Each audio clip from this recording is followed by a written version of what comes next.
Before we start, I just want to say a quick welcome to our new members, Mr. and Mrs. Dandalf. Thank you so much for joining the community. I really appreciate the support. You and our first member, Lexicon, are amazing, and I'm so grateful for your support. If anyone else would like to join the community, then I'd be honored to welcome you. Okay, let's start today's stories.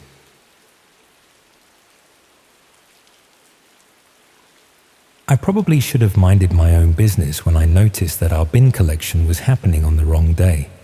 But once you start questioning things like that, you end up discovering answers you really didn't want to know. It was a Tuesday morning in November when I spotted the bin lorry working its way down our street. Nothing unusual about that, except our bins are normally collected on Thursdays, and had been for the 3 years I'd lived in this house. I only noticed because I'd forgotten to put mine out and was annoyed with myself for missing collection day. But when I looked outside, all the bins were still there from Monday night, exactly where people had left them. The lorry wasn't collecting refuse at all. The crew were photographing the contents of each bin, taking detailed pictures of what people had thrown away before moving on to the next house. I watched from my kitchen window as they worked systematically down the street, spending several minutes at each property documenting whatever was visible in the bins. They had proper equipment for the job, high-quality cameras, clipboards for notes, even what looked like evidence bags for collecting specific items. At first, I assumed this was some kind of council initiative. Maybe they were conducting waste audits to improve recycling rates, or gathering data about household disposal habits for environmental planning. Local authorities do all sorts of surveys that residents never hear about until the results are published. But something about the way they worked seemed too thorough and secretive for routine council business. They were careful to avoid being seen by residents, working quickly when people appeared at windows, and clearly trying to complete their documentation without attracting attention.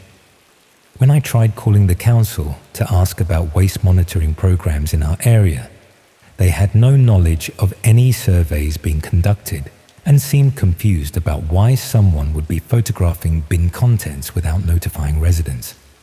That made me start paying closer attention to what was happening during our supposed bin collections, and I began noticing details that definitely weren't part of normal refuse service. The crew were collecting specific items from certain bins, placing them in separate containers rather than the main body of the lorry. They seemed to know exactly which houses to target and what they were looking for, suggesting this wasn't random sampling, but systematic collection based on prior intelligence. Most concerning was that they were taking items that clearly had personal significance. Photographs, documents, even clothing that people had discarded. The sort of things that could provide detailed information about household occupants and their personal circumstances. I realized that our weekly bin collection was being used as cover for systematic intelligence gathering about local residents, with discarded personal items being harvested for purposes that had nothing to do with waste management. But understanding what was happening didn't immediately clarify who was behind this operation, or what they planned to do with the personal information they were collecting from people's rubbish. I started researching whether other areas had experienced similar fake bin collections, hoping to understand the scope of what appeared to be systematic surveillance disguised as routine municipal services. What I found led me to websites that specialized in providing intelligence gathering services for various clients who needed detailed information about specific individuals or communities. The sites offered comprehensive profiling services based on analysis of discarded materials, with detailed breakdowns of what could be learned about people's lives, relationships, financial circumstances, and personal habits through systematic examination of their household waste. But these weren't legitimate investigation services working for law enforcement or established institutions. The platforms operated through hidden channels that avoided normal regulatory oversight, providing intelligence to clients who couldn't obtain this information through legal methods. The fake bin collection service was apparently one method among many for gathering personal intelligence that could be sold to people who wanted detailed information about specific individuals for purposes ranging from stalking to financial fraud.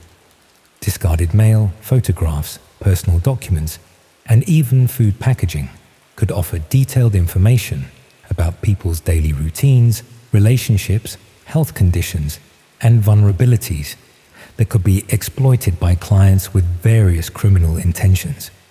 But the most disturbing aspect was that this intelligence gathering was being conducted under perfect cover, using municipal services that residents expected and trusted to facilitate systematic invasion of privacy that would be nearly impossible to detect or prevent. People were unknowingly providing detailed information about their personal lives every week when they put their bins out for collection, never realizing that their discarded materials were being systematically harvested and analyzed by people who specialized in using this intelligence for harmful purposes. The fake refuse collection was probably just one part of larger operations that used various municipal and commercial services as cover for intelligence gathering that facilitated systematic targeting of residents for criminal purposes.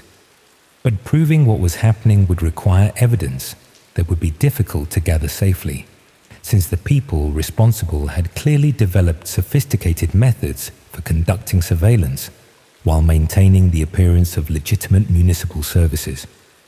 Meanwhile, the intelligence gathering was probably continuing throughout the area, with new personal information being collected weekly from residents who remained unaware that their discarded materials were being systematically harvested and analyzed. I started being much more careful about what I put in my household bins, shredding documents that contained personal information, and disposing of sensitive materials through other methods that wouldn't make them available for collection by unauthorized individuals. But I also realized that most residents would never become aware of the systematic intelligence gathering that was being conducted through their weekly refuse collection, continuing to discard personal materials without understanding that they were providing detailed information about their lives to people who specialized in exploiting such intelligence. The bin collection that was supposed to be a routine municipal service had instead become a systematic method for gathering personal intelligence that could be used to facilitate various types of criminal targeting against residents who had no idea their privacy was being systematically violated. When I tried to warn neighbors about the fake refuse collections, most seemed skeptical about the possibility that such systematic surveillance could be conducted without official knowledge or authorization. The idea that municipal services could be infiltrated or impersonated for criminal intelligence gathering seemed too sophisticated and organized for most people to accept as a realistic threat to their personal privacy and security. But the intelligence gathering was probably continuing regardless of whether residents believed it was happening, with comprehensive personal profiles being built from discarded materials that people assumed would be safely destroyed through normal waste processing. Every week, when I saw the bins being collected, I wondered whether other residents were starting to notice the unusual attention their refuse was receiving, or whether the systematic intelligence gathering would continue indefinitely without detection. The refuse lorry that appeared on our street each Tuesday looked exactly like legitimate council vehicles, staffed by people who appeared to be normal municipal workers conducting routine collection services that residents had no reason to question or examine closely.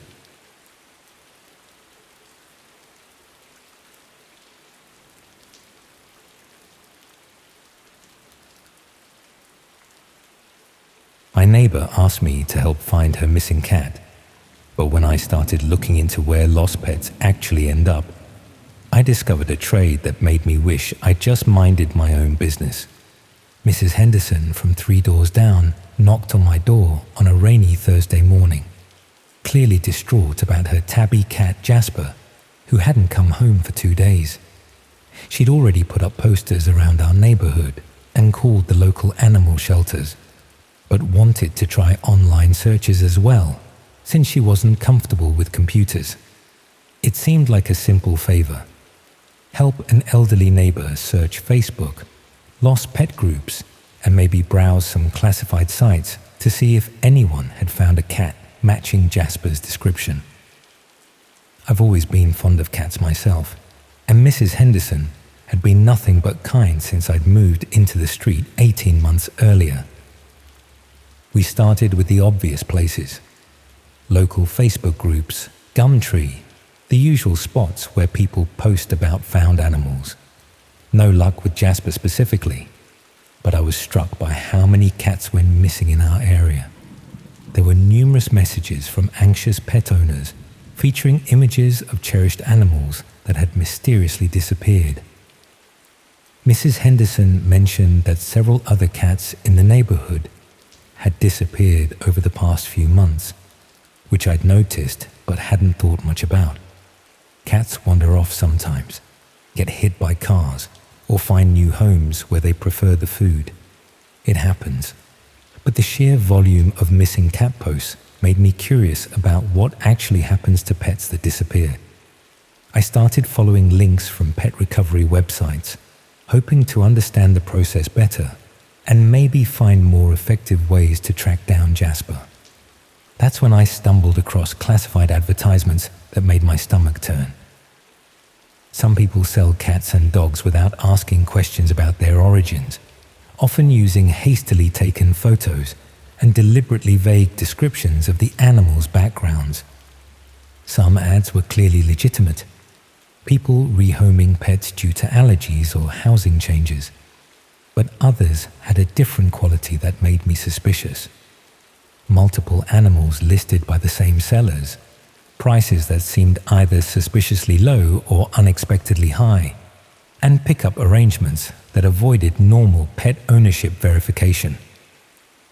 By following these advertisements, I was able to delve deeper into online marketplaces that were not easily accessible through traditional search engines. Sites where animals were traded with even less oversight and documentation than the questionable classified ads I'd already found.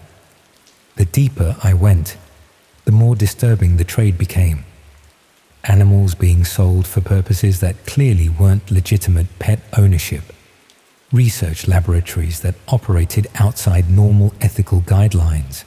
Individuals who wanted animals for activities they couldn't discuss openly, and what appeared to be systematic collection and redistribution of pets that had been taken from their original homes. I realized that missing pets weren't just wandering off or meeting unfortunate accidents. Many were being systematically stolen and funneled into underground markets, where they were sold for purposes their original owners would never have consented to. The neighborhood cat disappearances that Mrs. Henderson had mentioned weren't coincidences. Someone was deliberately targeting our area, taking pets that were then sold through networks that operated with minimal oversight or accountability. But understanding what was happening to missing cats didn't immediately help me find Jasper or provide useful information to share with Mrs. Henderson without explaining how I'd discovered these disturbing markets. I tried to research whether law enforcement was aware of systematic pet theft operations, hoping to find legitimate channels for reporting what I'd discovered without having to admit to browsing illegal animal trading platforms. What I found was that pet theft was increasingly common but difficult to prosecute, since proving that animals had been stolen rather than simply lost required evidence that was rarely available when pets disappeared from familiar neighborhoods. The underground animal trade operated with sophisticated methods for avoiding detection, using the natural mobility of pets and the emotional distress of their owners to mask systematic criminal operations that generated substantial profits through exploitation of the human-animal bond. But most disturbing was discovering that the pet trade was just one part of larger networks that specialized in acquiring and redistributing living creatures for various illegal purposes, with cats and dogs being treated as renewable resources that could be systematically harvested from residential areas. The casual way these markets operated suggested that pet theft was routine business, with professional networks that understood how to identify vulnerable targets, execute efficient collection operations, and distribute animals through channels that avoided law enforcement detection. Meanwhile, Mrs. Henderson was probably continuing to search for Jasper through conventional methods, unaware that her beloved pet might have been deliberately taken and sold to people whose intentions she couldn't have imagined.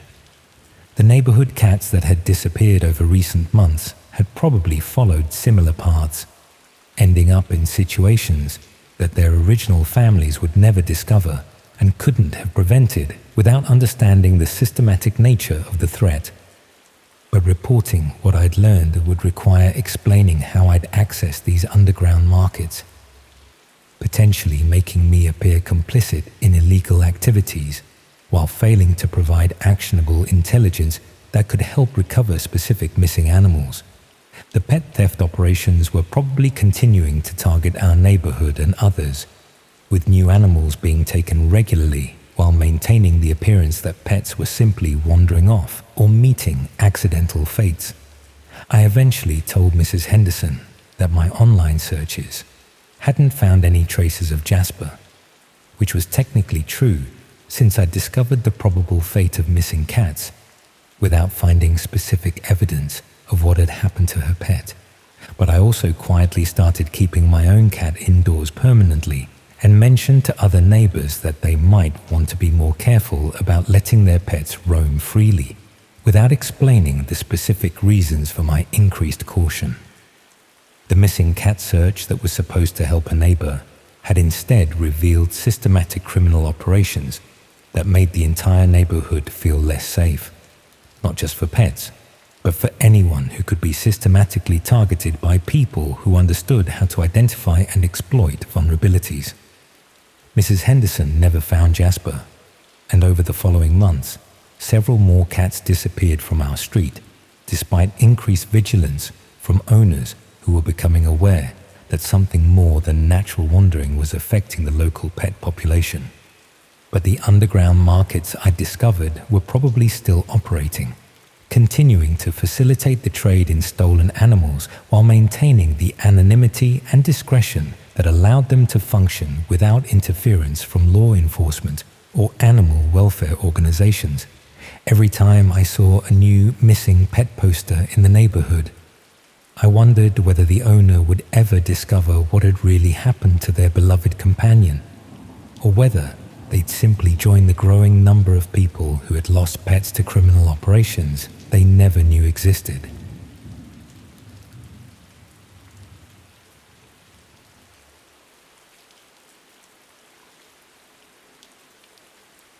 I keep wondering if I should have reported what I found at the pharmacy, but then I remember how normal everything looked on the surface, and I start doubting myself all over again. I work as a dispensary assistant at a small independent pharmacy in Stoke-on-Trent. Nothing glamorous, just checking prescriptions and helping customers find what they need. Been there about 2 years now, since I needed something steady after my last job at the call center fell through. Most days are routine, processing NHS prescriptions, answering questions about over-the-counter medicines, the usual mix of elderly regulars and parents with poorly children. But last month, I started noticing discrepancies in our stock levels that didn't match up with what we'd dispensed according to our computer system. Nothing dramatic, just small quantities of various medications that seemed to be missing without any record of where they'd gone. At first, I assumed it was just accounting errors, or maybe items that had been damaged and written off without proper documentation. Pharmacies handle hundreds of different products, and with multiple staff members processing orders throughout the week, occasional inventory mistakes are inevitable. But when I started paying closer attention to which specific medications were going missing, I noticed they were all items that could be dangerous if used incorrectly or by people who hadn't been prescribed them. Sedatives, painkillers, even some antipsychotic medications that required careful monitoring by qualified medical professionals. The missing quantities were always small, just a few tablets or capsules from larger containers, but the pattern was consistent enough that it couldn't be explained by normal dispensing errors or accidental damage. Someone was systematically taking small amounts of various controlled medications, probably hoping that the theft would go undetected among normal inventory fluctuations. I tried to research what these specific medications could be used for when combined or administered to people who hadn't been prescribed them, and what I discovered made me deeply uncomfortable. Most could be used to incapacitate people without their knowledge, while others were designed to cause specific behavioral or cognitive changes that would make victims more compliant or less able to resist suggestion. The medication theft wasn't random pilfering by staff members with personal addiction problems. Someone was systematically collecting materials that could be used to drug unsuspecting victims for purposes that ranged from robbery to much more serious crimes. But understanding what was probably happening didn't immediately help me identify who was responsible or provide clear evidence that would be useful for reporting the theft to management or police. The missing medications could have been taken by any staff member with access to the dispensary, and proving systematic theft would require surveillance or investigation that was beyond my authority as a dispensary assistant. When I tried to research whether similar medication theft was happening at other pharmacies, I found myself following links to websites that specialized in providing information about using pharmaceutical drugs for criminal purposes. The platforms contained detailed guides for administering various medications to unwilling victims, with specific information about dosages, timing, and combinations that would produce desired effects while minimizing the risk of detection. But these weren't theoretical academic discussions about pharmacology. They were practical instruction manuals for people who planned to use stolen medications to incapacitate victims for robbery, sexual assault, or other serious crimes.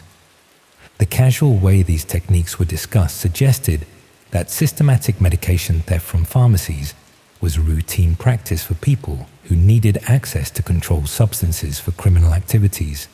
The missing medications from our pharmacy were probably being used to facilitate ongoing crimes against innocent victims who would never understand why they'd experienced unexplained drowsiness, memory problems, or behavioral changes in situations where they should have felt safe.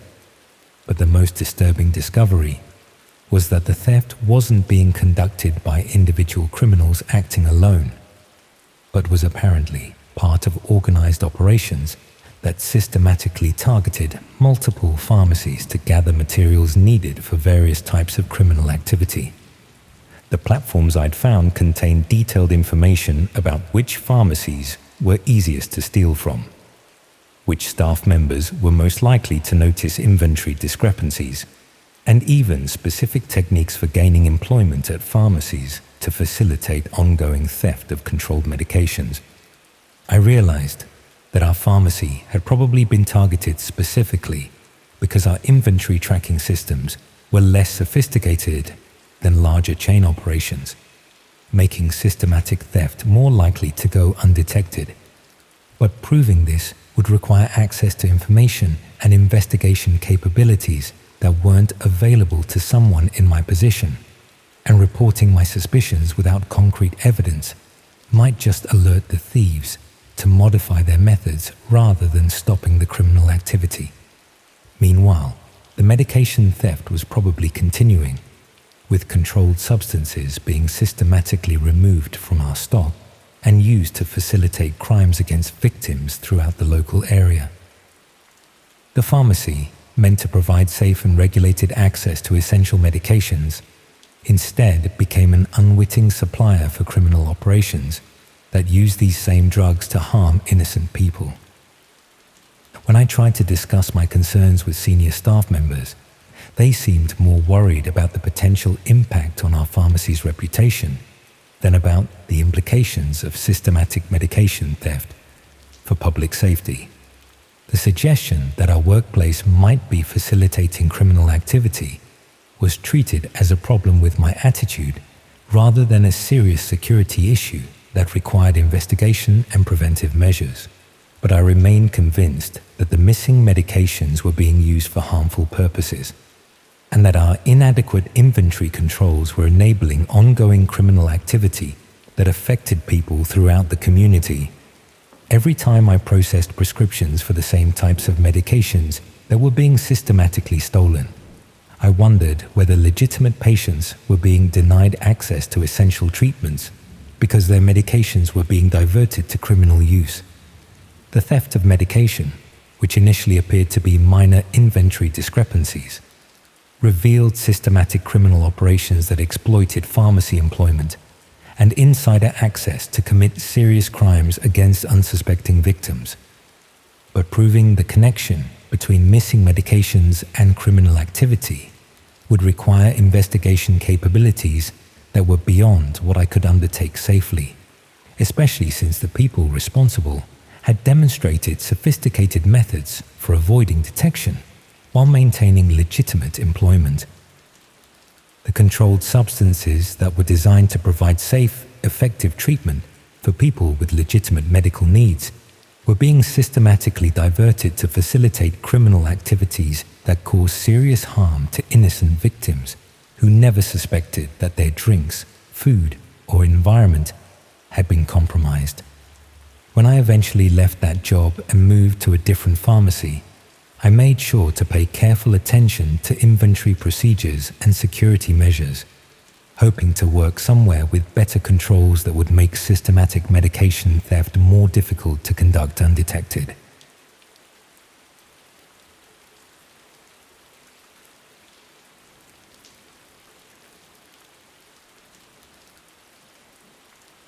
I'm still not sure I should be telling anyone this, and I keep going back and forth about whether I imagined the whole thing, or if it was as bad as I think it was. It started with an email that clearly wasn't meant for me. I work in accounts for a small manufacturing company in Preston. Nothing exciting, just processing invoices and keeping track of payments. Most of my day involves opening emails from suppliers and customers, so when I got a message with no clear sender information, I assumed it was another routine business inquiry. The email contained what appeared to be a shopping list, but not for anything you'd buy at a normal shop. I didn't recognize the clinical names of the items, the quantities seemed unusually precise, and the delivery instructions were significantly more detailed than what one would anticipate for everyday purchases. I almost deleted it, thinking it was spam or had been sent to the wrong address by mistake. But something about the precision of the list made me curious about what these items actually were and why someone needed them in such specific quantities. When I searched for some of the item names online, I found they were specialized medical supplies and pharmaceutical compounds that weren't available through normal retail channels. The sort of things that would typically require professional licensing or medical supervision to obtain legally. But the email wasn't from any medical facility or legitimate healthcare provider. The sender information was minimal, and the delivery instructions seemed designed to maintain anonymity rather than ensure proper handling of what appeared to be controlled substances. I started to suspect that I'd accidentally received someone's order for illegal drugs or medical supplies, possibly intended for activities that couldn't be conducted through legitimate channels. The responsible thing would have been to delete the email and forget about it.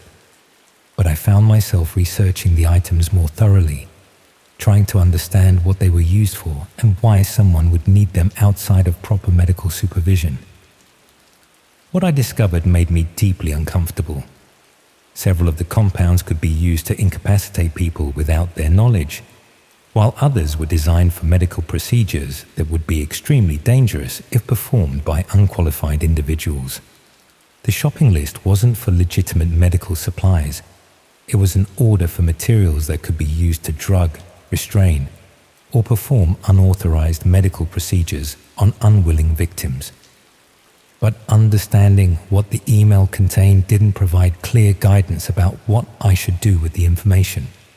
I had no way of knowing who had sent it, who was supposed to receive it, or whether anyone was in immediate danger from these materials being obtained and used.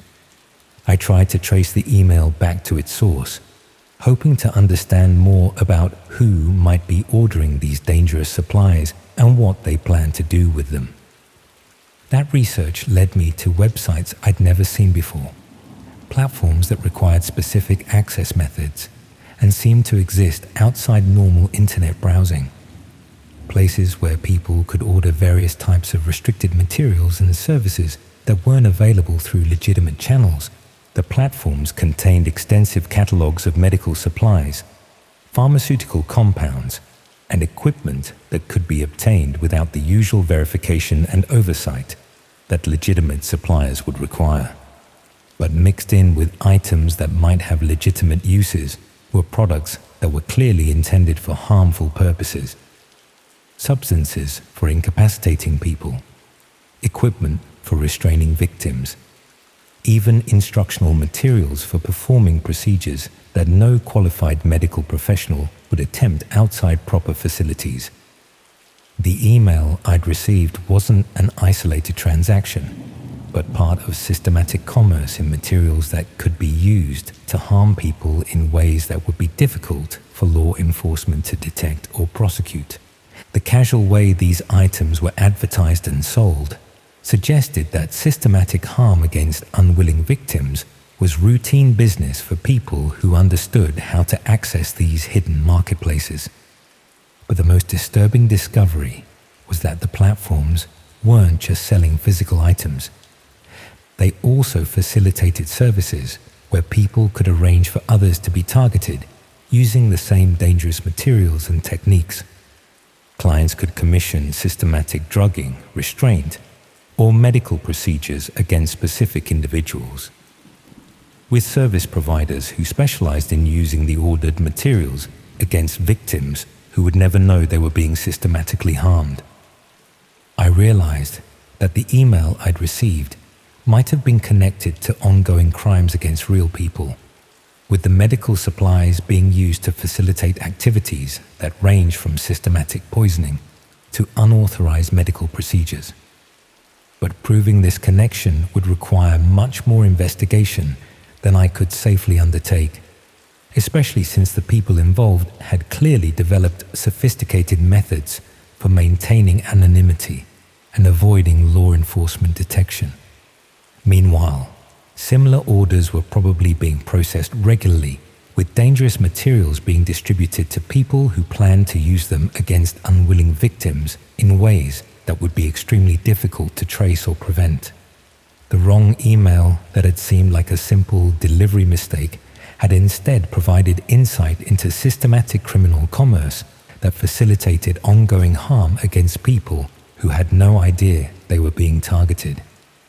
But reporting what I'd discovered would require explaining how I'd learned about these illegal marketplaces, potentially making me appear complicit in criminal activities, while failing to provide specific information about individual victims or perpetrators.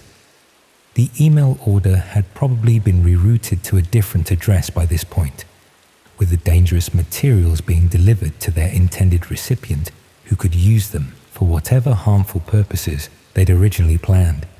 I never received any follow-up emails or communications related to the original message, suggesting that the sender had realized their mistake and taken steps to ensure their future orders wouldn't be misdirected to innocent recipients. But I remained disturbed by the knowledge that these marketplaces existed and were probably continuing to facilitate systematic harm against victims who would never understand what was being done to them or why they were experiencing unexplained health problems or behavioral changes. Every time I felt unwell, or experienced symptoms I couldn't explain.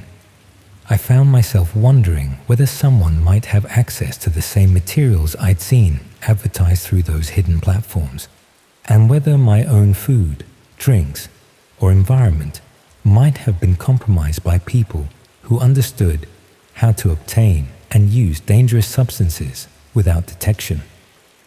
The business email system that was supposed to help me process routine invoices and correspondence had instead made me aware of criminal commerce that operated parallel to legitimate business, using similar communication methods to coordinate activities that cause systematic harm to people who never knew they were being targeted. When I eventually changed jobs and moved to a different company, I made sure to use completely new email addresses and avoided any online activities that might lead me back to the platforms I discovered through that accidental message. But the knowledge that such systematic criminal commerce existed made every interaction with strangers feel potentially dangerous, knowing that people who appeared completely normal might have access to materials and services that could be used to cause harm in ways that would be nearly impossible to detect or prove.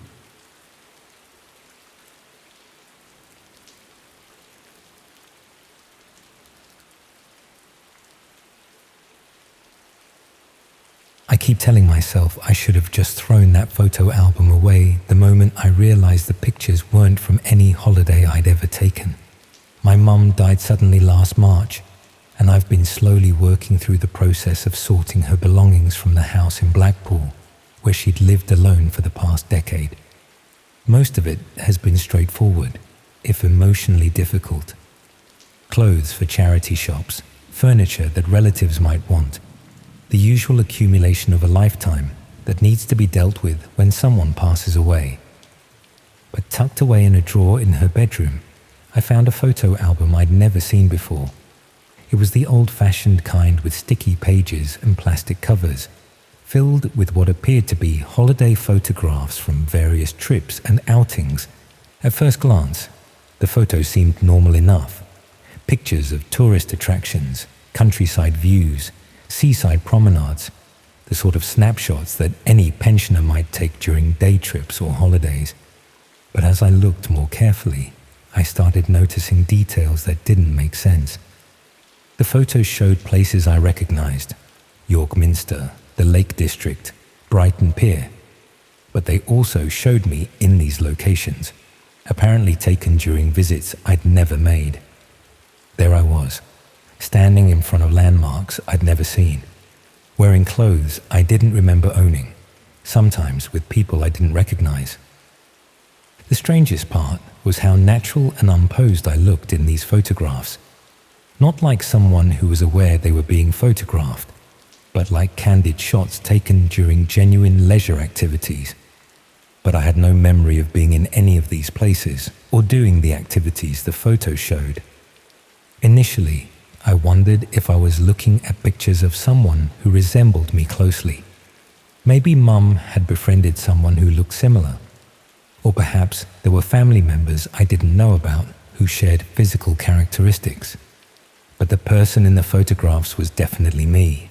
Same height, same build, same distinctive scar on my left hand from a childhood accident. These weren't pictures of someone who looked like me. They were pictures of me in places I'd never been. I tried to think of rational explanations. Maybe I'd forgotten about family trips from years ago, or perhaps these were photos from events I'd attended but hadn't paid much attention to. Memory can be unreliable, especially when it comes to routine outings that didn't seem significant at the time. But some of the photographs showed me in recent clothing and with a hairstyle I'd only adopted within the past 2 years. These weren't forgotten memories from decades past. They were apparently recent photos of activities I should definitely remember participating in. The implications were deeply unsettling. Either I was experiencing serious memory problems that were affecting my ability to recall significant portions of my recent life, or someone had been systematically photographing me without my knowledge during activities I wasn't aware I was participating in.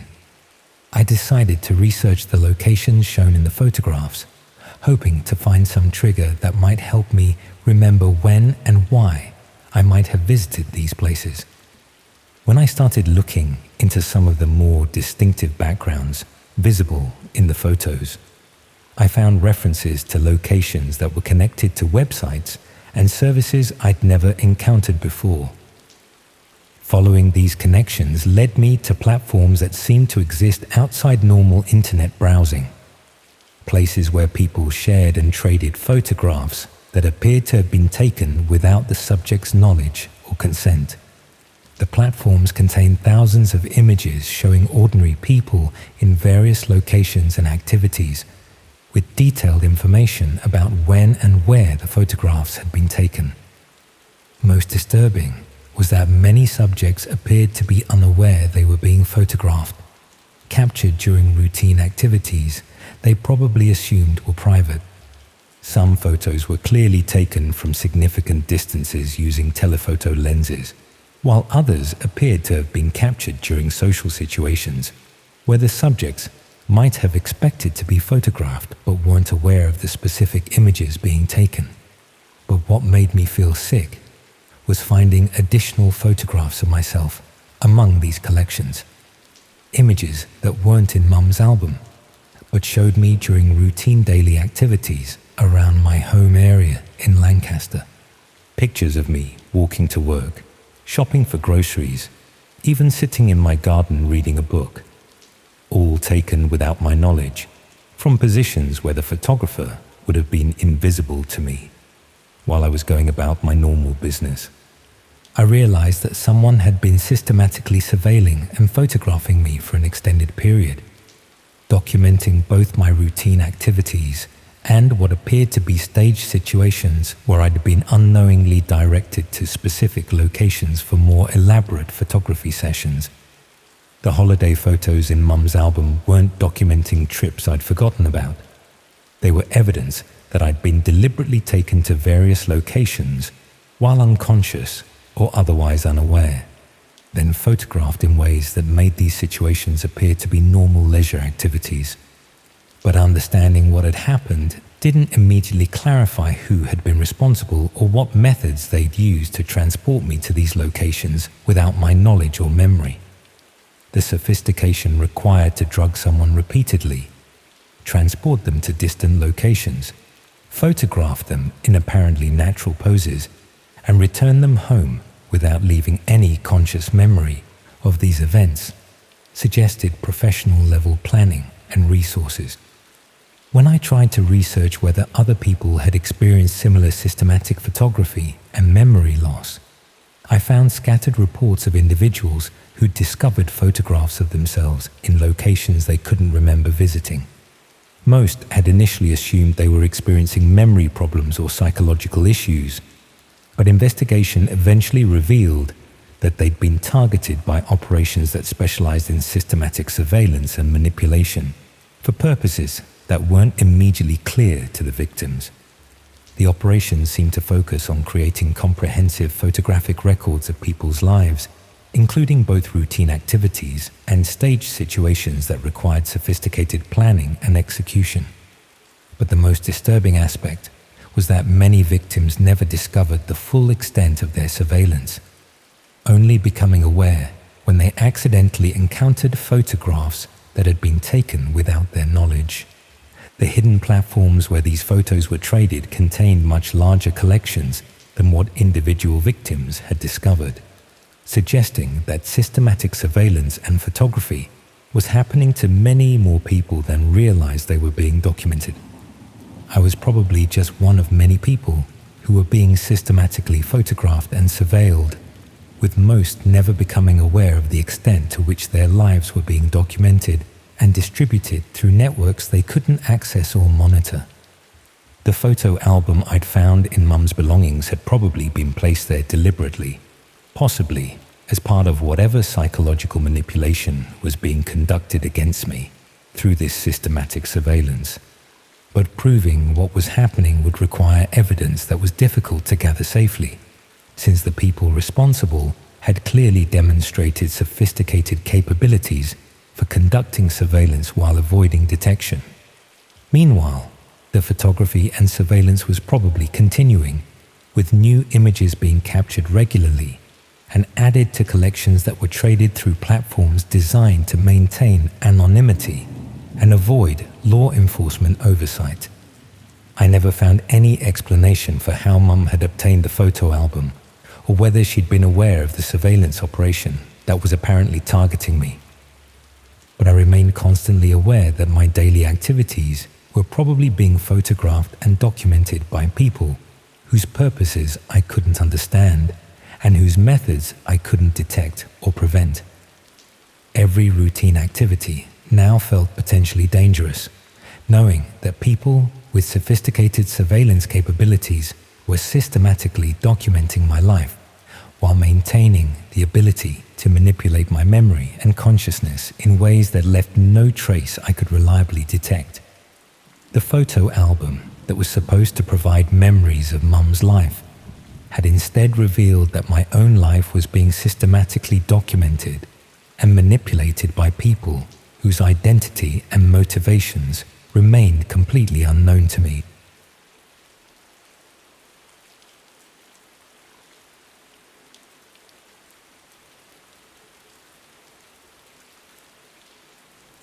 The woman on the screen was still breathing when the countdown timer appeared. 30 minutes. That's how long she had left before whatever was going to happen to her began. I didn't know it then, but that's also when my normal life ended.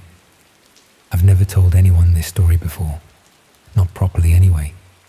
I've alluded to it when people ask why I switched universities in my second year, but I've never felt ready to relive it in full until now. I suppose sharing it here, anonymously, feels safer. My therapist suggested writing it down might help process what happened, but I couldn't bring myself to do that either. Somehow, telling it like this, as if I'm just recounting it to a friend who wasn't there, makes it more manageable. I was studying computer science at a university in northern England. Not one of the fancy Russell Group ones, but decent enough. The campus was this odd mix of brutalist 1960s concrete blocks and sleek glass buildings that had been added more recently. Our main computer lab was in one of these newer buildings, all gleaming surfaces and ergonomic chairs. The kind of place that's supposed to inspire innovation and creativity, but mostly just made me worry about leaving fingerprints on everything. It was mid-October, about 6 weeks into my first year. The excitement of my first weeks had worn off, and the reality of the workload was setting in. I remember it was raining that day, not the dramatic thunderous kind, but that persistent miserable drizzle that seems to seep into your bones. The type of weather that makes you want to stay indoors, which is exactly what I was doing. I had a 2-hour gap between lectures and decided to use the time to work on a programming assignment due the following week. The computer lab was busier than usual because of the weather, but I managed to find a spot near the back. I always preferred sitting there, fewer distractions, and I didn't have to worry about people looking over my shoulder at my screen. The computers in the lab were these high-spec machines that the university had recently invested in. They were set up so that students could log in with their university credentials, and everything would be saved to their personal drive on the university network. Personal USB drives weren't necessary, but many students still used them to transfer files between home and university. I was about halfway through my assignment when Professor Harris walked in. He taught our Introduction to Network Security module and was known for being somewhat eccentric but brilliant. He was in his 50s, with a perpetually rumpled appearance, the stereotype of an academic who cared more about ideas than presentation. Professor Harris was setting up for a lecture that would be held in the lab later that afternoon. He was connecting his laptop to the projector and muttering to himself. I didn't pay much attention. I was struggling with a particularly frustrating bit of code.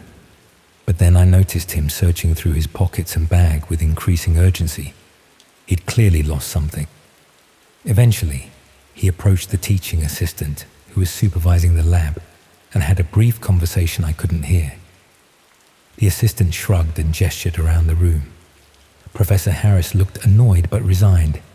He left shortly after, presumably to retrieve whatever he'd forgotten from his office. I returned to my assignment, but a few minutes later, I noticed something under the desk where Professor Harris had been standing. A small black USB drive.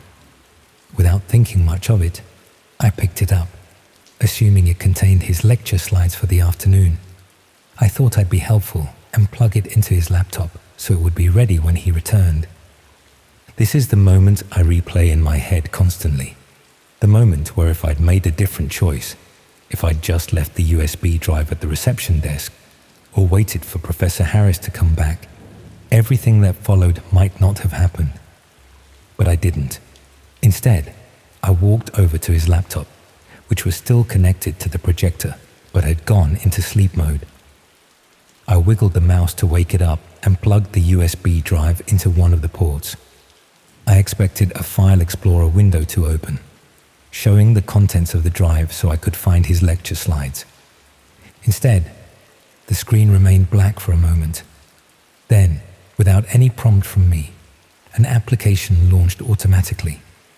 At first, I thought it was some kind of video player as a dark window opened, filling the screen. I realized with horror that what I was looking at was being streamed in real time. The image was grainy and poorly lit, but clear enough to make out a room with bare concrete walls. It looked like a basement or cellar of some kind. In the center was a young woman, tied to a chair. Her head was slumped forward, but I could see she was breathing. She appeared unconscious, not dead, which was somehow both a relief and more terrifying, because it meant whatever was going to happen to her hadn't started yet. I froze. My brain couldn't process what I was seeing. Part of me thought, hoped, it might be some elaborate setup for a horror film or an extreme performance art piece. But deep down, I knew better. There was an authenticity to the crudeness of the setup that no staged production would include. The feed had no sound, which made it even more unnerving. I could see the woman's chest rising and falling with each breath, but the silence made it feel distant and surreal, like watching a security camera feed. A ticker at the bottom of the screen was counting down from 30 minutes. It was at 28:47 when I first noticed it. I should have immediately unplugged the USB drive and reported it. That would have been the sensible, ethical thing to do. But shock kept me rooted to the spot, staring at the screen. I couldn't reconcile what I was seeing with the ordinary university environment around me. The cognitive dissonance was paralyzing. Then I noticed something that made my blood run cold. In the background of the video, barely visible in the poor lighting, was a small table. On it was a copy of our university newspaper, folded open to show the front page. I recognized it immediately because I'd read it that morning. It was the current issue, published just 2 days earlier. This wasn't some old video file stored on the USB. This was happening now, somewhere close by, somewhere on or near our campus. Just as this realization hit me, the lab door opened and Professor Harris walked back in. Our eyes met, and for a split second, there was nothing unusual in his expression, just mild curiosity about why I was standing at his laptop. Then his gaze shifted to the projector screen, which was large enough that anyone in the room could see it clearly. His face changed, not with shock or horror, as mine must have been, but with something cold and calculating. His eyes narrowed, his jaw tightened, and in that moment, I knew with absolute certainty that this was his USB drive, and he knew exactly what was on it. I looked around the lab, expecting others to be reacting to the disturbing image now projected for all to see. But most students were focused on their own screens, headphones on. Oblivious, the teaching assistant had stepped out. Only one other student, a girl sitting a few computers away, was staring at the projection with a confused expression. Professor Harris moved quickly. He reached the laptop in 3 long strides and ejected the USB drive. The screen went black immediately. He pocketed the drive and turned to me with a smile that didn't reach his eyes. "Curious about the dark web, are we?" he asked, his voice low enough that only I could hear. "That's a dangerous habit. People who poke around where they shouldn't tend to find themselves in uncomfortable situations." I mumbled something about finding the drive on the floor and thinking it contained his lecture slides. My heart was pounding so hard I thought it might burst through my chest. He didn't believe me. I could tell by the way his eyes hardened. But he maintained that artificial smile. "Best forget what you saw," he said still quietly. "It's not real anyway. Just a simulation for my advanced cybersecurity class. Special effects. Impressive, aren't they?" I nodded, desperate to escape the conversation and the lab. I returned to my computer, saved my work and logged off. My hands were shaking so badly I could barely navigate the mouse. As I packed up my things, I glanced at Professor Harris. He was watching me, that same cold calculation in his eyes. I left the lab as casually as I could manage. But once in the corridor, I nearly ran to the nearest toilet, where I was violently sick. My mind was racing with implications and possibilities, none of them good. If what I'd seen was real, and the university newspaper in the background strongly suggested it was, then Professor Harris was involved in something truly horrific, and he knew that I knew. I spent the next hour hiding in a cafe on campus, trying to decide what to do. Report it to the police? But what exactly would I say? That I'd seen a disturbing video that could have been faked? That a respected professor might be involved in something criminal based on a few seconds of footage and my interpretation of his reaction? It sounded ridiculous even to me. I decided to go back to my accommodation and think it through properly. I needed to gather my thoughts, maybe research if there had been any reports of missing women in the area. I convinced myself that approaching this methodically was better than rushing in with wild accusations. That was my second mistake. When I reached my room, the door was unlocked. I was certain I'd locked it that morning. I always did. Inside, nothing seemed obviously disturbed, but there was a sensation in the air, like the molecular structure of my personal space had been rearranged slightly. Someone had been there. On my bed was a university newspaper, the same edition I'd seen in the video. It was folded open to a specific page, one I hadn't paid attention to that morning. In the corner was a small advertisement for a student mental health service with the tagline, "Feeling watched? Anxious? Paranoid? We can help." It was a message, a warning. I packed a bag with essential items and left campus that evening. I stayed with a friend in Manchester for a week, claiming a family emergency. When I returned, I switched all my modules to avoid Professor Harris's classes. I considered reporting what I'd seen to the university authorities or the police. But each time I worked up the courage, I remembered that newspaper on my bed. He'd been in my room. He knew where I lived. And he clearly had connections to something much darker than academia. For the rest of that term, I felt eyes on me constantly. Sometimes I'd glimpse Professor Harris across the campus, watching me. Once, I found a USB drive identical to the one I'd found, sitting on my desk in the library.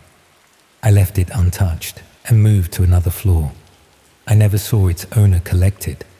I transferred to a different university for my second year, using family issues as an excuse. I haven't been back to that campus since. Sometimes I search local news archives for reports of missing women around that time, but I've never found anything conclusive. I don't know if what I saw that day was the prelude to a murder or part of some elaborate underground streaming service catering to sadistic viewers. I don't know if the woman in the chair was rescued or if she became another missing person statistic. I don't know how deep Professor Harris was involved or how many others at the university might have been part of it. What I do know is that the dark web isn't just some abstract concept or urban legend. It's real, and it touches our ordinary world in ways we'd prefer not to acknowledge. The barrier between the two is thinner than most people realize, sometimes as thin as a small black USB drive left on a computer lab floor. I still use computers, obviously. I had to continue my degree, but I never use public computer labs anymore. I never plug in USB drives, I find. And I never, ever open files or applications I'm not 100% certain about.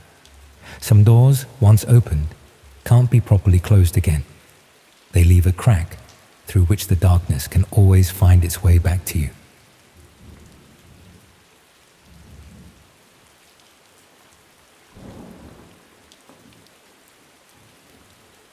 I should have realized something was wrong when they offered to pay me £60 an hour to look after children I was never actually allowed to meet. The job advertisement appeared on a local parenting website where I'd been looking for childminding work around Nottingham. After months of unemployment following redundancy from the call centre, I was desperate for any income and had decided to try childcare since I'd always got on well with my sister's kids. The listing was different from typical childminding adverts. Instead of describing specific children and their needs, it mentioned providing care services for multiple families who required flexible arrangements and absolute discretion. The pay rate was extraordinary, 3 times what other childminding jobs offered. But the hours were irregular and the duties weren't clearly defined.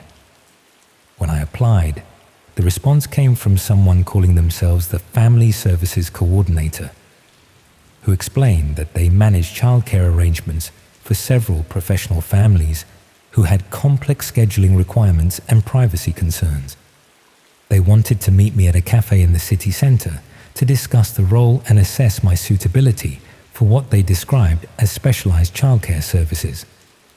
The interview process would be thorough, they warned, because the families they worked with required absolute reliability and discretion from their childcare providers. The interview was unlike any job meeting I'd ever experienced. Instead of discussing my experience with children or asking for references, the coordinator focused entirely on my personal circumstances, financial situation, and availability for immediate deployment to various locations around the East Midlands. They seemed particularly interested in whether I had close family members who might ask questions about my work, if I minded travelling to unfamiliar locations at short notice, and how I felt about maintaining complete confidentiality about client families and their arrangements. When I asked to learn more about the specific children I'd be caring for, the coordinator explained that client families valued their privacy so highly that childcare providers weren't given detailed information about individual children until they arrived at each assignment. This approach protected the families' identities while ensuring that childcare providers remained focused on professional service delivery rather than becoming personally involved with the children and their circumstances. The arrangement seemed unusual, but not necessarily inappropriate. Wealthy families often had legitimate reasons for wanting privacy and security around their childcare arrangements, especially if they were prominent in business or politics. I was offered the position immediately, with the first assignment scheduled for the following week. I'd be collected by car and taken to a private address where I'd provide childcare services for an unspecified number of children during daytime hours. The payment would be in cash at the end of each assignment, and I'd be provided with emergency contacts and basic instructions once I arrived at each location. On the morning of my first assignment, a black car arrived at my address exactly on time. The driver was professional but uncommunicative, explaining only that the journey would take about an hour and that I should avoid asking questions about the destination or the families we'd be visiting. We drove to a large detached house in what appeared to be an expensive rural area outside Nottingham. The property was surrounded by high fences and had security features that seemed excessive for a normal family home. When we arrived, I was met by a woman who introduced herself as the house supervisor. She provided me with basic instructions about meal times, safety procedures, and contact protocols, but still didn't give me any information about the specific children I'd be caring for. The house was beautifully furnished but felt strangely impersonal, more like a high-end hotel than a family home. There were no personal photographs, children's artwork, or other signs of normal family life that you'd expect in a house where children lived regularly. When I asked to meet the children I'd be supervising, the supervisor explained that they were still sleeping and that I should familiarize myself with the house layout and emergency procedures before they woke up. But as the morning progressed, no children appeared. The supervisor kept explaining that they were having breakfast in their rooms, or were occupied with educational activities, or were resting between scheduled activities. By midday, I'd been in the house for several hours without seeing any evidence that children were actually present. No sounds of playing or talking, no meals being prepared for young people, no toys or games being used anywhere in the property. When I expressed concern about not having met the children I was supposed to be caring for, the supervisor became evasive and suggested that my role might be different from what I'd initially understood. She explained that some childcare assignments involved being available for children who might need supervision, rather than actively caring for children who were currently present. Families paid for childcare providers to be on standby in case their arrangements changed unexpectedly, but the explanation didn't address why I'd been brought to a specific house and given detailed instructions about caring for children who apparently weren't there. I started to suspect that the child-minding job wasn't legitimate at all, but was cover for some other type of arrangement that required having unvetted adults present in private properties for reasons that had nothing to do with childcare. The house might be used for activities that required having people with plausible explanations for being present if law enforcement or other authorities became interested in what was happening at the property. When I tried to leave the house to get some fresh air, I discovered that the doors were locked and I couldn't exit the property without assistance from the supervisor. She explained that security protocols required all visitors to remain accompanied while on the premises. I realized I was essentially being held at the property against my will, under the pretense of providing childcare services that clearly didn't exist. The child-minding job was a recruitment method for getting people into controlled environments where they could be monitored, assessed, or used for purposes they hadn't consented to participate in. But understanding what was happening didn't provide any immediate way to extract myself safely from the situation. The supervisor clearly had instructions about managing my presence at the property, and the security measures suggested this was a planned operation rather than a spontaneous deception. When I insisted on being taken home immediately, the supervisor became less accommodating and explained that leaving before the scheduled end of the assignment would result in forfeiture of payment and potential legal consequences for breach of contract. She also mentioned that my personal details and financial circumstances were now part of their client records, and that premature departure might be interpreted as evidence of unreliability that could affect my future employment prospects. The implications were clear.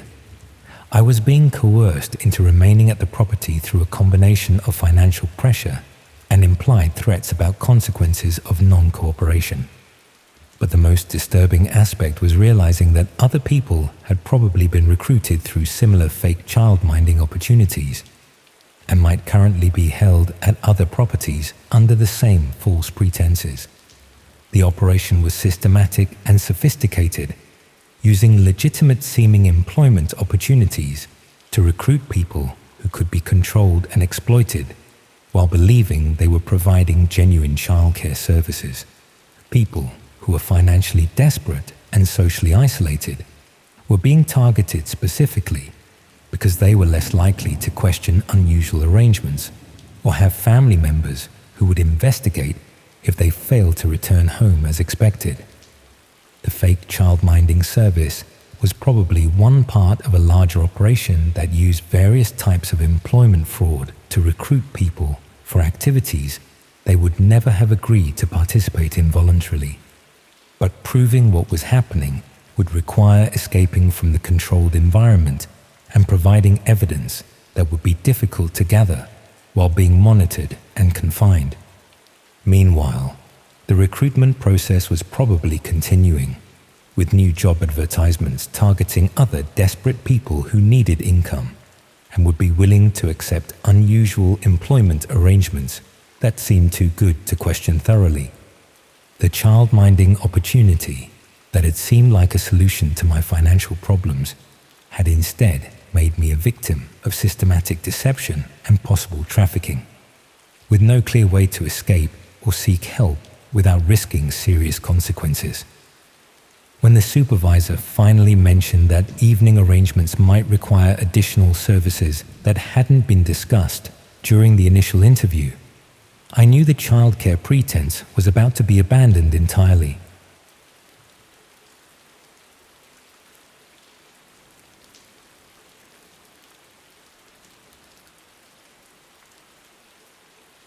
I wish I'd thrown that recipe card away the moment I realized it wasn't for anything you'd actually want to eat.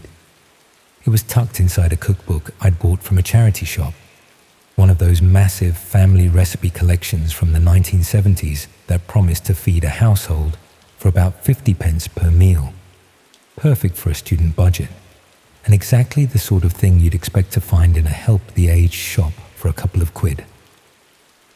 The recipe card was handwritten on proper index cardstock, the kind people used before everything went digital.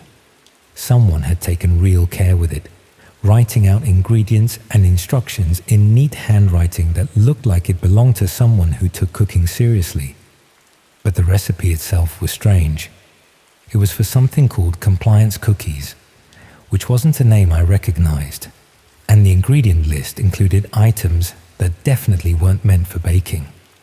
Things like pharmaceutical compounds with complex chemical names, and instructions for precise measurements that seemed more suited to a laboratory than a kitchen. At first, I assumed it was someone's idea of a joke recipe, or maybe notes from a chemistry student who'd been using recipe cards for study materials. But the more I looked at it, the more detailed and professional it appeared. The instructions weren't written like a joke. They included specific timing requirements, temperature controls, and even warnings about handling certain ingredients safely. Someone had clearly tested this recipe multiple times and refined the process based on actual results. Most concerning were the notes written in the margins about dosage calculations based on body weight and expected effects on different types of people. These weren't cooking notes. They were instructions for administering controlled substances to unwitting victims through food. I tried to research some of the chemical compounds mentioned in the recipe and found that several were pharmaceutical drugs that could cause serious behavioral changes if consumed without medical supervision. Others appeared to be industrial chemicals that had no legitimate use in food preparation. The recipe was essentially a guide for drugging people without their knowledge or consent, disguised as baking instructions that could be easily overlooked or dismissed as harmless cooking experiments. But finding this recipe card raised disturbing questions about who had created it and what they'd been planning to do with these so-called compliance cookies. I decided to look more carefully through the cookbook to see if there were other unusual recipe cards or notes that might provide context for what I'd discovered. What I found were several more handwritten cards tucked between pages, all containing similar recipes for foods and drinks that included pharmaceutical or chemical additives designed to affect people's behavior or cognitive function. Someone had been systematically developing methods for administering various drugs through normal food and beverages, with detailed instructions for preparation and dosage, that suggested extensive testing and refinement. The recipes covered everything from mild sedatives that could make people compliant and suggestible, to more serious compounds that could cause unconsciousness or memory problems that would prevent victims from recalling what had happened to them. But most disturbing was that these weren't theoretical experiments. The margin notes included observations about how different people had responded to various formulations, with adjustments made based on real-world testing of these dangerous recipes. Someone had been using these recipes to drug actual people, documenting the results and continuously improving their methods based on observed effects on unwitting victims. I was holding evidence of systematic poisoning that had probably been used to facilitate serious crimes against people who had no idea they were being chemically incapacitated. When I tried to research whether similar recipe cards or instruction sets were available through other sources, I found myself following links to hidden websites that specialized in providing exactly this type of criminal instruction. The sites contained extensive libraries of recipes and techniques for administering various drugs through food and drinks, with detailed information about sources for ingredients, preparation methods, and strategies for avoiding detection. The communities using these sites shared experiences and improvements, treating systematic poisoning as a collaborative hobby where people could learn from each other's successes and mistakes. But most shocking was discovering that the charity shop cookbook wasn't an isolated case. These recipe collections were deliberately distributed through second-hand bookshops, charity sales, and other channels where they could be discovered by people who might be interested in their contents. The recipes were being spread systematically, with experienced practitioners using anonymous distribution methods to share their techniques with potential new users who were seeking ways to gain control over other people through chemical means. I realized that charity shops and second-hand bookstores were being used as distribution networks for criminal instruction materials, with dangerous recipe collections hidden among normal cooking books, where they could be found by people looking for exactly this type of information. But the casual way these materials were being distributed suggested that systematic drugging was much more common than I'd ever imagined, with established communities of people who regularly use these techniques against unsuspecting victims. The professional quality and extensive testing notes indicated that these weren't amateur experiments, but refined criminal methods that had been developed and perfected through extensive real-world application. People were being systematically drugged in restaurants, social situations, and domestic environments by individuals who had access to detailed instructions for chemical incapacitation that had been tested and proven effective against unwitting victims.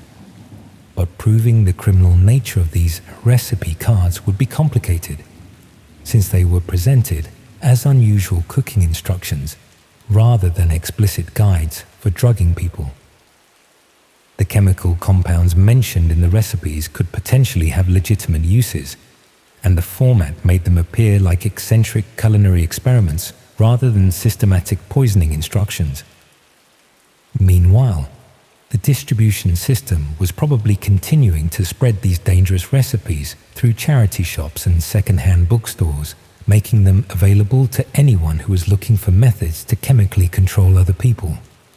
The recipe cards I'd found were just a small sample of criminal instruction materials that were being circulated through channels that appeared completely innocent and legitimate. But the most troubling realization was that the people creating and distributing these recipes were probably still active, continuing to develop new methods and test them on unwitting victims who would never realize they'd been systematically poisoned. The extensive margin notes and refinement instructions suggested ongoing criminal activity that was being documented and shared to help other people become more effective at drugging their intended targets. I never reported the recipe cards to police, partly because explaining how I'd found them would be difficult, and partly because the evidence was ambiguous enough that prosecution would be challenging without specific victims or witnessed crimes. But I remained disturbed by the knowledge that systematic poisoning instructions were being casually distributed through second-hand book channels, and that the people responsible were probably continuing to refine and share their techniques with growing communities of individuals who used chemical incapacitation as a regular method for controlling others. The cookbook I'd bought for student budget meal planning had instead provided insight into criminal activities that were probably happening much more frequently than anyone realized, with victims who would never understand why they'd experience unexplained drowsiness, memory problems, or behavioral changes in social situations where they should have felt safe. Every time I ate food prepared by other people or accepted drinks in social situations, I found myself wondering whether I was consuming something that contained more than the listed ingredients, and whether the people serving food and drinks had access to recipe cards that weren't designed for normal culinary purposes. When I eventually moved house and donated books to charity shops, I made sure to flip through every cookbook and recipe collection first, checking for handwritten cards that might contain instructions for activities that had nothing to do with legitimate cooking.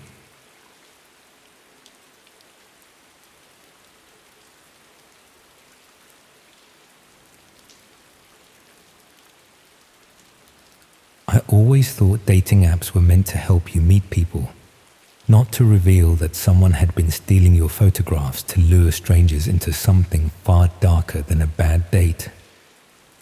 When my divorce finally came through, I figured I'd give online dating a try. I wasn't looking for anything serious, just a few drinks here and there, maybe some company that wasn't my ex-husband's solicitor or the checkout woman at Sainsbury's who'd started recognizing me from my daily wine habit. Setting up the profile felt weird enough, choosing photos that made me look attractive but not desperate, writing a description that seemed interesting without revealing too much personal information. The whole process made me feel like I was marketing myself, which I suppose is exactly what online dating is. I used a few recent photos that friends had said were flattering, mentioned my job as a primary school teaching assistant in Leicester, and listed some basic interests that might appeal to potential matches. I didn't reveal too much, but I did enough to give people a sense of who I was. The matches started coming through within hours, which was flattering even though most seemed to be men, whose profiles suggested they hadn't read mine properly. I encountered the typical group of individuals seeking relationships, some who demonstrated genuine interest in dialogue, and a handful who made me thankful for the instant blocking feature. After a week of disappointing coffee dates and text conversations that went nowhere, I noticed something odd when I searched my own name online out of curiosity. There were references to me on websites I'd never visited, using photos that were clearly mine but attached to profiles I hadn't created. I came across dating sites, social media platforms, and even what seemed like classified advertisements for services I had never provided. Someone had taken my photos and personal information from my legitimate dating profile and was using them to create fake accounts across multiple platforms for purposes that went well beyond simple catfishing. Some of the fake profiles presented me as someone offering companionship services that were clearly more than casual dating. Others suggested I was available for various types of personal assistance that seemed designed to attract people with specific requirements that normal dating sites wouldn't accommodate. But most disturbing were profiles on platforms I'd never heard of, using my photos and information to advertise what appeared to be specialized services for people whose interests couldn't be discussed on mainstream websites. I tried to research some of these platforms and found they were accessible only through specific methods that required technical knowledge I didn't possess. people arrange various types of transactions and services on hidden websites, maintaining anonymity and discretion. My photos and identity were being used to facilitate activities I knew nothing about, potentially putting me in danger from people who believed I'd agreed to arrangements I'd never consented to participate in. When I tried to contact the dating app where I'd originally posted my profile, their customer service was unhelpful beyond suggesting I enable additional privacy settings and consider changing my photos to prevent further unauthorized use. But the damage was already done. My images and information were circulating through networks that were designed to be difficult to trace or remove, and I had no way of knowing how extensively they'd been distributed or what purposes they were being used for.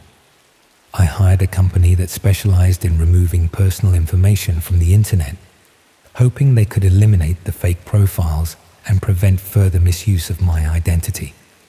But the process revealed that the problem was much larger than I'd initially realized. My information had been systematically harvested and distributed through multiple networks that specialized in creating false identities for people who needed them for various illegal activities.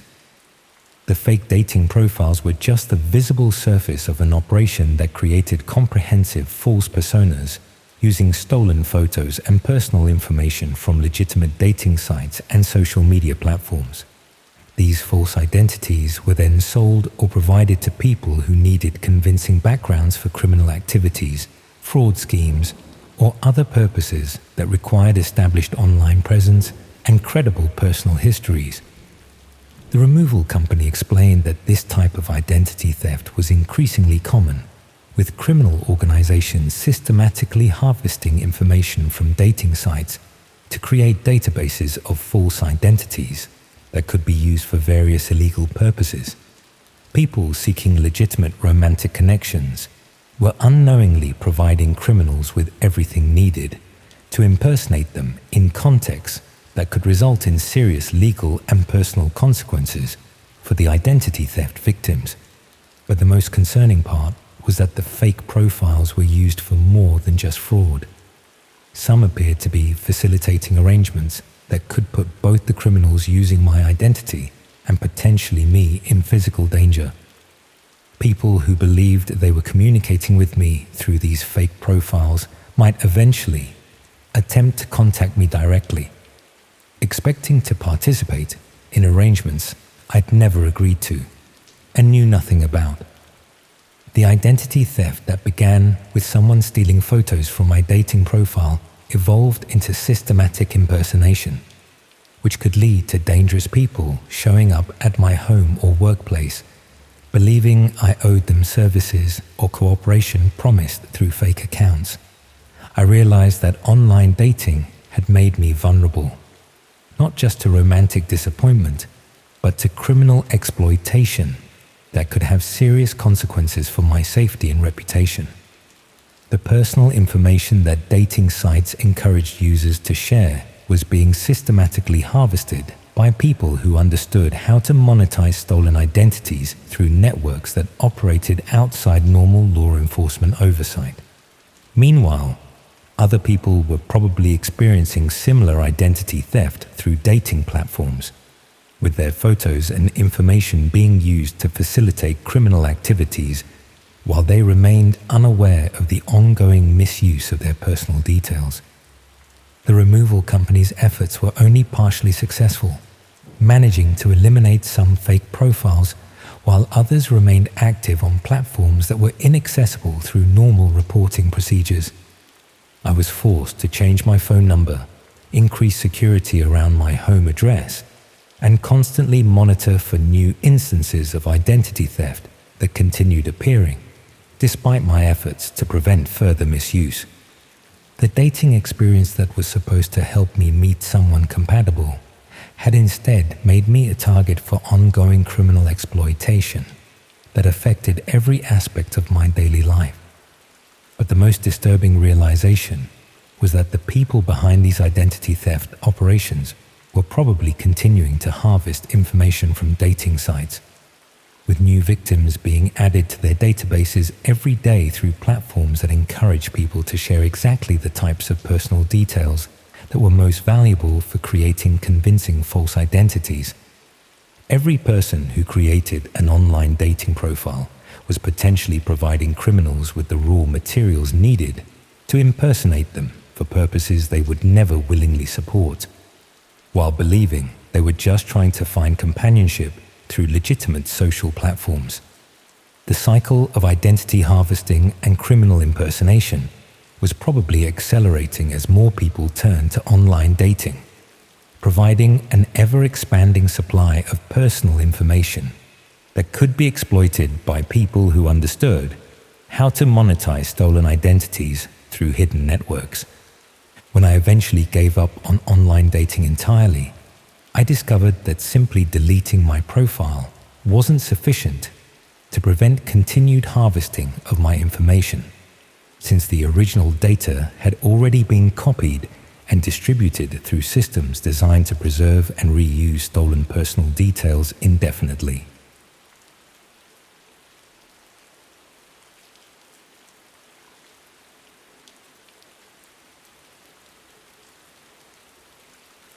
I never imagined that looking for someone to share rent with could lead me to discover what people are actually willing to pay for when they think no one's watching. My original flatmate at Edinburgh University had dropped out halfway through second year, leaving me with a lease I couldn't afford on my own, and about 3 weeks to find someone to split the costs before I'd have to move back in with my parents in Aberdeen. Not exactly the independent student experience I'd been planning. The usual suspects: spare room, Facebook housing groups, university notice boards, weren't yielding much beyond time wasters and people whose idea of cleanliness clearly differed from mine. Desperation was setting in when someone on my course mentioned there were other places online where you could find flatmates, sites that weren't as mainstream, but often had better results because they catered to people with specific requirements. It made sense when she explained it. Some people needed flatmates who were okay with unusual working hours, pet ownership, or lifestyle choices that might not appeal to everyone. Specialized platforms could match people more effectively than generic room-sharing websites. I found the site she'd recommended through a series of links that took me progressively deeper into less familiar corners of the internet. The interface was basic but functional, with profiles that were much more detailed than typical flatmate finding platforms. Instead of just listing preferences about cleaning and noise levels, people described their living situations in comprehensive detail. Daily schedules, personal habits, even psychological profiles that seemed designed to ensure perfect compatibility between potential flatmates. The level of detail was impressive, if slightly overwhelming. Some profiles read more like dating site descriptions than housing arrangements, with extensive information about personality types, lifestyle preferences, and what they called arrangement parameters that weren't immediately clear. I created a profile that was honest but considerably less detailed than the examples I was seeing, focusing on basic information about my studies, the budget, and preferences for shared living space. Within hours, I'd received several responses from people interested in sharing accommodation. Most seemed normal enough: students and young professionals who needed housing in Edinburgh and were looking for reliable flatmates. But some responses included questions and suggestions that seemed oddly specific and personal. People wanting to know about my daily routine, social connections, and even family circumstances that weren't relevant to sharing rent and utilities.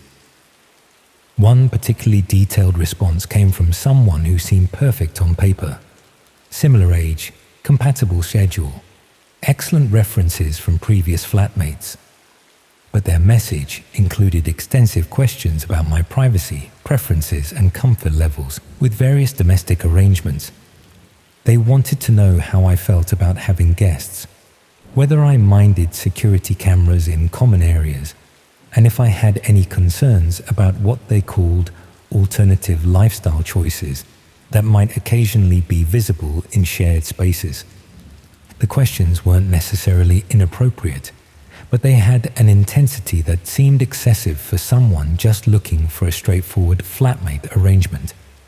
When I asked for clarification about what they meant by alternative lifestyle choices, the response was vague but reassuring. They explained that some people had hobbies or professional activities that required privacy and discretion, and they wanted to ensure potential flatmates would be comfortable with arrangements that provided adequate separation between personal and shared spaces. It seemed reasonable enough, and their financial credentials were solid. We arranged to meet at a coffee shop near the university to discuss the practical details of sharing the flat. The meeting went well initially. They were articulate and professional, asking sensible questions about lease terms and household responsibilities.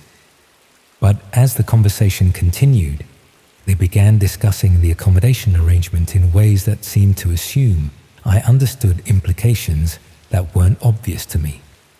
References to discretion agreements and arrangement boundaries that would need to be established, along with mention of additional income opportunities that might be available through connections they could provide. When I asked for more specific information about these opportunities, they explained that sharing accommodation often led to networking possibilities and introductions to people who needed various services from reliable, discreet individuals. Nothing they said was explicitly concerning, but the combination of vague language and implied opportunities created an impression that the flatmate arrangement might involve more than just sharing rent and living space. I decided to research their background more thoroughly before making any commitments, using the personal details they provided to verify their identity and housing history. What I found was troubling. The name and references they'd given me didn't correspond to any verifiable identity or rental history. The professional credentials and educational background they'd described couldn't be confirmed through normal sources. More concerning was that the address they'd listed as their current accommodation was connected to properties that appeared in police reports and local news stories about disturbances, suspicious activities, and investigations into what were described as unconventional business operations. When I tried to research the flatmate finding platform itself more thoroughly, I discovered it wasn't just a housing website, but part of a larger system that facilitated various types of arrangements between people with specific requirements that couldn't be met through mainstream channels. Some profiles were clearly offering accommodation arrangements that involved much more than sharing domestic space. People seeking flatmates who would be willing to participate in activities that required discretion, or who could provide services that weren't advertised openly, but were implied through coded language. The detailed personal information being collected wasn't just for compatibility matching. It was for assessing people's suitability for involvement in activities that required particular psychological profiles and circumstances. I realized I'd been recruited not just as a potential flatmate, but as someone who might be willing to participate in arrangements that involve criminal or exploitative activities disguised as alternative lifestyle choices. The income opportunities that had been mentioned weren't legitimate employment, but payment for participating in activities that required people who were financially desperate and socially isolated enough to agree to things they wouldn't normally consider. But understanding what I'd stumbled across didn't provide clear guidance about how to extract myself safely from the situation. The people involved had already gathered detailed personal information about me and demonstrated sophisticated methods for concealing their actual activities and identities. Simply declining their flatmate offer might not be sufficient if they decided I posed a security risk because of what I'd learned about their recruitment methods. Meanwhile, the platform was probably continuing to target vulnerable students who were desperate for affordable accommodation and might be willing to compromise their safety and ethics in exchange for housing and income they couldn't obtain through legitimate channels. The flatmate search that should have been a straightforward housing arrangement had instead provided insight into systematic exploitation of students who were made vulnerable by financial pressures and housing insecurity. I never responded to any follow-up communications from potential flatmates I'd contacted through the platform, and eventually found accommodation through conventional university housing services despite the increased cost. But I remain concerned about other students who might be recruited through similar platforms, particularly those who were more desperate for housing and income than I'd been, and might be less able to recognize the warning signs of criminal recruitment disguised as accommodation opportunities. The detailed personal profiles and compatibility assessments were probably being used to identify students who could be gradually drawn into increasingly compromising arrangements, starting with housing that seemed legitimate but evolving into participation in activities that would be difficult to escape or report safely. When friends complained about difficulties finding affordable accommodation, I found myself unable to recommend alternative platforms without explaining how I discovered their connection to criminal recruitment, which would require admitting to activities I'd prefer to keep private. The housing crisis affecting students was creating vulnerabilities that were being systematically exploited by people who understood how to present criminal opportunities as legitimate solutions to accommodation and financial problems. Every time I saw flatmate advertisements that promised unusually good deals or mentioned alternative arrangements, I wondered whether students were being recruited for activities that went far beyond sharing rent and living space. The search for someone to help with accommodation costs had instead revealed how easily desperate circumstances could be exploited by people who specialized in identifying and manipulating vulnerable individuals through offers that seemed too good to question until it was too late to withdraw safely.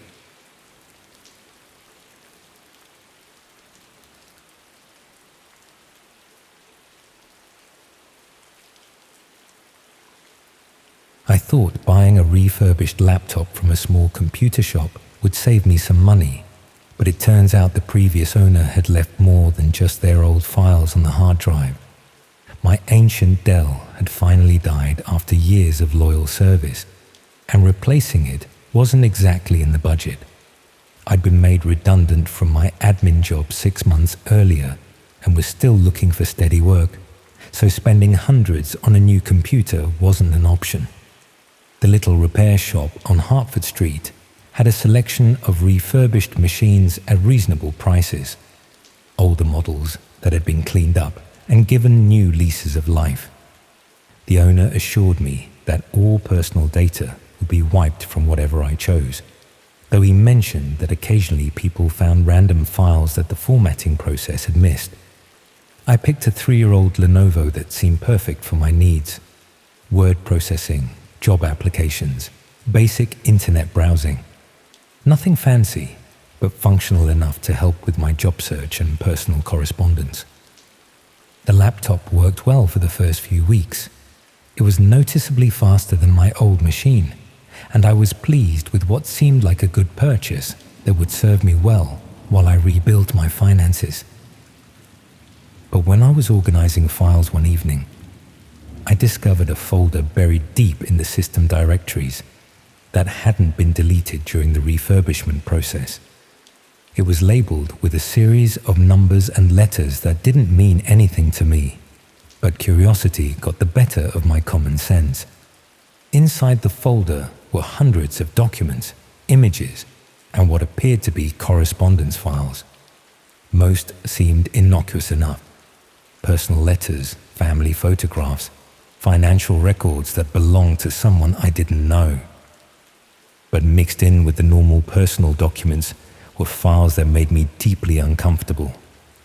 Detailed profiles of various people, complete with photographs, personal information, daily routines, and what appeared to be surveillance notes documenting their activities over extended periods.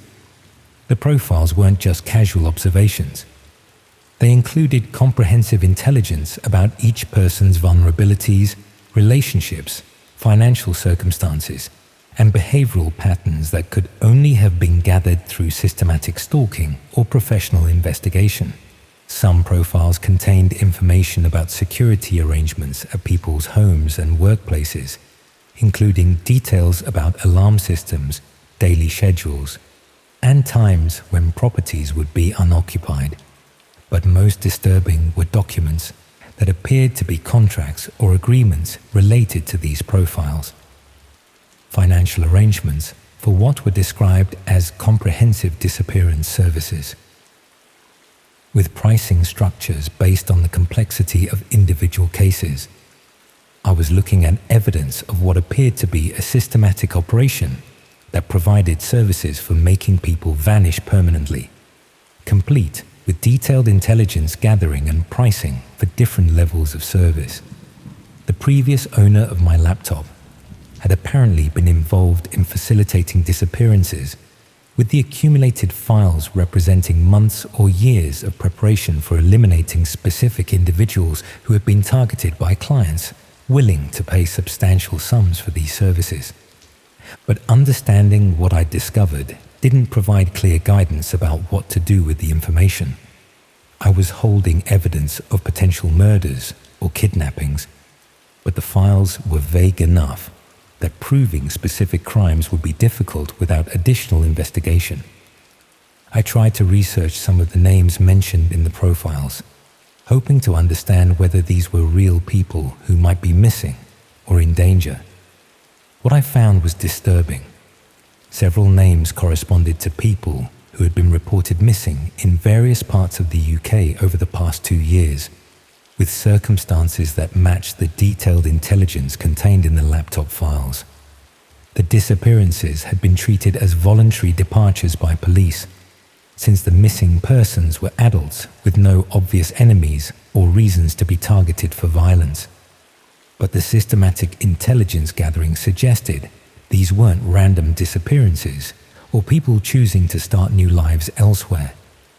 Someone had been systematically targeting specific individuals, gathering comprehensive intelligence about their circumstances, and then facilitating their permanent removal in ways that avoided arousing suspicion from law enforcement. The laptop files represented a professional service that specialized in making people disappear while ensuring their absence appeared voluntary or accidental rather than criminal. But the most troubling discovery was that the files included active cases, people who were apparently being assessed and prepared for disappearance services that hadn't been completed yet. Recent surveillance reports, updated intelligence, and what appeared to be final preparations for eliminating individuals who might still be unaware they'd been targeted. I was holding current evidence of planned crimes against people who could potentially be saved if I could identify them and alert appropriate authorities. But extracting actionable intelligence from the files required accessing specific platforms and communication methods that were referenced in the documents, but weren't immediately accessible through normal internet browsing. The disappearance service operated through hidden websites that required specialized access methods, with clients and service providers communicating through platforms designed to maintain anonymity and avoid law enforcement detection. When I eventually found ways to access these hidden platforms, I discovered an entire marketplace dedicated to various forms of elimination services, with the disappearance operation being just one option, among many available to people who wanted specific individuals removed from their lives permanently. The casual way these services were advertised and discussed suggested that facilitating disappearances was a routine business transaction, with professional service providers competing for clients who needed people eliminated for personal, financial, or business reasons.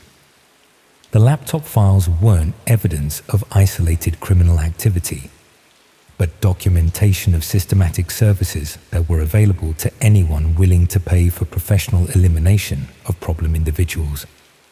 But proving the connection between the marketplace and actual disappearances would require much more investigation than I could safely undertake on my own, especially since the people involved had demonstrated sophisticated methods for avoiding detection.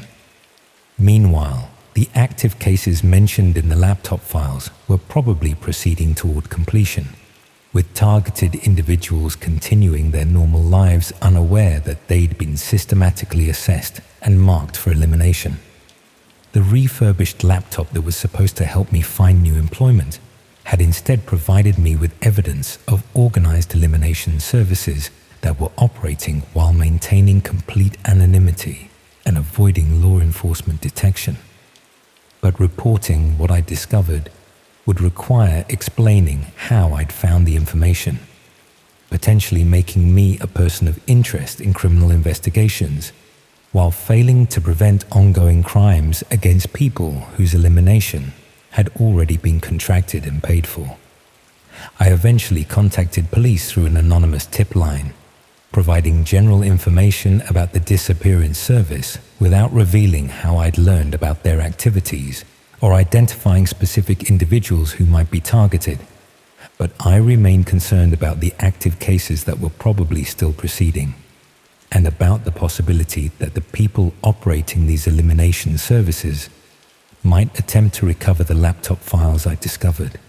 The computer shop where I'd purchased the refurbished machine claimed to have no information about the previous owner, and the files themselves contained no identifying details that could be traced back to specific individuals or organizations. The elimination service was probably continuing to operate while recruiting new clients and targeting additional people for disappearance, using methods that had been refined through years of successful operations that had avoided law enforcement detection.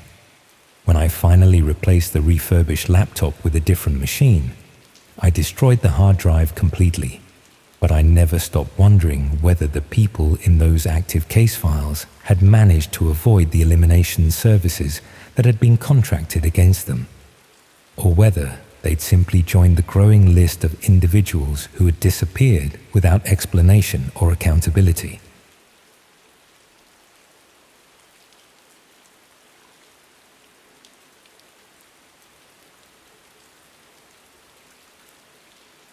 I want to tell you about the day I stopped watching those short videos. You know, the ones where you just mindlessly swipe up again and again until you realize 3 hours have passed. That algorithm had me figured out perfectly until it showed me something I wish I could unsee. The moment still replays in my head, an ordinary-looking prank video that suddenly turned into something unmistakably real, something that changed me forever. I'm sharing this now because I've kept it bottled up for too long. My friends noticed how I changed afterwards, deleting all my social media, jumping whenever my phone made a notification sound. The counselor at uni thinks I'm dealing with some kind of digital anxiety disorder, but how can I tell her what really happened? She'd either think I was making it up or report it to the police, and honestly, I'm too scared to find out what would happen next. Writing it down like this, anonymously, feels safer, like I'm finally letting it out without putting myself at risk. So here goes.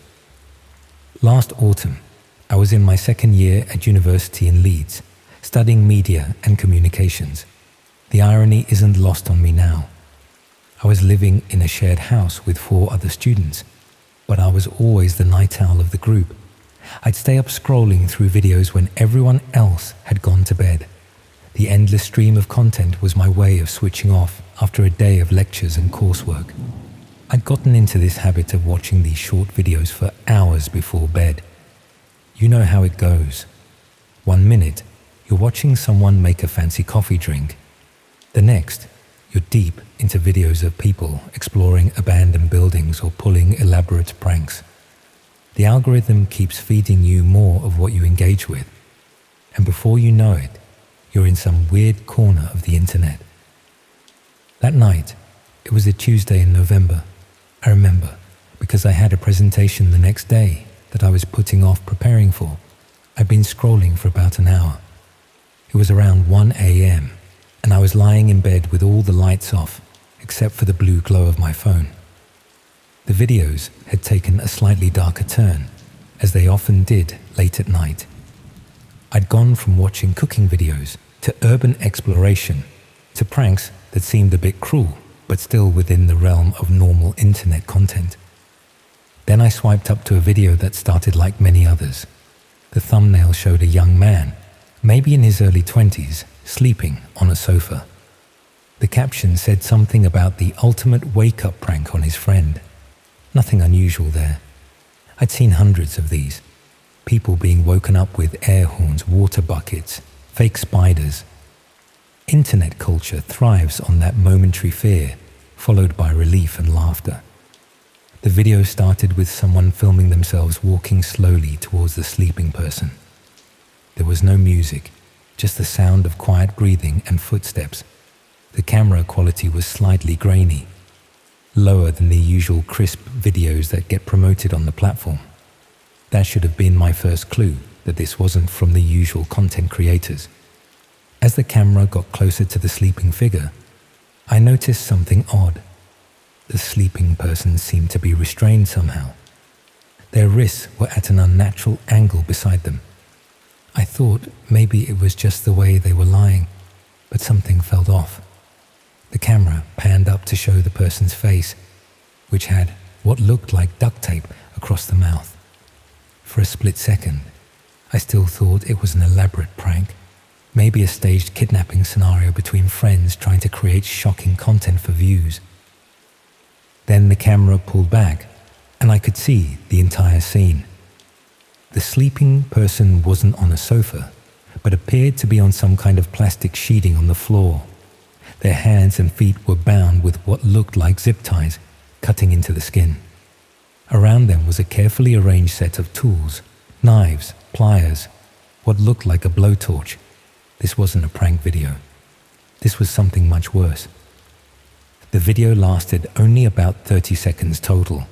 The last few seconds showed the person behind the camera reaching down and selecting a knife, then the bound person's eyes flying open in terror as they realized what was happening. Then the video ended abruptly. I stared at my screen in shock. For a moment, I wasn't sure what I'd just seen.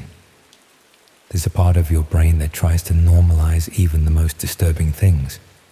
I told myself it was just a really dark prank, or maybe a clip from a horror film, or an elaborate setup for a viral marketing campaign. I even swiped back up to see it again, to reassure myself it wasn't what I thought it was. But the video was gone. In its place was a cooking tutorial.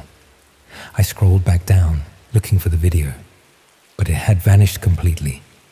I closed the app and reopened it, but my feed was back to showing the usual content. Nothing remotely resembling what I'd just witnessed. I put my phone down and sat up in bed, my heart racing. Had I imagined it? Was I so tired that my mind had twisted an innocent prank video into something sinister? I almost convinced myself that was the case, that I needed to get more sleep and stop scrolling through videos until the early hours. But then my phone vibrated with a notification. I picked it up, half expecting to see a message from one of my housemates asking me to quiet down. Sometimes I didn't realize how loud I was being when everyone else was trying to sleep. Instead, it was a notification from an app I'd never seen before. The icon was just a simple black dot. The notification just said, "Enjoyed the preview. Swipe for more." I immediately deleted the notification and checked my installed apps. There was nothing there that matched the black dot icon. I ran a virus scan, which came back clean. I restarted my phone, changed my passwords, all the things you're supposed to do when something seems off with your device.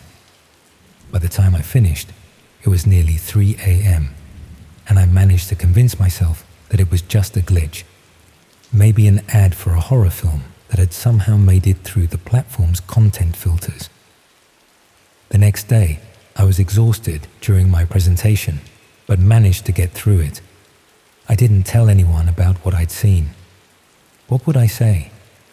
That I might have stumbled upon something disturbing, but wasn't completely sure. That I got a strange notification afterwards that I couldn't explain. It sounded paranoid, even to me. For a few days, everything went back to normal. I still used my phone, but avoided the video app. I focused on coursework and spent more time with my housemates in the evenings instead of isolating myself with endless scrolling. I almost forgot about the incident. Then, about a week later, I received an email from an address that was just a string of numbers and letters. The subject line was blank, and the body of the email contained only a link. Against my better judgment, and I still don't know why I did this, I clicked it. The link took me to what looked like a clone of the popular video app, but something was off. The interface was slightly different, with a dark grey background instead of white, and instead of the usual categories and trending topics, there was just a continuous feed of videos that started playing automatically. These weren't normal videos. Each one showed someone in distress, bound, crying, pleading silently with the camera. Some were being pranked in ways that went far beyond anything that could be considered a joke. Being burned with cigarettes, cut with knives, terrorized with weapons. And between each distressing video were clips of normal, everyday content. The exact kind of videos I usually watched, from creators I recognized. I tried to exit the page, but it wouldn't close.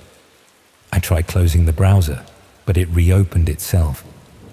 In a panic, I forced my phone to shut down by holding the power button. When I turned it back on, everything seemed normal again. The browser history showed no record of the site I'd visited. That night, I couldn't sleep. I kept thinking about what I'd seen and what it meant. Had I somehow stumbled into some dark web version of the popular video platform? Was there a shadow version of the app that showed content too disturbing for the mainstream? And more terrifyingly, how had it found me? The next morning, I woke up to another notification from the Black Dot app that wasn't installed on my phone. This time it said, "Your viewing habits have been analyzed. Recommendations ready." That was when I knew this wasn't random. Whatever this was, it had been watching what I watched, learning my preferences, my viewing patterns, just like the main algorithm, but for something much darker. And somehow, it had decided I was ready for more extreme content. I didn't open the notification. Instead, I did a factory reset on my phone, wiping everything. I changed all my passwords from my laptop, set up two-factor authentication on every account. I even changed my email address and phone number. Paranoid, absolutely. But I couldn't shake the feeling that I'd been marked somehow. For a while, it seemed to work. No more strange notifications, no more disturbing videos. I still used social media, but was much more careful about what I engaged with. I set time limits for apps and never used them late at night when my guard might be down. Then came the package. It arrived at my house about a month later, addressed to me, but with no return address. Inside was a USB drive and a printed card that said, "Custom content based on your viewing history." I didn't plug in the USB drive. I'm not that stupid. But I didn't throw it away either. Something stopped me. Some morbid curiosity, or perhaps the feeling that discarding it wouldn't make this go away. Instead, I wrapped it in plastic and buried it in a shoebox in my wardrobe. Sometimes, late at night, I think about what might be on it. Videos tailored specifically to what the algorithm thought would appeal to me, based on everything I'd ever watched, every video I'd lingered on a second too long, every dark curiosity I'd indulged thinking no one was watching. It's been 6 months now. I've changed universities, moved to a different city. I use technology as little as possible, just enough for my studies and to stay in touch with family. No more social media, no more endless scrolling. But I can't escape the feeling that I'm still being watched, that the algorithm is still learning, still waiting to show me more. Every CCTV camera, every smartphone, every laptop camera feels like an eye following me. And the worst part is knowing that whatever I saw that night, whatever dark corner of the internet I glimpsed, it's still out there. People are still scrolling through it, still being fed content that gets progressively darker, still being desensitized bit by bit, until suddenly they're watching something real and horrific without even realizing the line they've crossed. Sometimes I wonder how many other people got the same recommendations I did. How many clicked through? How many watched more than I did? How many are still watching? And sometimes, in my darkest moments, I wonder if I'm in one of those videos now too. If someone, somewhere, is swiping through short videos and will come across footage of me going about my day, oblivious to the camera following me. And they'll pause for a moment, thinking it's a bit odd, a bit different from the usual content, before swiping up to the next video. Never realizing what they've just seen or what might be coming next. Just another swipe in an endless stream of content, getting darker with every flick of the thumb.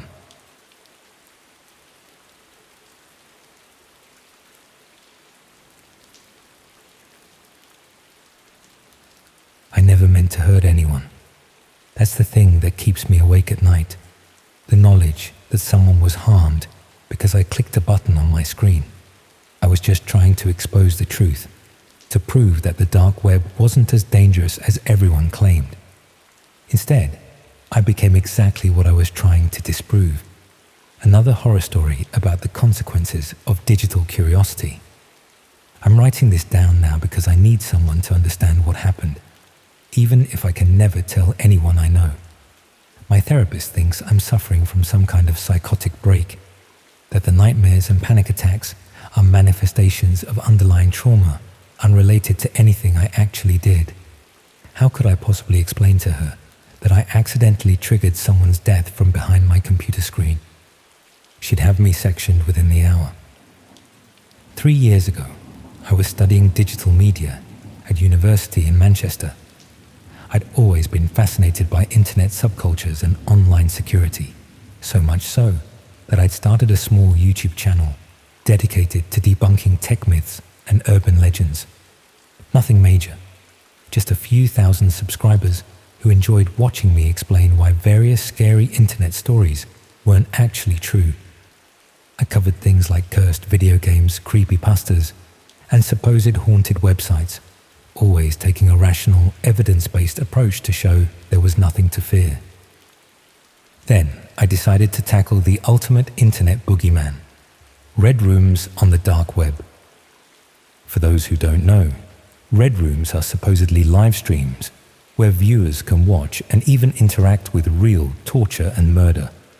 They've been a persistent urban legend for years, with countless stories of people stumbling across them while browsing the dark web. Almost every credible source will tell you they don't actually exist, that the technical limitations of the Tor network make live streaming nearly impossible, and that they're just another internet myth designed to scare people away from the dark web. That's what I believe too. I'd spent enough time on the dark web for research purposes to know that most of it was just unindexed websites, drug marketplaces, and forums for people who wanted extra privacy. Nothing like the horror show most people imagined. So I planned to make the ultimate debunking video. I would go on the dark web, attempt to find these supposed red rooms, and show my viewers that they were either fake, pre-recorded videos, or simply didn't exist at all. I set up multiple layers of security, VPNs, a dedicated laptop that I'd never used for personal information, even a virtual machine as an extra precaution. I installed screen recording software to capture my exploration, planning to edit it down to show how unscary the dark web really was. I spent weeks researching, gathering links from various forums and chat rooms where people claimed to have found entrances to these mythical red rooms. Most of the links were dead ends, as I expected. Some led to obvious scams asking for Bitcoin payments to access content that probably didn't exist. Others were clearly fake sites with staged photos or clips from horror movies. Exactly what I anticipated finding. After about 2 weeks of recording these uneventful explorations, I was nearly ready to compile my video and declare Red Rooms officially debunked. Then I received a message on one of the dark web forums I'd been frequenting for research. The user, who went by a string of numbers rather than a name, claimed to have access to a real Red Room. They said it wasn't advertised publicly because it catered to a very exclusive clientele, but they could provide me with temporary access if I was interested. Of course, I was skeptical. This was exactly the kind of thing people claimed happened right before they were scammed or hacked. But for the sake of thoroughness, I decided to follow this lead to its inevitable disappointing conclusion. I responded that I was interested, expecting to be asked for payment or personal information that would confirm it was a scam. Instead, the user sent me a long, complex URL and instructions to access it at exactly 3 a.m. GMT the following night. No payment required, no registration. Just a warning that I should not interact with anything on the site unless instructed to do so by the moderators. I almost didn't follow through. Something about the specificity of the time and the warning made me uneasy. But I reminded myself that this was exactly the kind of dramatic setup that fed into the myth of Red Rooms. It was theatrical, designed to build anticipation and fear. Perfect for my debunking video. So at 2:55 a.m., I sat at my desk with my screen recorder running, multiple security measures in place, and navigated to the URL I'd been given. The site loaded slowly, normal for the Tor network, and initially appeared to be just a black screen. For a moment, I thought I'd been given a dud link after all. Then text appeared, verification in progress. A loading bar crawled across the screen, and I figured this was just more theatre, a way to build tension before revealing whatever fake content or scam lay on the other side. At exactly 3 a.m., the screen changed. A video feed appeared, showing what looked like a basement or cellar. The space was dimly lit with a reddish light, hence the name Red Room, I supposed. In the center was a person tied to a chair, hooded, wearing what appeared to be ordinary clothes, jeans, and a dark shirt. The video quality was surprisingly good, much better than I'd expected possible through Tor. That was my first clue that something wasn't right. My heart started racing as I tried to determine if what I was seeing was real or staged. There were no visible injuries on the person, no blood, nothing that immediately screamed, "This is actually happening." But there was something about the way they moved. Small, frightened movements, the rise and fall of their chest as they breathed rapidly, that felt unnervingly authentic. On the right side of the screen was a simple user interface with various buttons and commands. Some were labeled with actions like cut, burn, shock. Others were more administrative: camera angle, sound on/off, vote. At the bottom was a chat window where I could see messages scrolling by. Usernames I didn't recognize commenting on the stream and apparently placing votes for what should happen next. I told myself it had to be an elaborate hoax. The technical limitations alone should have made this impossible. Maybe it was pre-recorded footage with an interactive interface overlaid to create the illusion of a live stream. Or perhaps actors performing for the camera. I'd seen similar setups in alternate reality games and viral marketing campaigns. Still recording my screen for the debunking video, I began to take notes on all the elements that proved this couldn't be real. The video quality was too good for Tor. The interface was too clean and responsive. The timing of the show starting exactly at 3 a.m. was too theatrical.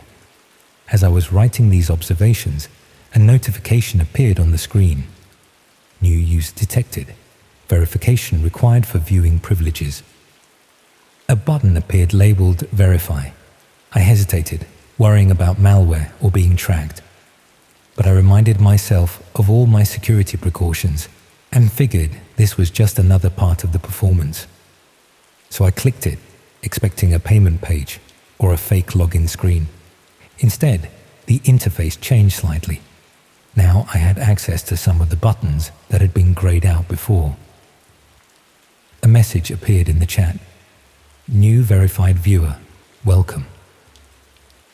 The moderator, whose username was just an anonymous string of characters, sent a private message in a separate window.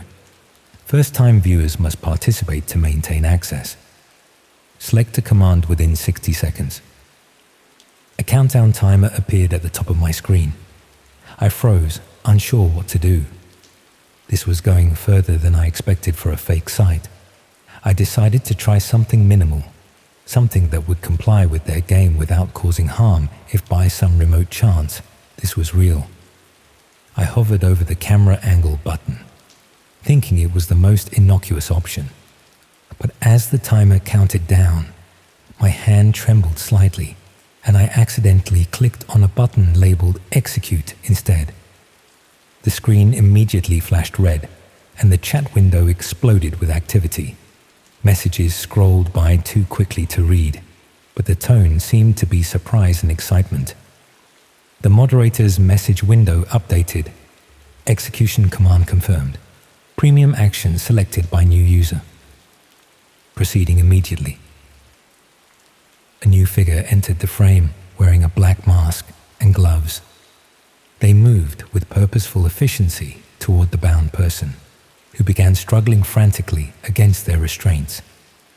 The masked figure produced what looked like a handgun, pressed it against the back of the hooded person's head, and without hesitation, pulled the trigger.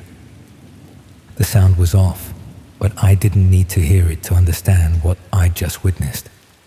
The body slumped forward, dark liquid splattered across the floor and wall, and the masked figure stepped back, turning toward the camera, as if acknowledging the viewers. I slammed my laptop shut in horror, too shocked to process what had happened. Had I just watched someone die? Had I somehow caused it by clicking that button? It couldn't be real. It had to be an elaborate fake, a sick prank designed to frighten people who went looking for red rooms. But deep down, I knew. There was something unmistakably real about the way the body had moved, then gone still. Something about the splatter pattern that no special effects team would get exactly right. I deleted the screen recording immediately, then wiped my hard drive completely. I got rid of the laptop, broke it apart, and disposed of the pieces in different bins across the city. I deleted my YouTube channel and all social media accounts connected to it. I told my subscribers I'd received threats and needed to step away for my safety. Not entirely untrue. For weeks afterward, I jumped at every unexpected sound, convinced someone was coming for me. I checked news reports obsessively for any stories about missing persons or mysterious deaths, but found nothing I could definitively connect to what I'd seen. Eventually, the acute panic faded, replaced by a persistent, low-grade dread that never fully disappears. I switched universities, moved to a different city, changed my field of study. I avoid anything related to internet security or the dark web. I never record my screen for any reason, but sometimes, when I close my eyes at night, I still see that button on my screen. I still feel the slight tremor in my hand that moved the cursor just a few pixels to the right. I still wonder about the person in that chair, who they were, if anyone is looking for them, if they would still be alive if I hadn't been so determined to prove how safe and rational the internet really was. I don't know if red rooms exist for everyone, or if I somehow stumbled into something unique and terrible. I don't know if what I saw was real, or an elaborate hoax designed to make me believe I'd caused someone's death. But I do know that I'll never again assume I understand the full extent of human cruelty or the true depths of the internet. So if you're reading this, please learn from my mistake. Some things aren't worth investigating, even to prove they don't exist. Some corners of the internet should remain unexplored. And if you ever find yourself staring at a screen with a countdown timer and commands you don't fully understand, close it, walk away. Because sometimes curiosity doesn't just kill the cat. Sometimes it makes you the killer.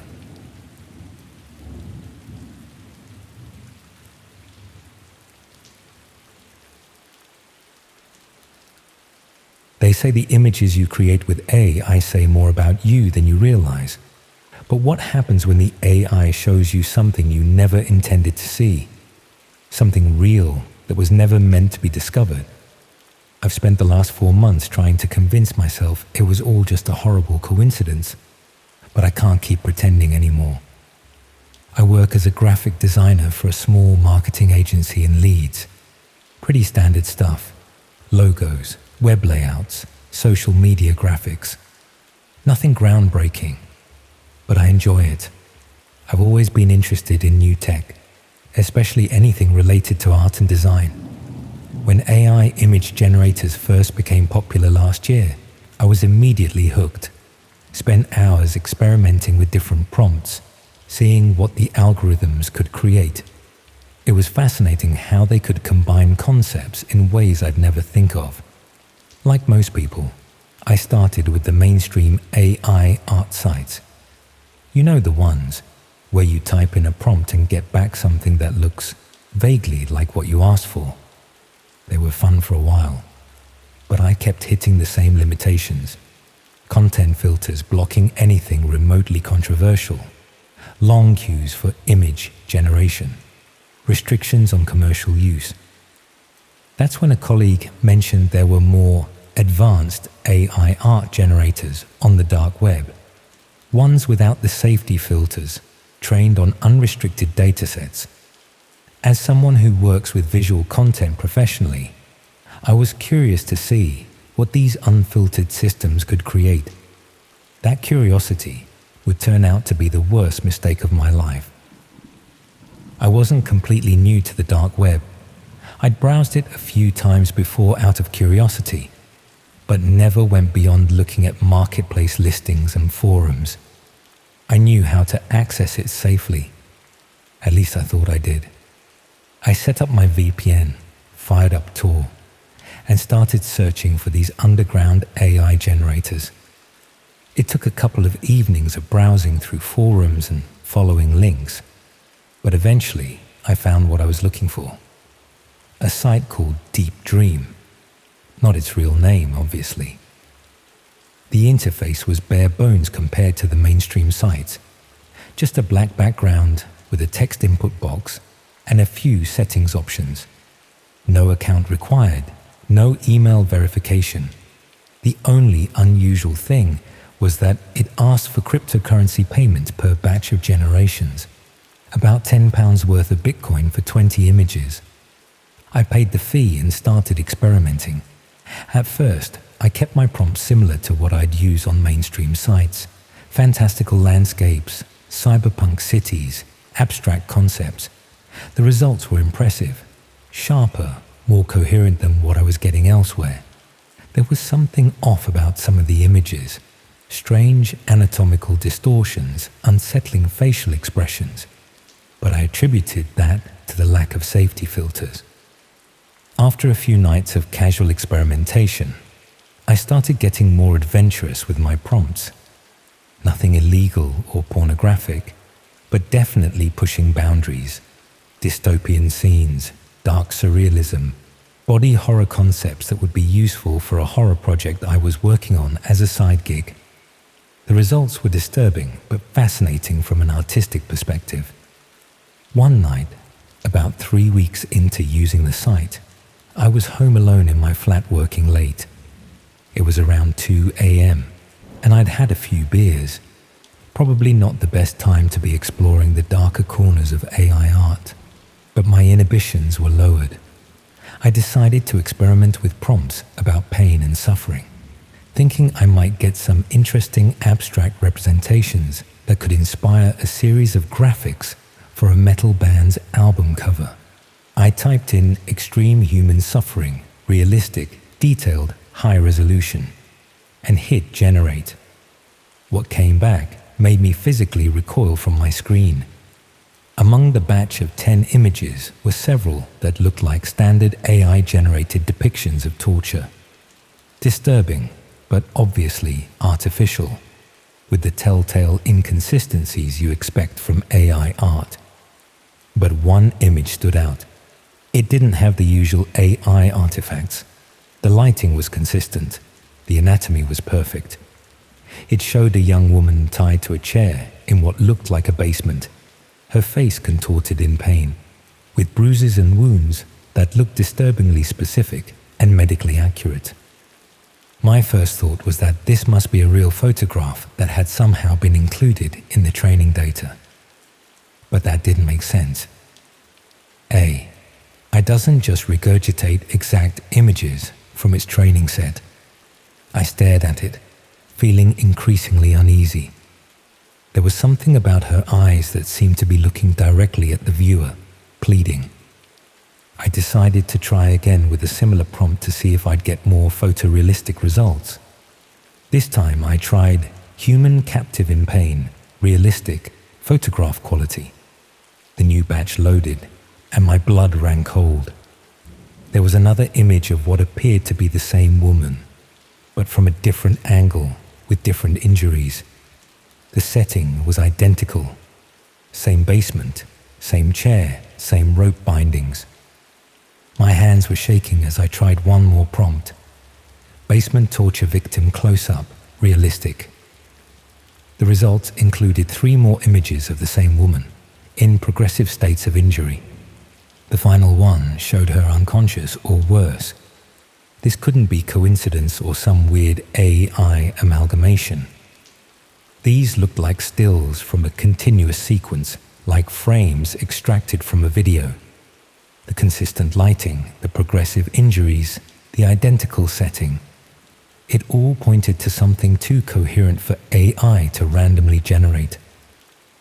I closed the browser immediately and stepped away from my computer, feeling physically sick. My mind was racing with horrible possibilities. Had I somehow stumbled upon evidence of an actual crime? Was this AI being trained on footage from the dark corners of the internet that should never see the light of day? Or worse, was someone using this platform to distribute real footage disguised as AI-generated content? I tried to rationalize it. Maybe this was an elaborate hoax. Maybe the site was seeded with realistic images to shock users. Maybe it was from a movie or staged horror photography that looked more real than it was. I spent the next day distracted at work, unable to focus on anything but those images. That evening, I made the decision to go back to the site, not to generate more images, but to see if there was any information about how their model was trained or who operated the site. I needed to understand what I had seen. When I tried to access Deep Dream again, the site was gone. Just an error message where the page should have been. I tried searching the forums where I'd originally found the link, but any mentions of the site had been deleted.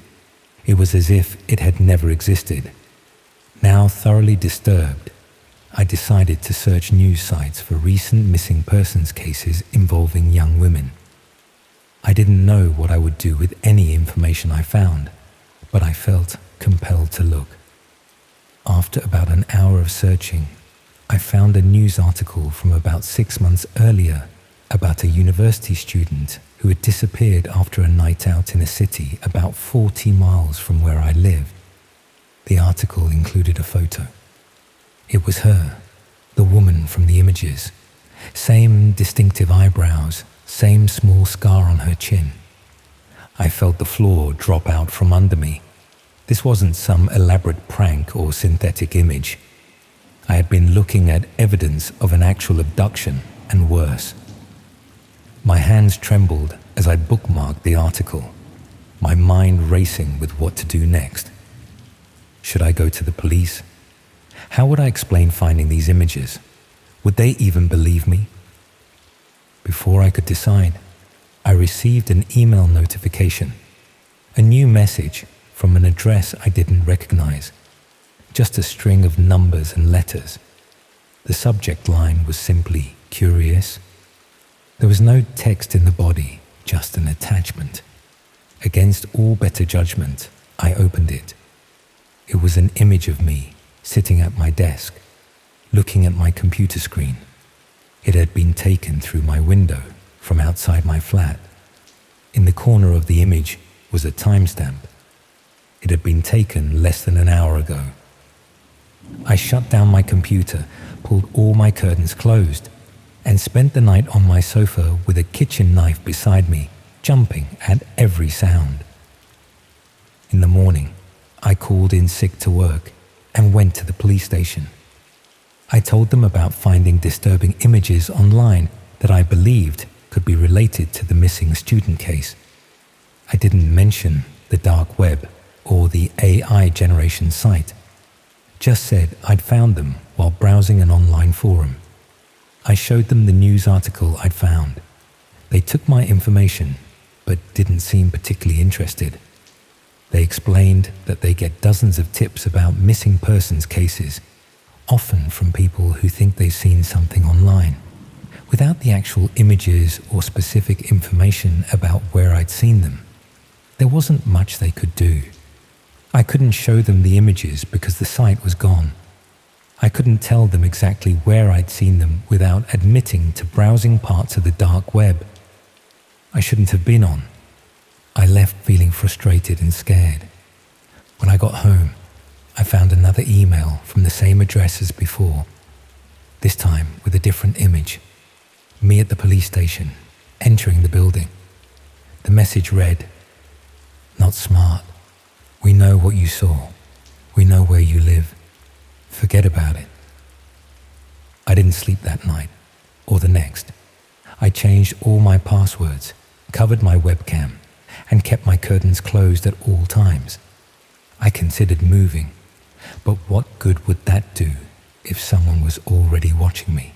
A week later, the local news reported that the body of the missing student had been found in an abandoned building.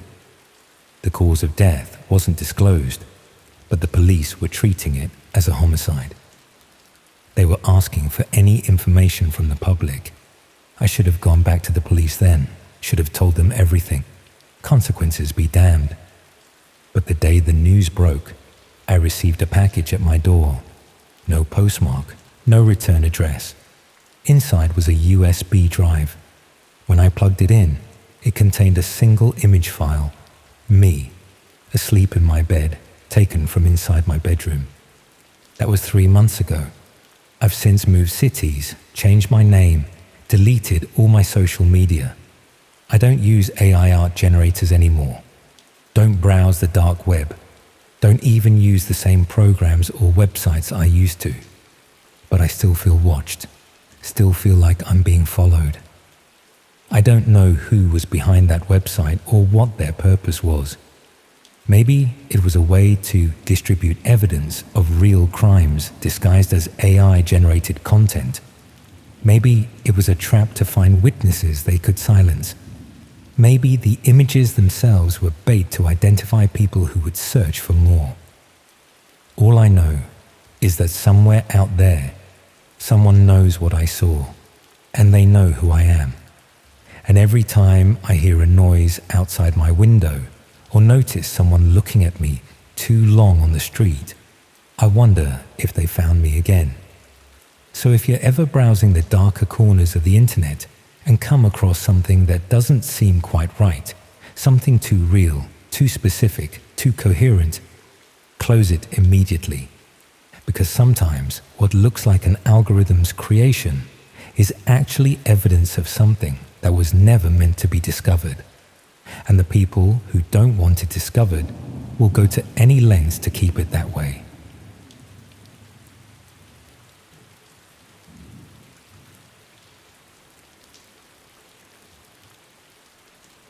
Okay, so this might just be me, but have you ever had a moment when your phone screen shows you something disturbing and you immediately check over your shoulder to make sure no one can see what you're looking at, even when you're completely alone?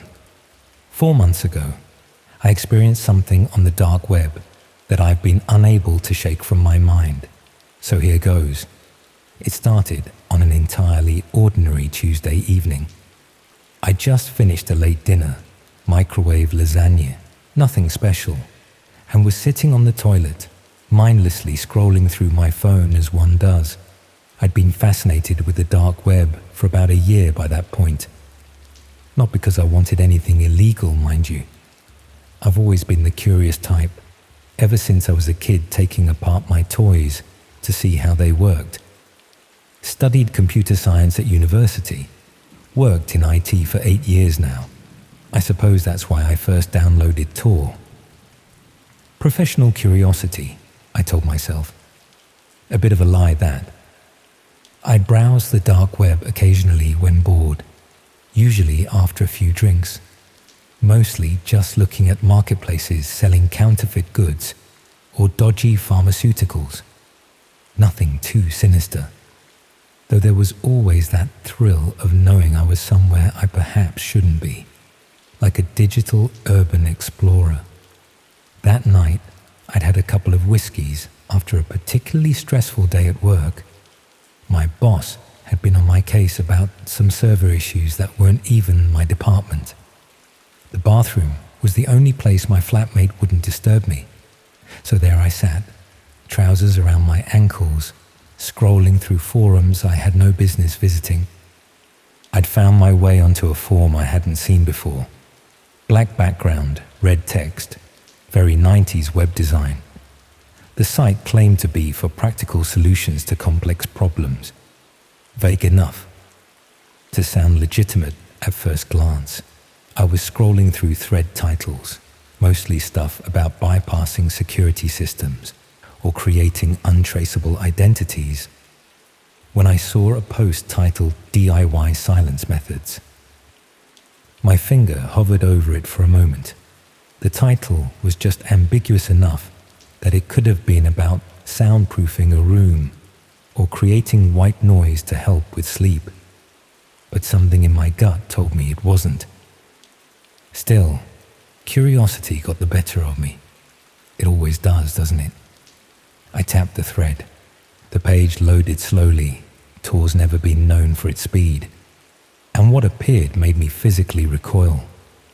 The thread contained meticulously detailed guides for creating homemade torture devices. Not historical information or theoretical concepts, but step-by-step instructions with diagrams showing how to build tools specifically designed to cause pain, without leaving visible marks. Tools designed to extract information, while keeping the victim conscious. Tools designed for silence. I remember my bathroom suddenly felt very cold. The radiator had been on full blast. My flatmate always complained about my excessive heating bills. But I felt goosebumps forming on my arms. What disturbed me most wasn't just the content itself, but the clinical, almost academic tone, as if the author was explaining how to assemble IKEA furniture, not instruments of suffering. And worse still were the comments beneath each design, users suggesting improvements or sharing their field test results. I should have closed the app immediately, should have deleted Tor, reset my phone, and forgotten the whole thing. Instead, like a witness to a car crash, I couldn't look away. I scrolled further, reading through post after post. People were casually discussing the merits of different techniques, like they were reviewing kitchen appliances. This method is too messy for apartment use. This one tends to cause unconsciousness too quickly. I found adding this modification extends the process by several hours. My stomach churned. The microwave lasagna threatened to make a reappearance. Yet I kept scrolling, telling myself I was just documenting the depravity, as if I were some sort of digital anthropologist studying the darkest corners of humanity. What a load of rubbish. I was rubbernecking at human suffering. That's when I noticed the view counter at the bottom of the thread. Only 3 people were currently viewing this horrendous content. The forum administrator, someone with the rank field expert, and me. 3 people in a hidden corner of the internet that should require specific knowledge even to find. I suddenly felt very exposed, like I'd wandered into a private meeting I wasn't invited to. As I was about to close the app, a notification appeared at the top of my screen. A private message. The username matched the field expert, currently viewing the thread. My thumb hovered over the notification. Every instinct told me not to open it. But again, that damn curiosity. I tapped it. First time browsing our resources. I notice you've been on this page for 16 minutes, looking for something specific. I offer practical demonstrations for serious clients. My blood ran cold. 16 minutes. Had I really been staring at this horror show for that long? And what did they mean by practical demonstrations? I didn't respond, immediately closing the app and shutting off my phone entirely. I sat there in the bathroom, suddenly aware of how vulnerable I was. Trousers around my ankles, the faint drip of the leaky tap, the only sound breaking the silence. I finally gathered myself, washed my hands thoroughly, as if I could somehow clean away what I'd seen, and went to bed. Sleep didn't come easily that night. I kept thinking about how the person had known exactly how long I'd been viewing the thread. Was there some tracker embedded in the page? Had I compromised my anonymity somehow? I told myself I was being paranoid. The dark web is supposed to be anonymous. That's the whole point.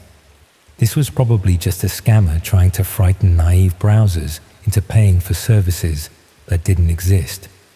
The next morning, I convinced myself it was nothing to worry about. Just another internet weirdo trying to seem more dangerous than they actually were. I went to work, had a relatively normal day, and had almost put the incident out of my mind by the time I got home. Almost. That evening, I received an email to my personal account, not my work email or any address I'd ever used with Tor. The subject line, regarding your interest in silence methods. The body contained only an attachment, a PDF. I scanned it with 3 different antivirus programs before opening it. It wasn't malware, it was worse. The PDF contained a customized silence method, tailored specifically for someone matching my exact physical description. Height, weight, even the small scar on my left wrist from a childhood accident. The document detailed how my apartment layout, which it described with disturbing accuracy, would provide optimal acoustics for the procedure. It mentioned how my neighbor's hearing impairment would be advantageous. It specified which of my kitchen implements would be most effective. I felt the world tilt sideways. How could they possibly know these things about me? I'd been so careful with my identity online. I'd used Tor correctly. I'd never entered personal information. My hands shook as I deleted the email, then emptied my trash folder, as if that would somehow protect me. I spent that night at a friend's house, making up some story about a water leak in my flat. I didn't sleep. Couldn't even close my eyes without seeing those diagrams, now with my face superimposed on the victim. The next day, I contacted my internet provider, changed all my passwords, and factory reset my phone. I convinced myself that someone had hacked my device, that it was all just an elaborate scam to frighten me. I almost believed it too. 3 days later, I came home from work to find my apartment door unlocked. Nothing was missing. Nothing was visibly disturbed. But on my kitchen table sat a small metal object I'd never seen before. It matched exactly one of the components shown in the torture device diagrams, a custom thumb screw with peculiar modifications. Beside it was a handwritten note. For your consideration. Field testing appointment scheduled for Friday. I didn't pack. I didn't call the police. What would I even say? that I'd been browsing torture methods on the dark web, and now someone wanted to demonstrate them on me. I grabbed my passport, wallet, and the clothes on my back. I drove straight to my parents' house in Scotland, 6 hours away, checking my rearview mirror the entire journey. I stayed there for 2 weeks, told them I was on holiday. When I finally returned to London, I moved to a new flat in a different area. I changed my phone number, email addresses, even deleted all my social media. I never went back on the dark web, never wanted to. It's been 4 months now. No more strange emails. No more unlocked doors or mysterious objects. I should feel safe, but I don't. Because here's the thing that keeps me awake at night. Whoever found me didn't do it through some dark web tracking. They found me in the real world. They had physical access to my home, which means they weren't just some distant internet bogeyman. They were close. Possibly someone I know. Possibly someone I still interact with every day. Sometimes, when I'm sitting on the toilet, scrolling through perfectly innocent websites on my new phone, I'll remember those diagrams. I'll remember how casually people discuss methods of causing unimaginable pain. And I'll wonder if the person who sent me that PDF is watching me right now, silently testing my new security, waiting for the perfect moment to reschedule our field testing appointment. Because that's the thing about the dark web. It's not just some abstract digital realm separate from our everyday lives. The people there are real. They live among us. They could be anyone. The friendly IT guy at your office. The quiet neighbor who always nods hello. And sometimes, when you glimpse their other life, they notice you noticing them. And they don't like it one bit.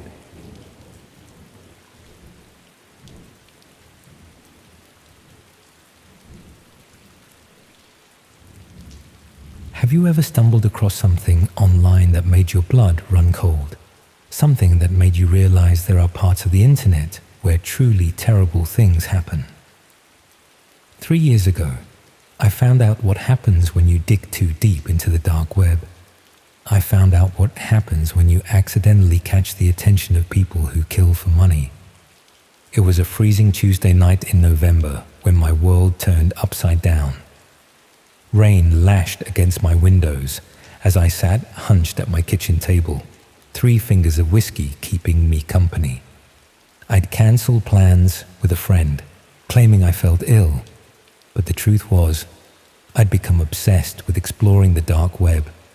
My old Victorian flat was frigid except for the kitchen, where the ancient boiler struggled to pump out enough heat to keep my fingers from going numb on my laptop keyboard.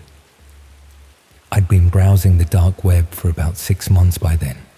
Nothing serious, mostly just forums and marketplaces, more out of curiosity than anything else. I downloaded Tor after watching a documentary about internet privacy. That's what I told myself anyway. But I think there was always part of me that wanted to see if the stories were true.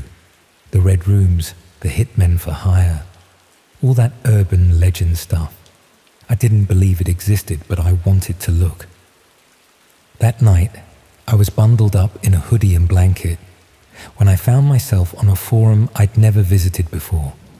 I'd been clicking through links on the hidden wiki, following a breadcrumb trail of increasingly obscure destinations. This particular forum looked fairly standard. Black background, simple layout, topics arranged by category.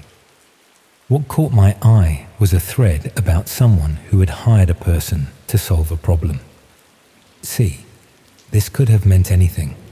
Could be a hacker, could be someone to buy drugs, could be someone to do your university coursework. But something about the simplicity of it made my stomach tighten.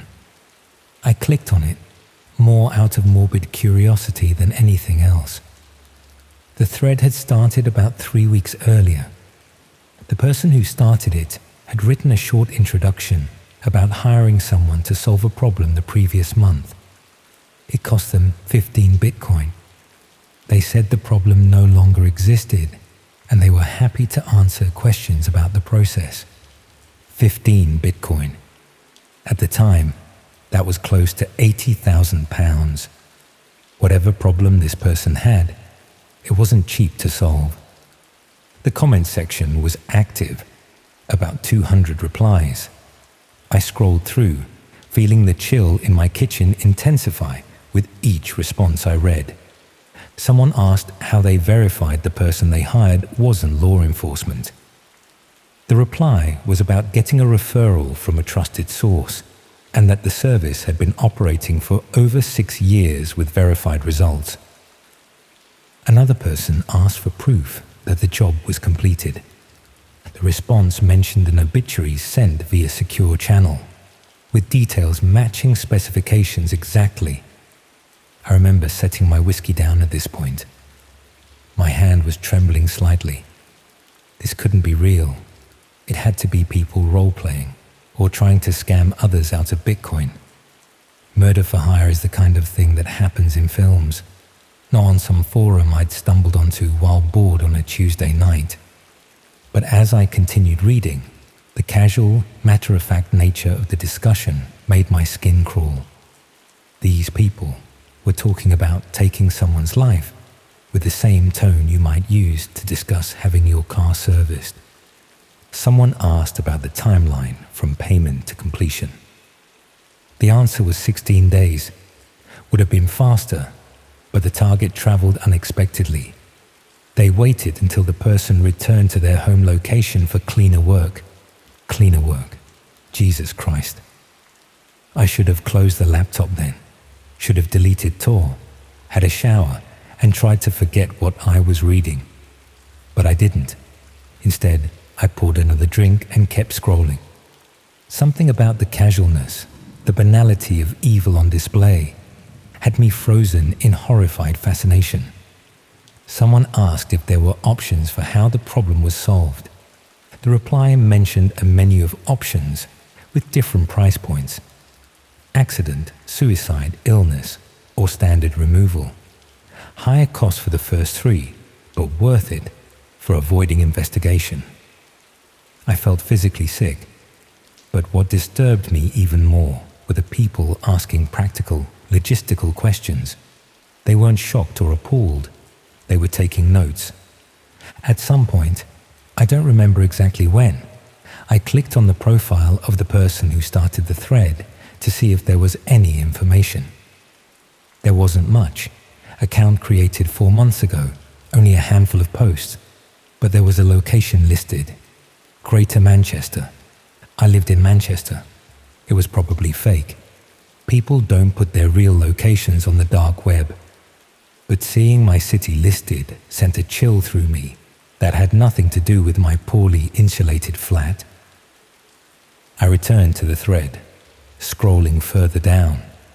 One comment caught my attention about someone having a similar issue with their business partner in the construction industry, located in northwest England. The response confirmed it was about a former business partner in property development, also in northwest England, and offered to move to a private channel for details. Northwest England, property development. I remembered reading something in the Manchester Evening News a few months back. A property developer had been found dead in his car in a quarry outside the city. Apparent suicide, but the family was disputing it. My heart was pounding now. I opened a new tab and searched for the news story. Found it almost immediately. This property developer, co-owner of a development company, was found dead in his Range Rover at a quarry in March. Carbon monoxide poisoning. The family insisted he had no history of depression and was in good spirits, having recently won a major contract.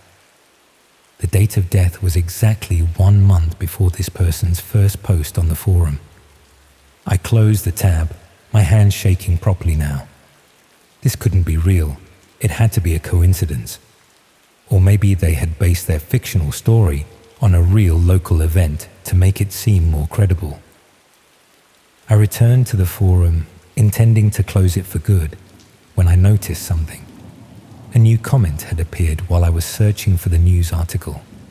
It was addressed to the person viewing from Manchester on a Virgin Media router, followed by my exact router ID.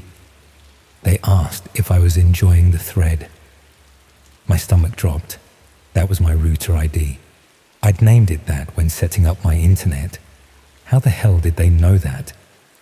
I slammed my laptop shut, unplugged my router, and sat in the darkness of my kitchen, the only light coming from the blue flames of the boiler. My mind was racing. It wasn't possible. You can't identify someone through Tor. That's the whole point. Unless the forum itself was some kind of honeypot. Or unless I'd made some rookie mistake with my security settings. I didn't sleep that night.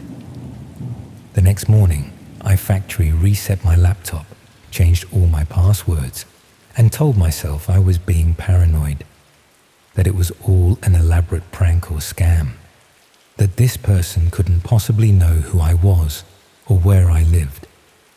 For a few weeks, I jumped at every unexpected sound in my flat. I found myself looking over my shoulder on my way home from work. But gradually, as nothing happened, I convinced myself it had been some kind of coincidence or trick. Maybe the forum could see I was from Manchester through some metadata leak, and the router thing was a lucky guess. Or maybe I'd misread it entirely. I tried to forget about it, and for the most part, I succeeded. I never went back on the dark web, never wanted to, until last week. I was scrolling through Twitter when I saw it. A BBC News article about a trial beginning for a Manchester dark web murder for hire case. I clicked on it, my chest tightening. The former business partner of that property developer was on trial for allegedly hiring a hitman through the dark web. The police had been tipped off by an anonymous source who provided screenshots of forum conversations with the exact same username I'd seen that night. The article included one of the screenshots. It was the exact thread I'd read that night. But there was more. Further down in the comments, after I'd closed my laptop that night, there was a message. It said, since there was an uninvited guest, they wanted to clarify something. They weren't worried about law enforcement because by the time they would see this, all traces would be gone. But for their friend on Virgin Media, who was reading about the victim right then, they had a message. Curiosity is dangerous. They knew where I lived. They knew I lived alone. They said to consider this a professional courtesy. Forget what I'd seen. I hadn't seen that message, but whoever had tipped off the police had. The article went on to say that the business partner had been under surveillance for months before his arrest. Digital forensics had found Bitcoin transactions matching the timeline and amount mentioned in the forum. The hitman had never been identified, and here's the thing that keeps me awake at night. The anonymous tip that led to the arrest came 3 months ago. For over 2 years, this person had gotten away with it. Someone else had seen that thread, seen the threat toward me, and turned them in. But who, and why now? 2 days after I read the article, I received a letter. No return address. Inside was a single sheet of paper saying that the service provider mentioned in their previous conversation had been compromised. A new provider had acquired their client list. My details were in the system as a person of interest. The message said this matter had been resolved, and no further action was required. I've moved flat since then, changed my phone number. I'm writing this from a different city. I don't know if I'm being paranoid or not. Don't know if there really was a hitman, if they really did know who I was, if someone else really did. What? Take them out to protect me? Or if the business partner just got sloppy and got caught on their own? All I know is that sometimes, when I'm sitting at my new kitchen table late at night, I could swear I hear someone testing the door handle and every time I get an email from an address I don't recognize, my heart stops for a moment. Because the dark web isn't just some abstract concept or urban legend. It's real people doing real things. And sometimes those things involve ending lives for £80,000. And sometimes, just by clicking the wrong link, you become part of something you can never fully escape.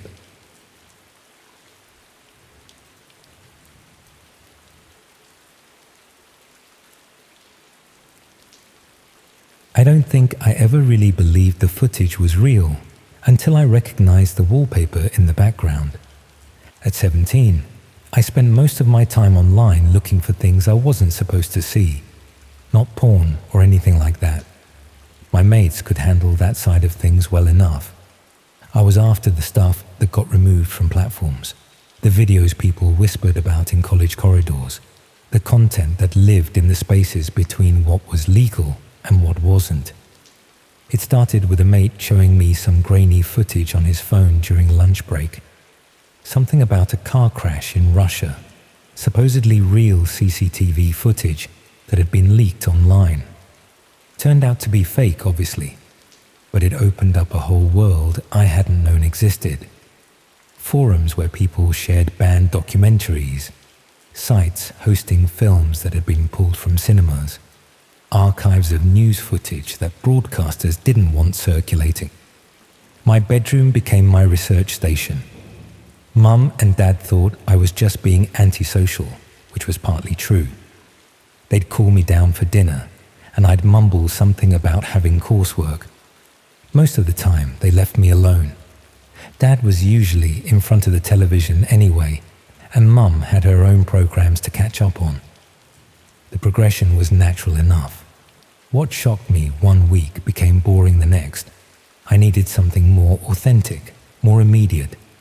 The obviously fake stuff stopped working once you learned to spot the tells. Bad audio mixing, theatrical blood, actors who couldn't quite sell the fear convincingly. That's when I first came across mentions of red rooms. The concept was straightforward. Live streams where viewers could watch real violence happening in real time. Some versions claimed you could influence what happened through donations or chat commands. Most people dismissed it as internet mythology, the sort of thing that sounded plausible enough to generate discussion, but was too complicated and risky to actually exist. I spent months following leads across different platforms, encrypted messaging apps, obscure forums, recommendation chains that led nowhere most of the time. The deep web wasn't as mysterious as people made it out to be, mostly just marketplaces and file sharing. But finding specific content required patience and the right connections. The breakthrough came through someone calling themselves Deep Watcher on a forum dedicated to documenting real violence. He claimed to have access to exclusive content that would make everything I'd seen before look tame. I was skeptical initially. Half the people online claimed to have secret access to the internet's hidden corners. But his approach was different, more cautious. He'd share screenshots rather than links, timestamps from conversations rather than direct invitations. The images were disturbing. Basement rooms with concrete walls, metal furniture, figures in shadow, but they could have been from anywhere. What convinced me was a detail in one of his screenshots, a streaming interface with a viewer counter showing 847 people watching. It was such an ordinary detail, the sort of thing you wouldn't think to include if you were creating a hoax. After proving my interest over several weeks, Deep Watcher sent me instructions for accessing what he called a private stream. Not a simple link, but a series of steps involving specific software and rotating passwords. The whole process felt designed to filter out casual browsers. The interface was basic when I finally connected. A video player on a black web page, chat window below, viewer counter on the side showing about 600 people online. The video showed what looked like an industrial space, concrete floor, harsh lighting, Metal chair in the center. There was someone strapped to the chair. Male, maybe 30s. Conscious, but not moving much. The chat was active with comments in various languages, mostly discussing what they wanted to see happen next. I watched for nearly an hour before anything significant occurred. The man occasionally tested his restraints or looked around the room with the confused expression of someone trying to work out where they were. The chat kept a running commentary, placing bets, making suggestions, treating the whole thing like entertainment. Then someone entered the frame. Ordinary clothes, jeans, dark hoodie, regular trainers. Nothing theatrical about the appearance. No mask, though the camera angle meant I never saw their face clearly. They moved around methodically, adjusting equipment, checking camera positions like they were following a routine. The chat became more excited. Numbers appeared. Not pounds or dollars, something else entirely. People were making requests in multiple languages. The viewer count climbed past 800. What happened next was systematic and deliberate. The figure selected tools from a nearby table, held them up for the camera, then approached the chair. The victim became more alert, struggling against the restraints with increasing desperation as he understood his situation. The violence was different from anything in the films I'd collected. Those had been fiction, however convincing. This was immediate and unfiltered. The sounds were raw, the responses genuine. When the man screamed, it wasn't performance. The figure worked slowly, aware of their audience, responsive to the chat comments. The viewer count passed 900. People were clearly enjoying themselves. About 20 minutes in, the camera angle shifted, and I got a partial view of the figure's profile. Nothing distinctive, but something about the jawline and ear shape seemed familiar. Someone I'd seen before, though I couldn't place where. The realization came gradually. College maybe, or around town. Someone I'd passed on the street or seen at the bus stop. A face I recognized without knowing the name attached to it. My hands started shaking as I tried to remember where I'd encountered him. The knowledge was there, but just out of reach. Someone local, someone from Leeds. The chat had noticed the clearer camera angle too. Comments appeared about recognizing the person from previous streams. Someone posted a screenshot highlighting the profile view. That's when I saw the reflection. In the victim's eyes, staring directly at the camera, was the faint outline of a computer screen, the glow from a laptop display in a dark room. And in that reflection, barely visible, but definitely there, was a face. Mine. I closed the laptop immediately and sat in my dark bedroom, trying to convince myself I'd imagined it, that it had been a trick of the light or my mind creating patterns where none existed after hours of watching something disturbing. But I couldn't shake the feeling that those eyes had been looking specifically at me, not at the camera generally, but at me personally, as if the victim somehow knew exactly who was watching and where I was sitting. I didn't sleep that night. Every sound from outside made me check the window. Every creak from the house made me verify my door was locked. I kept thinking about that familiar face, becoming more certain I knew exactly who it was. The next morning, I tried to rationalize what had happened. It could have been an elaborate fake, the sort of sophisticated production someone with serious technical skills might create. The reflection could have been added digitally. The familiar face could have been coincidental. But when I checked my messages, I found something that made my stomach drop. A private message from Deepwatcher, sent 3 hours earlier. Thanks for watching last night. Always nice to have local support. See you around. I deleted everything immediately. Account, browsing history, downloaded software, written notes. I told myself the message could have meant anything, that he probably sent similar notes to lots of viewers. But that word, local, stuck with me. I started paying attention when I left the house, looking for that face in crowds, checking behind me more often. Every person in a hoodie made me nervous. Anyone who seemed to look in my direction for too long made me change route.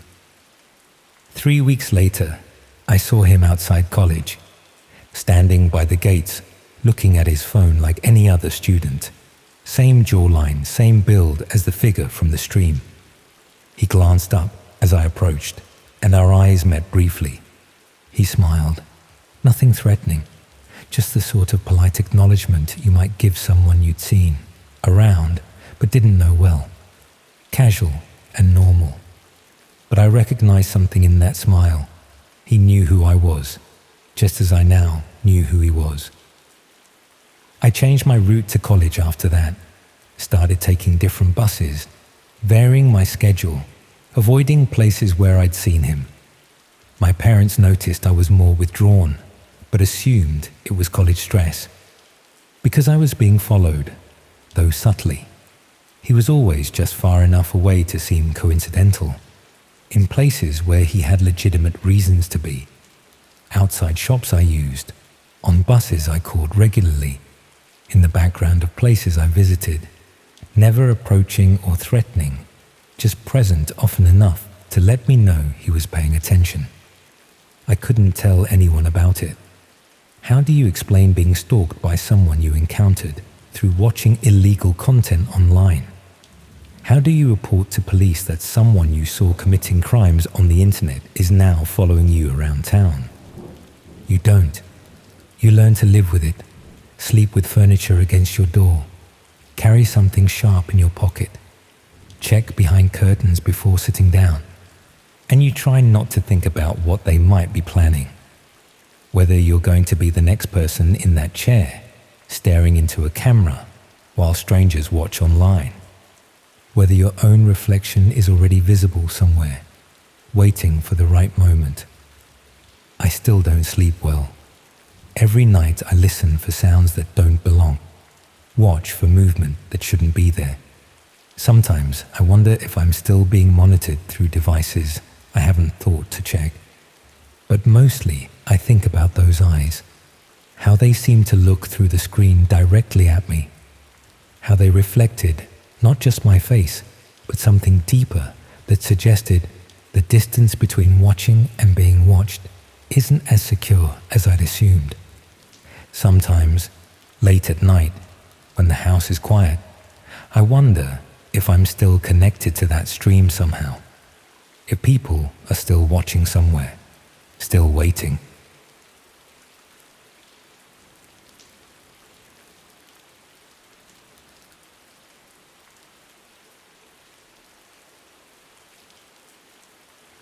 The scariest moments often begin with the most ordinary actions. 5 months ago, I was just looking for a charger in my brother's room, but what I found changed everything I thought I knew about him, about our family, about the thin line between curiosity and danger. I was home from university for the summer break, staying in my childhood bedroom that had been partially converted into a storage space since I'd moved out.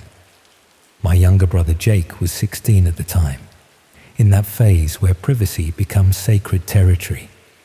He'd always been quiet, more comfortable with technology than people, spending hours in his room playing games or coding, or whatever it was that kept him glued to his screens. We'd never been especially close. The 4-year age gap meant we'd always existed in different social worlds, but we got along well enough. That afternoon, I'd been watching Netflix on my laptop when the battery died, and my charger was nowhere to be found. My parents were both at work, and Jake was at football practice, so I figured I'd borrow his. I knew he kept a spare one in his desk drawer because I'd seen him grab it once when we were leaving for a family trip. I didn't think he'd mind. It wasn't like I was snooping through his things, just grabbing a charger. His room was surprisingly tidy for a teenage boy. Bed made, clothes put away, desk organized with his laptop closed and his tablet propped up on a stand. The tablet was still on, screen dim but not locked. I opened his desk drawer and found the charger easily enough, but as I was about to leave, the tablet screen lit up with a notification. I didn't mean to look, honestly. It was just one of those automatic things where your eyes are drawn to sudden movement. The notification was from an app I didn't recognize, something with a dark icon hidden in a folder labeled Games 2. I probably would have ignored it completely if not for the preview text. Package confirmed. Coordinates uploaded. Something about the wording struck me as odd. Not like a normal game notification about completed quests or energy refills. I hesitated for a moment, feeling that boundary between respecting his privacy and a growing sense of concern. Jake had been acting differently lately, more secretive, staying up until strange hours, occasionally receiving packages he'd quickly hide away. Our mum had chalked it up to typical teenage behavior, but something about those small changes had been nagging at me. I tapped the folder, labeled Games 2. Inside were several apps that looked like standard games, the kinds with colorful icons and generic names. But among them was one that stood out. A dark blue icon with a simple T logo. I recognized it immediately as Tor, the browser commonly used to access the dark web. My stomach tightened.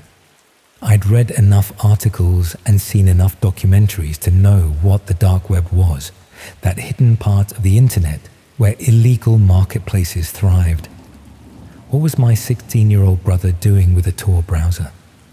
Maybe he was just curious, I told myself. Maybe it was for a school project on internet security or digital privacy. I should have put the tablet down right then. Should have taken the charger and left, maybe mentioned it casually to Jake later. But instead, I tapped the Tor icon. It opened immediately, no password, no fingerprint required. He'd left himself logged in. The browser opened to what looked like a marketplace, dark background, simple text links, product listings with Bitcoin prices. My heart rate quickened as I realized I was looking at a page selling illegal substances, various pills, powders, and plants, all categorized and rated by users like some twisted version of Amazon. I scrolled through the page, feeling increasingly ill. Was Jake buying drugs? He'd never shown any signs of substance abuse. No dilated pupils, no mood swings, no missing money. He was still getting top marks in school, still attending his coding club. It didn't make sense. Then I noticed he was logged into an account. The username Quantum Shift appeared in the corner with a small inbox icon showing unread messages. The privacy boundary was now a distant memory as I tapped on the inbox, driven by growing concern for my brother. The messages loaded, showing a conversation between Quantum Shift and someone called Vendox 3. As I read through them, confusion gave way to dawning horror. Jake wasn't buying drugs. He was selling something called access packages. From what I could piece together, he was offering live feeds into people's homes, their security cameras, baby monitors, laptops, and phones. The messages discuss prices for different access levels and durations of entertainment. Vendor X3 was apparently a middleman who connected Jake with clients willing to pay for these access packages. My hands were shaking now. This couldn't be right. My quiet, awkward brother, who still collected Pokemon cards, couldn't be hacking into people's devices and selling access to strangers. But the evidence was right there in front of me. Detailed instructions on how to access specific cameras, usernames and passwords for various accounts. Even screenshots showing living rooms, bedrooms and other private spaces. I scrolled further and found a folder labeled Inventory. Inside were dozens of files, each named with what looked like postcodes. I clicked on one at random and felt my blood turn to ice. It was a document containing everything about a family living just 3 streets away from us. Their names, ages, work schedules, the layout of their home, their Wi-Fi password, and links to access their various connected devices. There were notes about their routines when they were typically out of the house, and even details about a hidden spare key. At the bottom was a disturbing note. Premium package, £350 per month. Full access plus entry potential. I recognized the family's name. They had a daughter in year 7, the same school Jake attended. Their son played on the same football team. These weren't random targets. These were people we knew. My mind raced, trying to make sense of what I was seeing. How had Jake done this?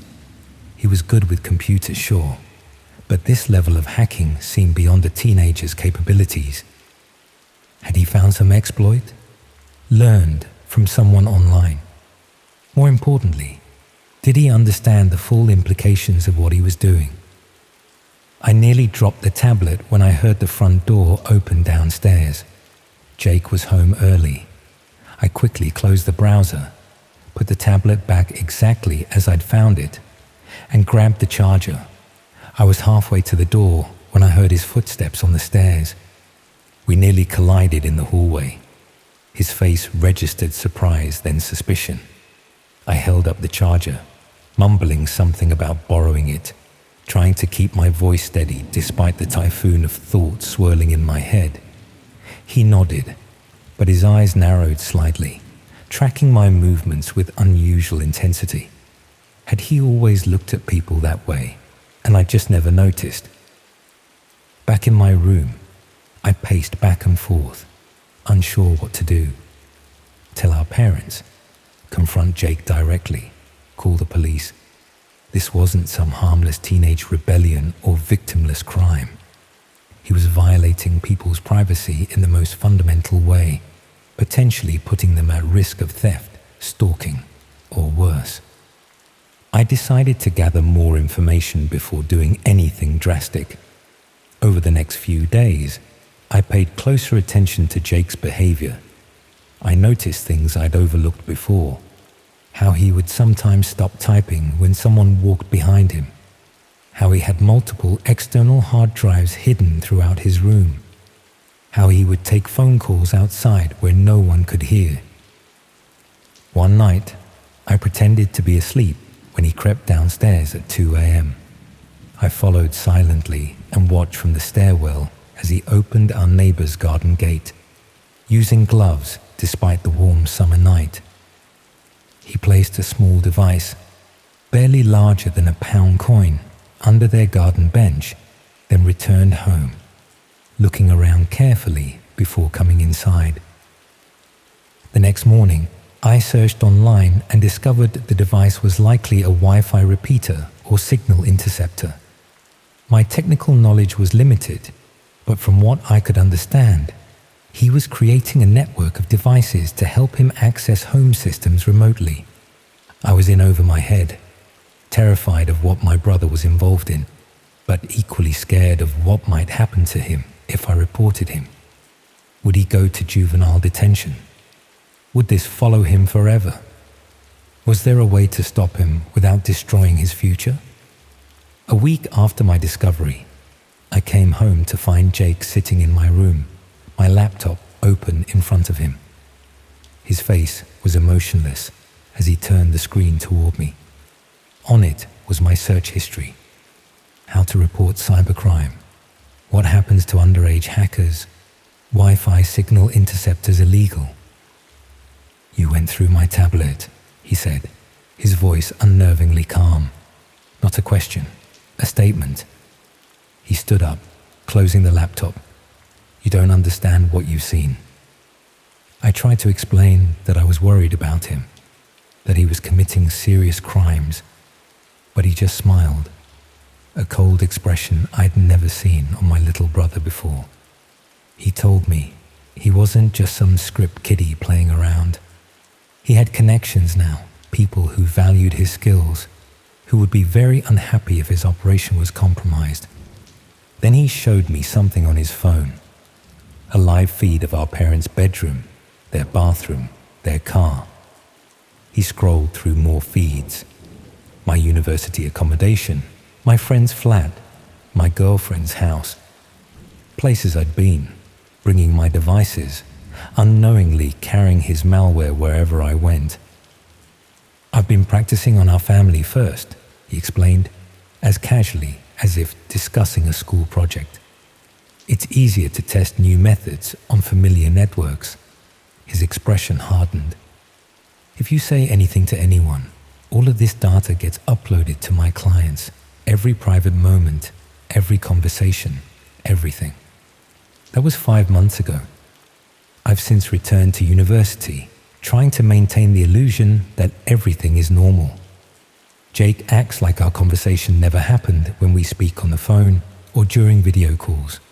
But sometimes, when my laptop camera light flickers for no reason, or my phone restarts unexpectedly, I'm reminded that my brother is always watching. I've disconnected most of my devices, bought covers for every camera, and used public computers for anything important. But I know it's not enough. The dark web has given a 16-year-old boy power that no one should have, and I'm trapped by the consequences of his actions and my discovery.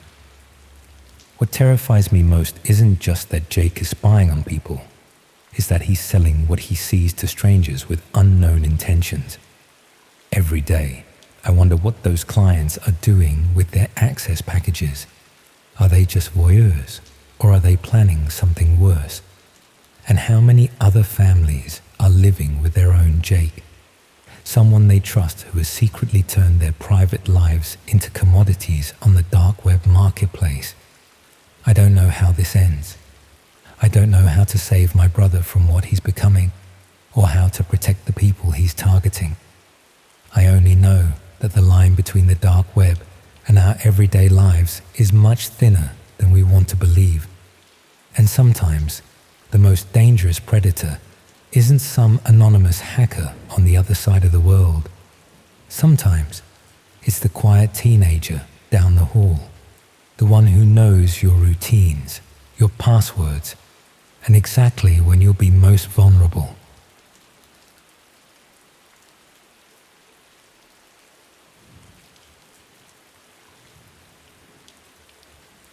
I used to obsessively check my reflection in shop windows, constantly rehearsing expressions in my mind, imagining my face on billboards and magazine covers. That desperate hunger for validation, for someone to finally see the potential I believed burned inside me. It's embarrassing to admit how all-consuming it was.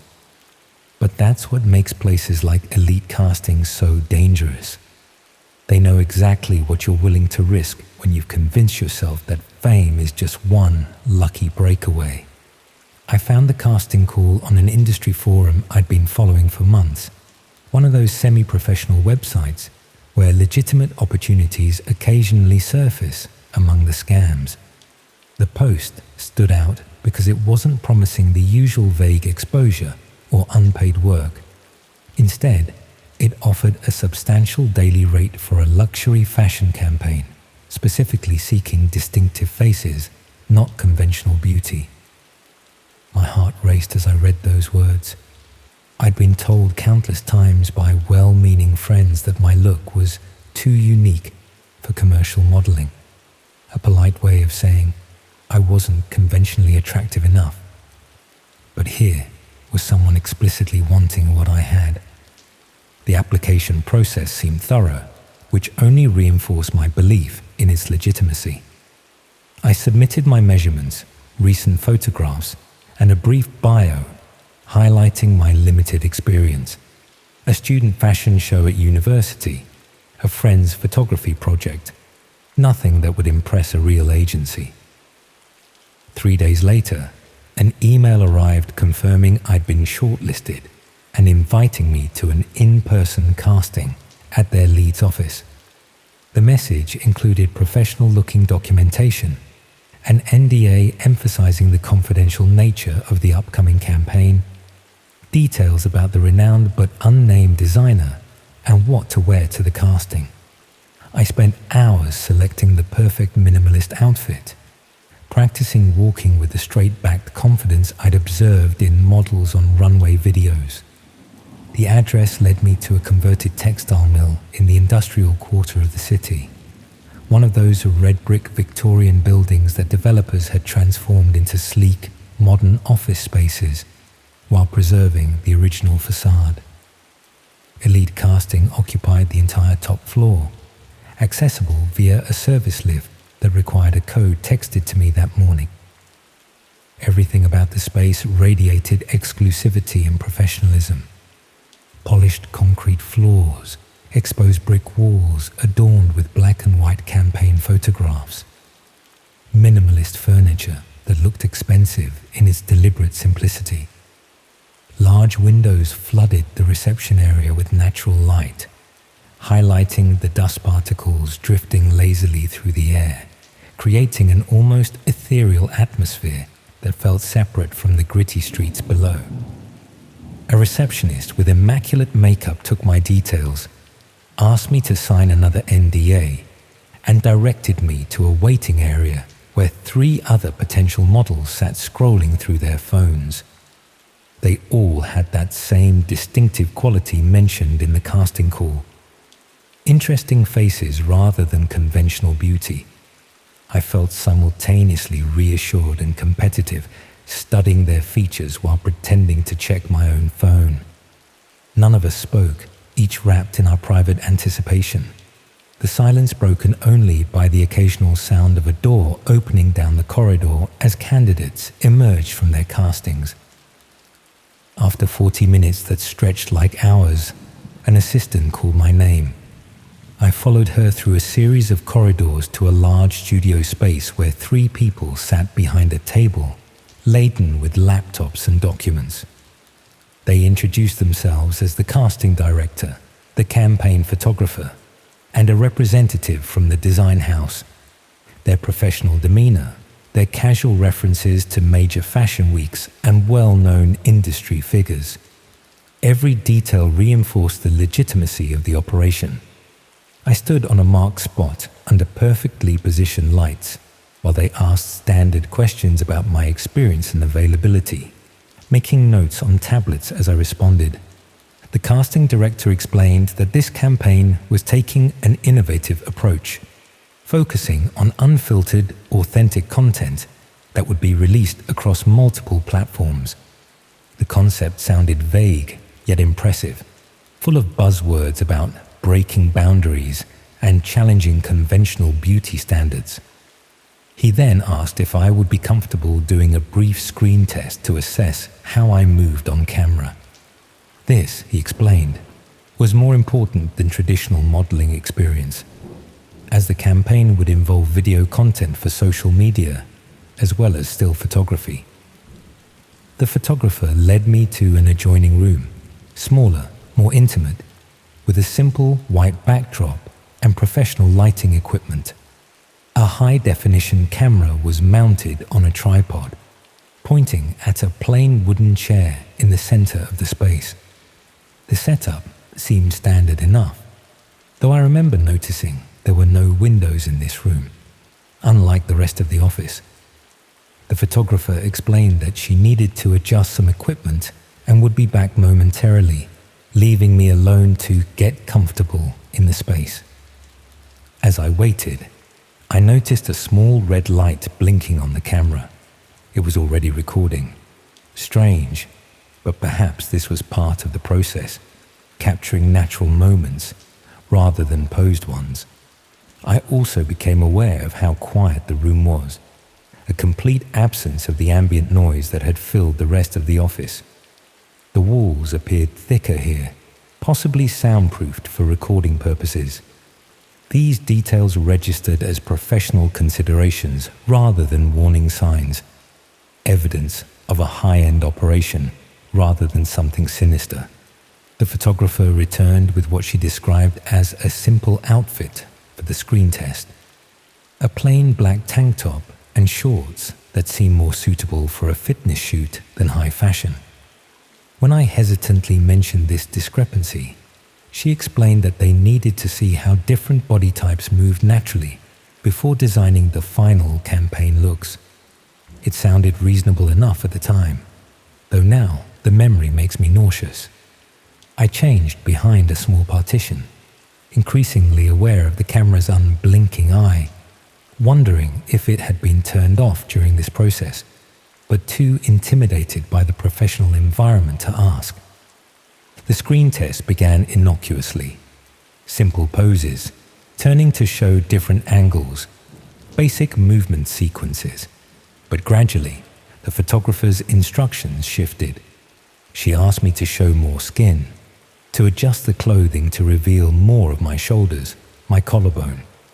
The directions became increasingly specific about how I should move, how I should touch my own skin, how I should express certain emotions. Each request was presented as a standard industry practice, each boundary pushed with the assurance that this was normal, that major models did this every day, that my hesitation only revealed my inexperience. I remember the exact moment when discomfort crystallized into fear. The photographer had stepped out again, supposedly to consult with the casting director about the next sequence.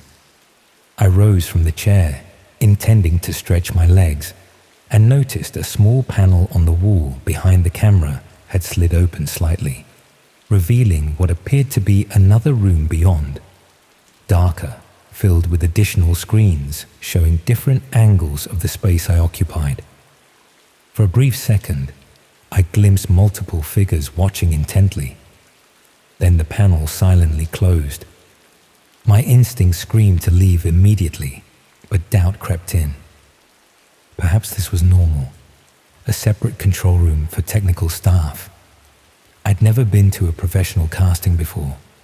Maybe this was standard procedure I was misinterpreting due to nervousness. The thought of walking out, of potentially burning bridges in an industry I desperately wanted to enter, made me hesitate just long enough for the photographer to return, this time with a male assistant carrying additional equipment. The atmosphere shifted subtly. The photographer's instructions became colder, more demanding. The assistant positioned what appeared to be restraints on the chair, explaining them as posing aids that would help maintain specific positions for longer sequences.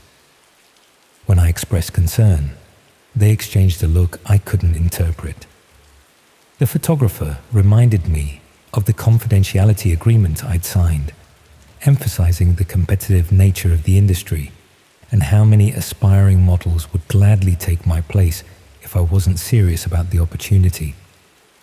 I agreed to continue, allowing them to secure my wrist to the chair's armrests with what they called comfort straps, thinking I could ask to be released if things went further than I was comfortable with. It was only when they fastened the final restraint across my ankles that I realized the terrible miscalculation I'd made. These weren't posing aids. They were proper restraints, tightening rather than loosening when I pulled against them. The photographer's demeanor transformed entirely. She stepped back, assessed me with clinical detachment, then spoke into a small microphone attached to her lapel, confirming that the subject was secured and they were ready to begin the real casting. The assistant wheeled in additional equipment, another camera on a movable arm that could capture close-up angles, a laptop connected to what appeared to be a broadcasting setup. With growing horror, I watched as they adjusted settings on the computer, revealing a web page with a dark background and red text in a language I didn't recognize.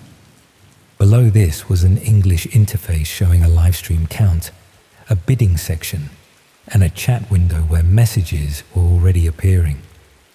This wasn't a modeling casting. It was a dark web broadcast, with me as the unwitting content. The photographer explained in detached terms what would happen next. This was indeed a casting, but not for a fashion campaign. They were talent scouts for an exclusive online network that provided specialized content to paying subscribers around the world. The restraint session was being broadcast live as a preview, with viewers already placing bids for what would follow. Those with the highest bids would dictate what happened to me over the next several hours. My consent was irrelevant. My signature on their falsified documents would be manipulated to suggest I had agreed to everything.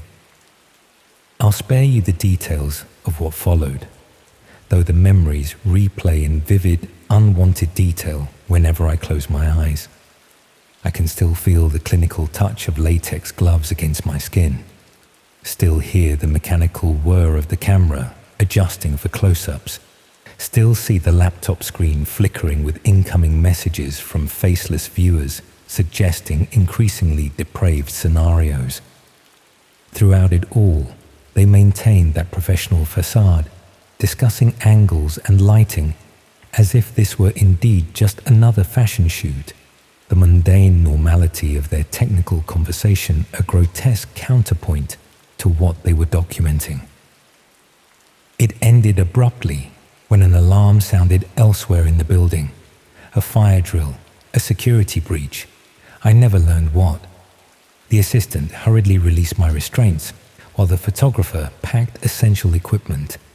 They seemed practiced at rapid evacuation, suggesting this wasn't their first emergency exit. I was warned that any attempt to report what had happened would result in the footage being released publicly, with my personal details attached. They had my address, my full name, my social media accounts, all freely provided in my eager application. In the chaos, I managed to grab my original clothes and fled down a back stairwell, emerging into an alley behind the building where other office workers were gathering at a fire assembly point, entirely unaware of what had occurred floors above them. I walked away as calmly as I could manage on trembling legs, fighting the urge to run until I had turned several corners. The police report I filed the next day went nowhere. The address I led them to housed a legitimate business consultancy firm that had occupied the space for years. Elite Casting had never existed there. The website where I'd found the original posting had no record of it. The emails I'd received were sent from accounts that no longer existed. Even the photographs I'd submitted had vanished from my sent items folder, as if someone had accessed my accounts and meticulously erased every digital trace of the interaction. 2 weeks later, a message appeared in my spam folder. A link, nothing else. Against every rational instinct, I clicked it. It led to a countdown timer on a black background, beneath which was a thumbnail image of me, restrained in that chair, my face partially obscured, but clearly recognizable to anyone who knew me. The countdown showed 3 days remaining. I deleted my social media accounts that same hour, withdrew from university the following day, and moved back to my parents' home in Northumberland by the end of the week, claiming a mental health crisis that wasn't entirely a lie. The countdown expired without consequence that I'm aware of. Perhaps it was just a final psychological torture, or perhaps the content is circulating in corners of the internet I'll never visit. I've changed my name now, dyed my hair, altered my appearance as much as possible without surgery. I work nights at a supermarket distribution center where interactions are minimal and photographs non-existent. Sometimes I think about the others in that waiting room, wonder if they met the same fate or managed to escape. I've searched missing persons reports, scanned news stories for anything that might connect to what happened, but found nothing conclusive. Elite Casting, or whatever they really call themselves, are professionals at covering their tracks. The most haunting part isn't what they did, it's how expertly they exploited my deepest desires. They knew exactly what to offer, exactly what language would bypass my natural caution.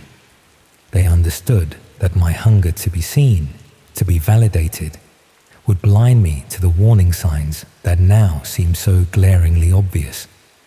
They recognized something desperate in me that I hadn't fully acknowledged to myself. That's the real horror of the dark web, not just what happens there, but how it intersects with the ordinary world, how easily normal ambitions can lead you down twisted corridors. The monsters don't always lurk in shadows. Sometimes they sit behind casting tables in well-lit offices, wearing designer clothes and speaking the language of opportunity. And sometimes, the thing that makes you vulnerable isn't weakness, but wanting. The perfectly human desire to be chosen, to be special, to be seen.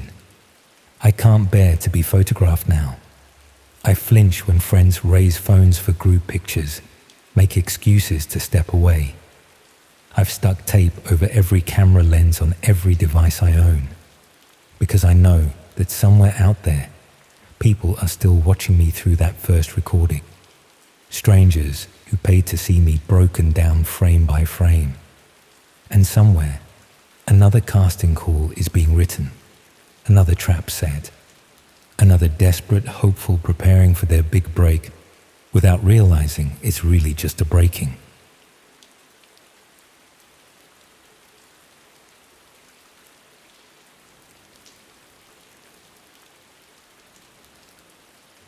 I've been trying to make sense of what happened for weeks now, sorting through the details, trying to figure out which parts were real and which were something else.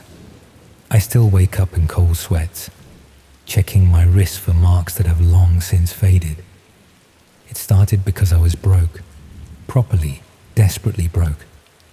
My flatmate had moved out without warning, leaving me with double rent in East London that I couldn't possibly afford on my uni stipend. I'd been picking up odd jobs online, transcription work, user testing, those survey sites that pay pennies. Anything to avoid calling my parents and admitting I couldn't hack it on my own. That's when I found this posting on one of those gig economy sites I'd been trawling. The description was vague but intriguing. Something about participating in an immersive live performance project with minimal acting experience required. The pay was ridiculous, £500 for what they described as a single 8-hour session. When I applied, not expecting much, I received an almost immediate response asking if I was comfortable with being filmed and with simulated scenarios of intensity. I remember laughing to myself about how sketchy it sounded, but also thinking it was probably just some art student's experimental film or a marketing stunt for a horror movie, the kind of thing that would make a good story later. They asked for a photo of myself and some basic measurements. Looking back, I realized they were assessing whether I'd fit whatever look they needed, whether I'd be believable on camera. After agreeing to their terms, I received coordinates to a storage facility on the outskirts of London, along with a specific unit number and a time, 11 p.m. on a Tuesday. The late hour should have been another warning sign, but they explained it as necessary for the aesthetic they were trying to achieve. I figured it was just filmmaker types being precious about their vision, the kind who think everything looks better at night. I remember the journey there vividly, taking the tube to its furthest stop, then a bus that came only once an hour, then walking the final mile down unlit roads with only my phone torch to guide me.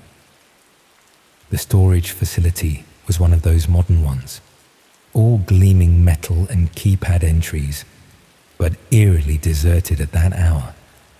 The only sounds were the distant hum of the North Circular and the occasional security light clicking on as I passed. Using the code they'd sent, I let myself through the main gate. The facility was massive, rows and rows of identical units stretching in every direction. I followed the numbered signs until I found the one I'd been directed to.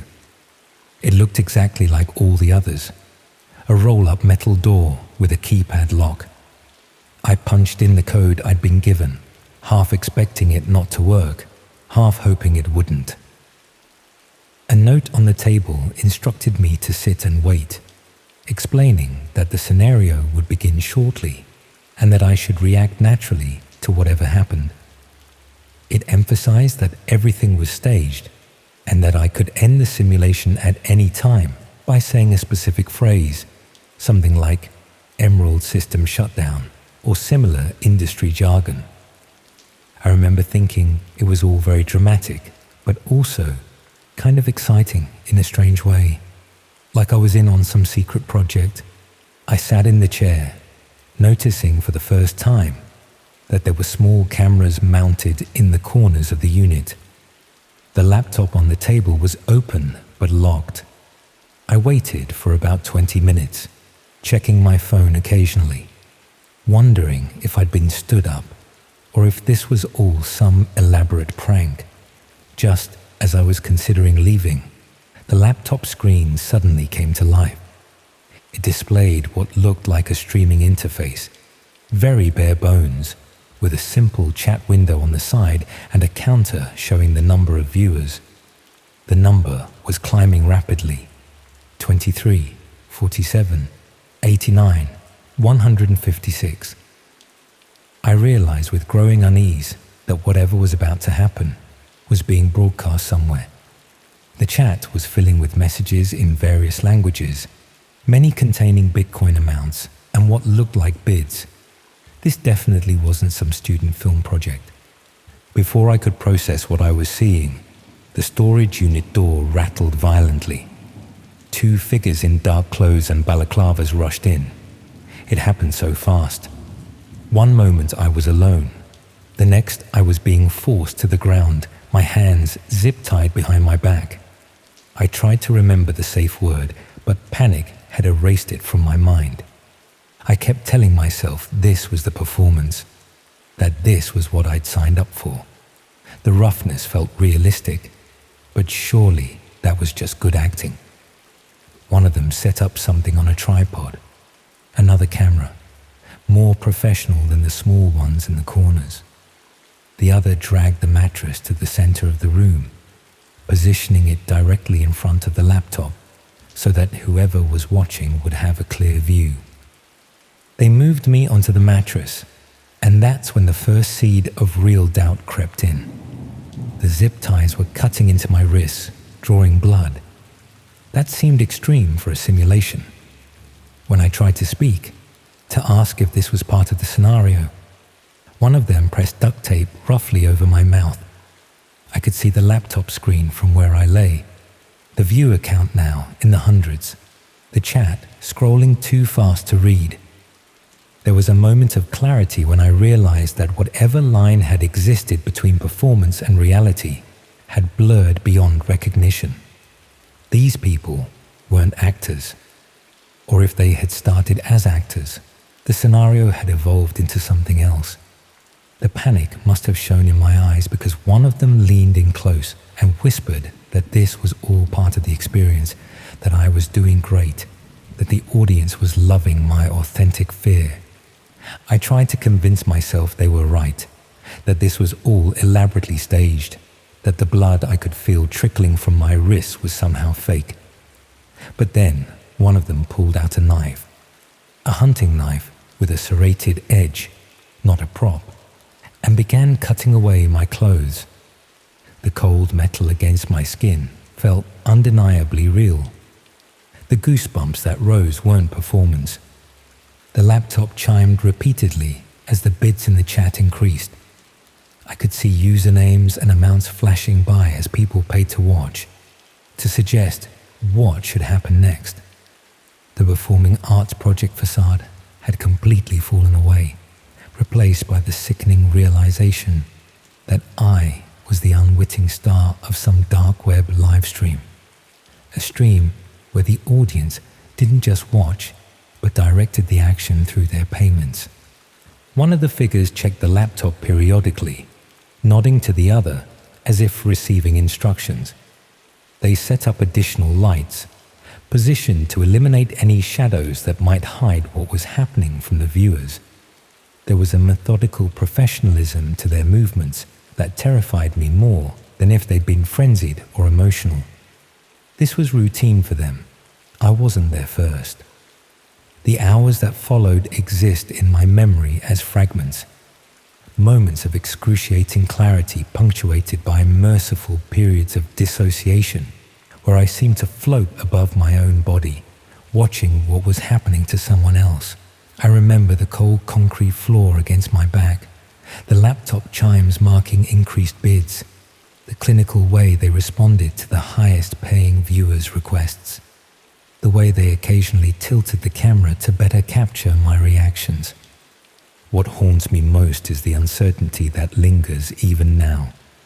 At some point during that endless night, they removed the duct tape and started asking me questions, increasingly personal ones, about my fears, my limits, my pain threshold. When I begged them to stop, they insisted this was all part of the performance, that I was doing brilliantly, that the audience could tell the difference between real fear and acting. They kept reassuring me that everything was under control, that I was completely safe. And sometimes, in their gentler moments, I almost believed them. When they gave me water, when they checked that the zip ties weren't cutting off circulation, when they explained what would happen next, as if walking an actor through a scene. Those moments of apparent concern made everything more confusing. Were parts of this real and others staged? Was I actually in danger? Or was this an extreme form of immersive theatre that I'd simply misunderstood? Near what I think was morning, though with no windows, it was impossible to tell. The stream seemed to reach some sort of conclusion. The viewer count had dropped significantly. One of them checked the laptop one last time before closing it. They removed the zip ties, handed me a bundle of clothes that weren't mine, and told me I'd done well. They counted out cash, the full £500 plus what they called a performance bonus, and placed it on the table. Then they simply left. No explanations, no debrief, nothing to definitively tell me whether what I'd experienced was real violence or elaborate theatre. Just instructions not to leave for 20 minutes, and a reminder that I'd signed an NDA prohibiting me from discussing the project with anyone. I sat there in the empty storage unit, pulling on the oversized clothes with shaking hands, trying to make sense of what had happened. The cameras were still there in the corners. I wondered if they were still recording, if someone was watching me try to reassemble myself. I took the money. I still don't know why. Maybe as evidence that it happened at all. The journey home is a blur.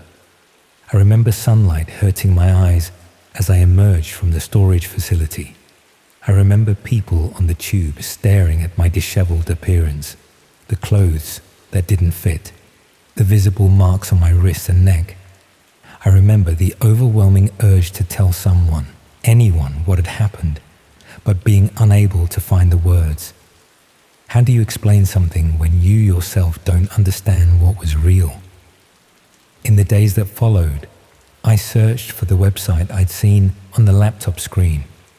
I trawled the dark web using tutorials I found online, looking for any trace of the stream, for my own face among the videos for sale. I found nothing conclusive, just similar streams that made me physically ill to glimpse, never knowing if I was among them. I reported nothing to the police. What would I say? That I voluntarily went to a storage unit in the middle of the night for money? That I wasn't sure if I'd been assaulted or had participated in extreme performance art? That I took the payment and left without seeking help? They'd either dismiss me or worse, investigate and find the NDA I'd signed, the messages where I'd agreed to participate in simulated scenarios of intensity. The storage unit company had no record of the unit number I provided when I called anonymously to ask about it. According to their system, that particular unit had been empty for months. The gig posting had disappeared from the website where I'd found it. The email address I'd communicated with bounced back all my messages. Sometimes I almost convinced myself it was all an elaborate production, some extreme form of immersive theatre or a psychological experiment. The fact that they paid me, that they didn't keep me there or do lasting physical damage, suggests boundaries existed.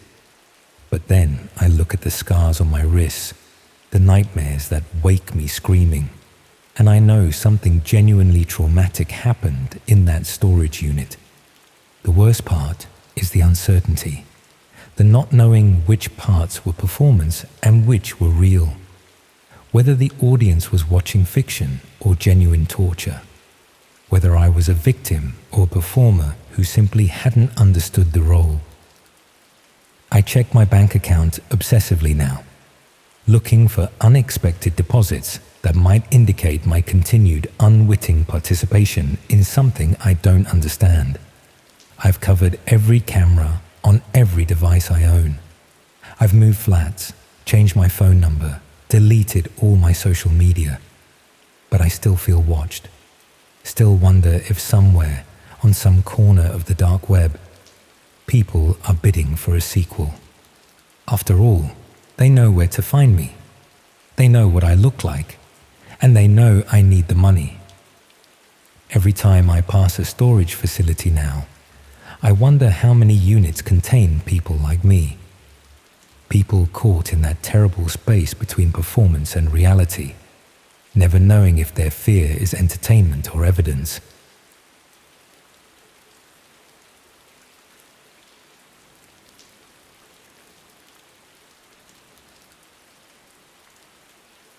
It's funny how sometimes the most innocent decisions lead you down the darkest paths. Take my decision to become a night security guard at 34, for instance. I thought I was just taking a quiet job that would give me time to figure out what to do with the rest of my life after the redundancy from the council. Instead, I ended up discovering things about human nature that I wish I could forget. The job was at a small industrial estate in Coventry. Nothing glamorous, just a collection of warehouses and small manufacturing units that needed someone to walk around with a torch and make sure nobody was nicking anything. 12-hour shifts, 4 nights a week, decent pay for essentially doing nothing but staying awake and occasionally checking that doors were still locked. The site office had a proper security setup. Banks of monitors showing feeds from cameras dotted around the estate, a comfortable chair, and most importantly, a decent internet connection. Management had made it clear that as long as I did my hourly rounds and filed the incident reports, what I did with the rest of my time was my business. Perfect for someone trying to work out their next career move. Those first few weeks, I spent the quiet hours browsing job sites and updating my CV, but there's only so much career planning you can do at 3 in the morning before your brain starts craving something more stimulating. That's when I discovered online communities for night shift workers, forums where security guards, hospital porters, warehouse staff, and various other nocturnal workers would gather to share stories and keep each other company during the long, empty hours. It was through one of these communities that I first heard about the deeper parts of the internet, not the obvious stuff that makes headlines, drug markets, and identity theft, but the more obscure corners where people gathered to discuss things that wouldn't be tolerated on mainstream platforms. Privacy advocates, political dissidents, people who valued anonymity above all else. The appeal was obvious. After spending most of my adult life in local government, where every email was monitored and every website visit was logged, the idea of browsing the internet without leaving digital footprints felt liberating. Like taking off a suit of armor you'd been wearing so long you'd forgotten it was there. The technical side wasn't as complicated as I'd expected. There were guides, tutorials, entire communities dedicated to helping newcomers navigate safely. Within a few nights, I had access to a parallel internet that existed alongside the one most people knew about, invisible and unregulated. Most of it was surprisingly mundane. Forums discussing philosophy and politics, marketplaces selling legal but hard-to-find items, communities of people who simply preferred to communicate without corporate oversight. The criminal element was there certainly, but it felt more like a small part of a much larger ecosystem, rather than the dominant feature the media made it out to be. It was during my third week of exploration that I stumbled across the discussion about live streaming. Someone in a privacy forum had posted a technical question about bandwidth requirements for real-time video over encrypted networks. The conversation that followed was academic in tone, but disturbing in content. They were discussing the feasibility of broadcasting live events to paying audiences without law enforcement being able to trace the source. Red rooms were mentioned only in passing, dismissed by most participants as urban legends that didn't match the technical realities of anonymous streaming.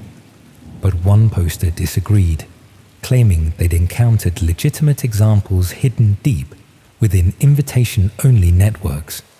They refused to provide details, but something about their matter-of-fact tone suggested they weren't making it up.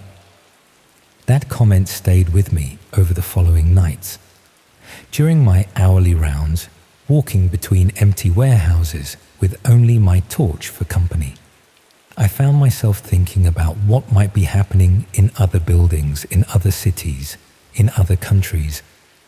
Places where people gathered to watch things that should never be filmed, let alone broadcast to paying customers.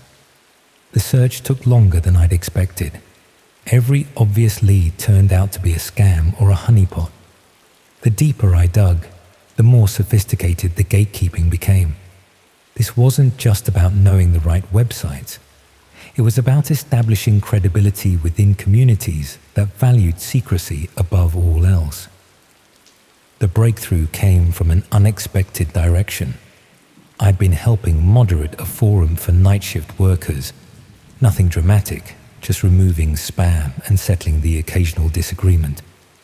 When I received a private message from someone I'd never interacted with before. They claimed to appreciate my contributions to the community and wondered if I'd be interested in discussing more sensitive topics in a private channel. The conversation that followed was careful, coded, full of references I didn't understand, and questions designed to test my knowledge and intentions. Gradually, it became clear that they were evaluating whether I could be trusted with access to something most people would never see. The invitation, when it finally came, was for a private network that existed several layers deeper than anything I'd encountered before. Access was limited to verified members only, with new users requiring sponsorship from existing participants. The verification process was extensive. Proof of identity, background checks, even references from other members who could vouch for your discretion. It took nearly 2 months to gain full access, and by then I wasn't entirely sure I wanted it anymore. But curiosity had become compulsion, and the same methodical approach that had served me well in local government carried me through the final stages of the approval process. The private network was smaller than I'd expected, maybe 100 active users at most, but the content was unlike anything I'd seen before. They called themselves documentarians, claiming to preserve authentic human experiences that would otherwise go unrecorded.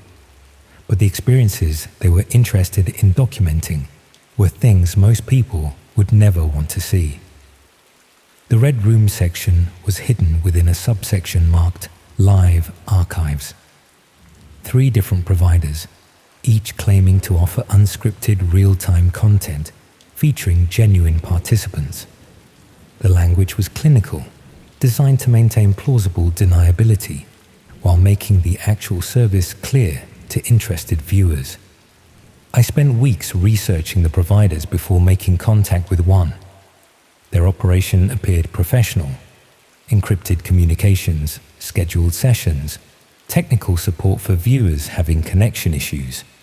They operated more like a legitimate streaming service than the criminal enterprise I'd expected. The booking process was surprisingly straightforward. Payment handled through an escrow system that provided guarantees for both parties.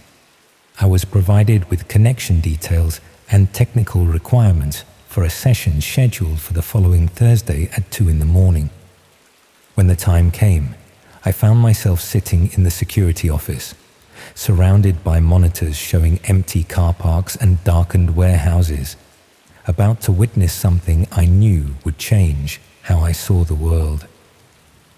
The session began promptly at the scheduled time, connecting me to a live stream that took several minutes to stabilize through the encrypted network. The video quality was poor but functional, showing what appeared to be a small, windowless room with concrete walls. A single chair sat in the center, currently empty, while cameras captured the space from multiple angles. A chat interface allowed communication with other viewers, though the messages were sparse and cryptic. For the first 20 minutes, nothing happened. Just an empty room occasionally flickering as the stream quality adjusted. I was beginning to wonder if this was some kind of performance art, when a figure appeared at the edge of the frame. The man who entered was unremarkable, middle-aged, wearing simple clothing, moving with the casual confidence of someone in familiar surroundings.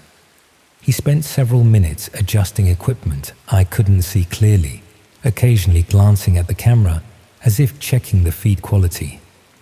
Then he left, and we were back to watching an empty room.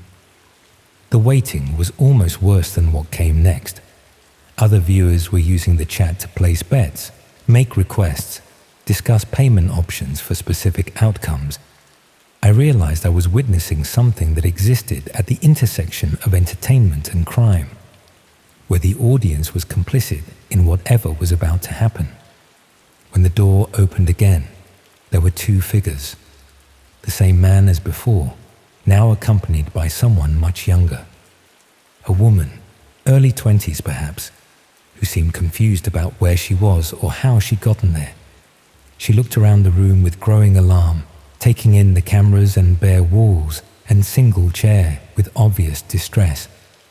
The chat exploded with activity. Dozens of messages appearing faster than I could read them. Viewers making suggestions and placing bets on what would happen next. Bitcoin addresses were being shared. Payments arranged in real time. I watched in horrified fascination as what I was witnessing transformed from observation into participation. The man guided the woman to the chair with gentle but firm insistence. She kept looking directly at the cameras, as if trying to understand what they were recording.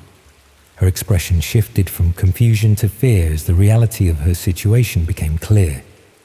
I should have closed the browser immediately, should have reported what I was seeing, though I had no idea how to explain where I'd found it or whether anyone would believe me.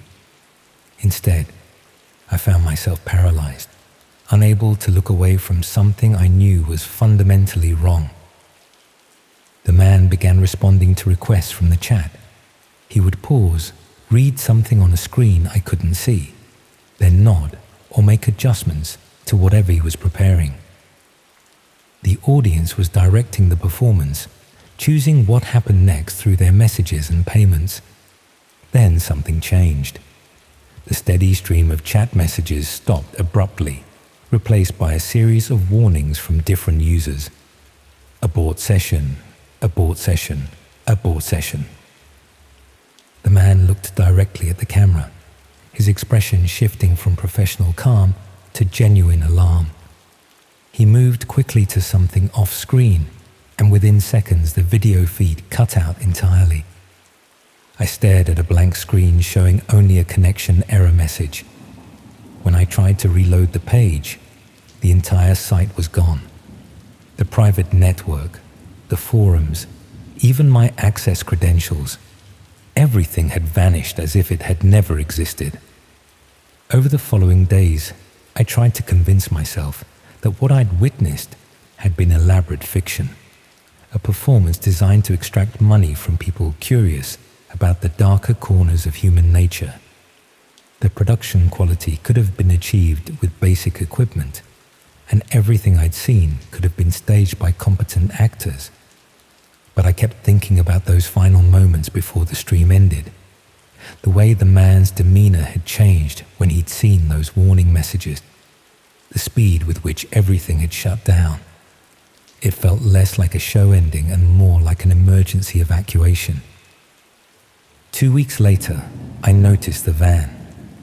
It was parked across from the industrial estate entrance when I arrived for my shift on Tuesday night. Nothing unusual about that. People parked there regularly to use the cash machine at the petrol station next door. But this van was still there when I did my first round at midnight, and again at 1 o'clock, and again at 2. Through the security office windows, I could see it clearly in the light from the street lamps. Dark blue, no markings, windows tinted too dark to see inside. Just sitting there, facing the estate entrance, as if whoever was inside was watching for something, or someone. The van was there for 3 consecutive nights before it disappeared. During that time, I noticed other things. Cars that seemed to follow the same route past the estate at regular intervals. A jogger who ran the same circuit at 3:30 every morning, always glancing towards the security office as they passed. Small anomalies that individually meant nothing but together suggested a pattern. On the Friday night, after the van had finally gone, I received an email at my personal account. The sender was anonymous, the subject line blank. The message contained only a single line of text. "We know what you watched." Below that was an attachment, a photograph taken through the security office window, showing me sitting at the desk with my laptop open. The image was clear enough to make out details of the screen, though not clear enough to see exactly what I'd been viewing. I deleted the email immediately and ran every security scan I could think of. Changed all my passwords, cleared my browsing history, even formatted the laptop's hard drive. But the damage was already done. Whoever had sent that message had been close enough to photograph me through the office window without triggering any of the motion sensors around the building. That was 6 months ago. I've changed jobs since then. Couldn't concentrate on the security work after that. Kept seeing suspicious vehicles that probably weren't there and hearing footsteps that were likely just the building settling. I work days now, in an office with other people around, where everything feels safer and more predictable. But I still get emails occasionally, never more than once a month, always from different anonymous addresses. Sometimes it's another photograph, my car in the supermarket car park, my flat building taken from across the street, me walking to work on Tuesday morning. Once, it was a copy of my employment records from the security company. Each one carries the same message. "We know what you watched." I don't know what they want from me. Money, silence, complicity. None of it would surprise me at this point. But I've learned that some doors, once opened, can never be closed again. And some audiences never stop watching, even after the show has ended. The thing that bothers me most isn't the surveillance or even the constant feeling of being monitored. It's knowing that somewhere out there, in windowless rooms with concrete walls and multiple cameras, things are still happening that should never be filmed, that people are still gathering online to watch and direct and pay for experiences that exist at the furthest edges of human cruelty. And now I'm part of it, whether I want to be or not. A witness who can't testify. A viewer who can't unsee. Connected forever to something I stumbled across during the long, quiet hours of a night shift in Coventry. Sometimes I wonder if that was always the plan. If the whole thing, the forums, the invitations, the careful vetting process, was designed not just to provide entertainment for paying customers, but to create a network of compromised witnesses, people who'd seen too much to ever feel completely safe again. People like me, who now understand that the worst monsters aren't hiding under beds or lurking in dark alleys. They're sitting in rooms just like the one I'm in now, watching screens that show things no human being should ever have to see.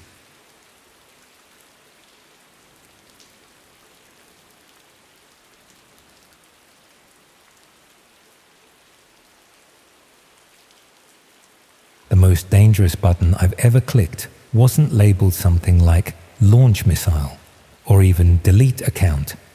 It was innocuously titled recommended darknet experience. It turns out when a VPN service offers to show you what you're protecting yourself from, sometimes they're actually showing you who's coming for you next. 3 months have passed since I clicked that button, and I haven't slept through the night since. I work as a data analyst for a healthcare company in Birmingham. Nothing particularly exciting, just crunching numbers and generating reports about hospital efficiency and patient outcomes. I'm not technically a cybersecurity expert, but I know enough about computers to be the person my parents and friends call when their Wi-Fi stops working. My interest in online privacy started about a year ago after our company experienced a data breach. Nothing catastrophic, just some leaked email addresses and phone numbers. But it was enough to make me realize how vulnerable our digital lives really are. So I started researching ways to better protect myself online. I installed ad blockers, switched to more secure browsers, stopped using Google for searches, that sort of thing. I became increasingly uncomfortable with how much information I was giving away just through normal browsing. I'd read articles about VPNs, virtual private networks, and how they could help maintain anonymity online. So I decided to try one out. After comparing different services, I settled on one called Secure Shield VPN. It had good reviews, a reasonable price point, and offered a 30-day free trial with all premium features included. I downloaded the app, created an account with a new email address I'd set up specifically for privacy tools, and started exploring the features. The app was sleek and user-friendly, with the usual array of server locations to choose from and different protocols for connection. What caught my attention, though, was a section called Premium Experiences that was only available to trial users and paying subscribers. The description explained these were curated online experiences that showcased the importance of privacy and security tools. One in particular stood out. Recommended darknet experience. See what you're protecting yourself from. I was intrigued. I'd heard of the dark web, of course, but had never actually accessed it. I knew it required special browsers like Tor and wasn't something you could just Google your way into. The idea that this VPN would offer some kind of guided tour seemed educational, if a bit gimmicky. I figured it was probably just some pre-selected sites that showed off illegal marketplaces from a safe distance, the digital equivalent of a safari. It was a Friday evening when I decided to check it out. My girlfriend was away visiting her parents for the weekend, so I had the flat to myself. I remember it was raining heavily, drops drumming against the windows as I sat at my desk with a glass of whiskey beside my laptop. I clicked on the recommended darknet experience option in the app, which prompted a notification. This will configure your system for secure Tor access and guide you through selected darknet locations. Continue. I clicked yes, expecting some kind of tutorial to appear. Instead, the app seemed to make some changes to my system settings, and then a custom browser window opened automatically. It looked similar to Tor, but had the Secure Shield logo in the corner. A welcome message explained that I was now browsing through a secure, anonymous connection and could explore the curated site safely. The interface showed a sidebar with different categories: marketplaces, forums, services, information, and one simply labeled Other. Each had several sub-entries with innocuous names like Alpha Market or Liberty Forum. It felt surprisingly legitimate, like browsing an app store rather than the infamous dark web. I started with the marketplaces section, curious about what was actually for sale in these notorious black markets. The first site looked like a bare-bones version of Amazon or eBay, with listings for drugs, counterfeit goods, and hacked account credentials. Nothing I hadn't expected to see. The next few sites were similar, though some specialized in specific categories like prescription medications or fake IDs. After about an hour of casual browsing, I switched to the forums section. These were more interesting. Discussions about privacy, politics, technology, and yes, illegal activities. I was careful not to create any accounts or interact, just observing from a distance. Then I noticed something odd. In the other category, there was a listing called Premium Access, with a small crown icon beside it. The description simply read, "Exclusive content for valued members." I assumed this was just some additional marketing for the VPN service, perhaps showcasing the kind of content you might accidentally stumble upon without proper protection. When I clicked on it, a loading screen appeared with text explaining that this area was being specially configured for my session. This struck me as strange. Why would one particular section need special configuration? But before I could reconsider, the page loaded. It opened to what looked like a streaming site, similar to YouTube but with a minimalist black interface. There were about a dozen video thumbnails arranged in a grid. Each had a vague title like Session 23 or Interview 7 and what appeared to be a date from the previous month. No descriptions, no view counts, no comments. I clicked on one titled Orientation 4, assuming it might be some kind of instructional video about the dark web or privacy tools. The video buffered for a moment, then began to play. It showed a room that looked like a basement or storage area. Concrete walls, no windows, harsh fluorescent lighting. In the center was a person sitting in a chair, facing the camera. They were wearing ordinary clothes, but had a black hood covering their head.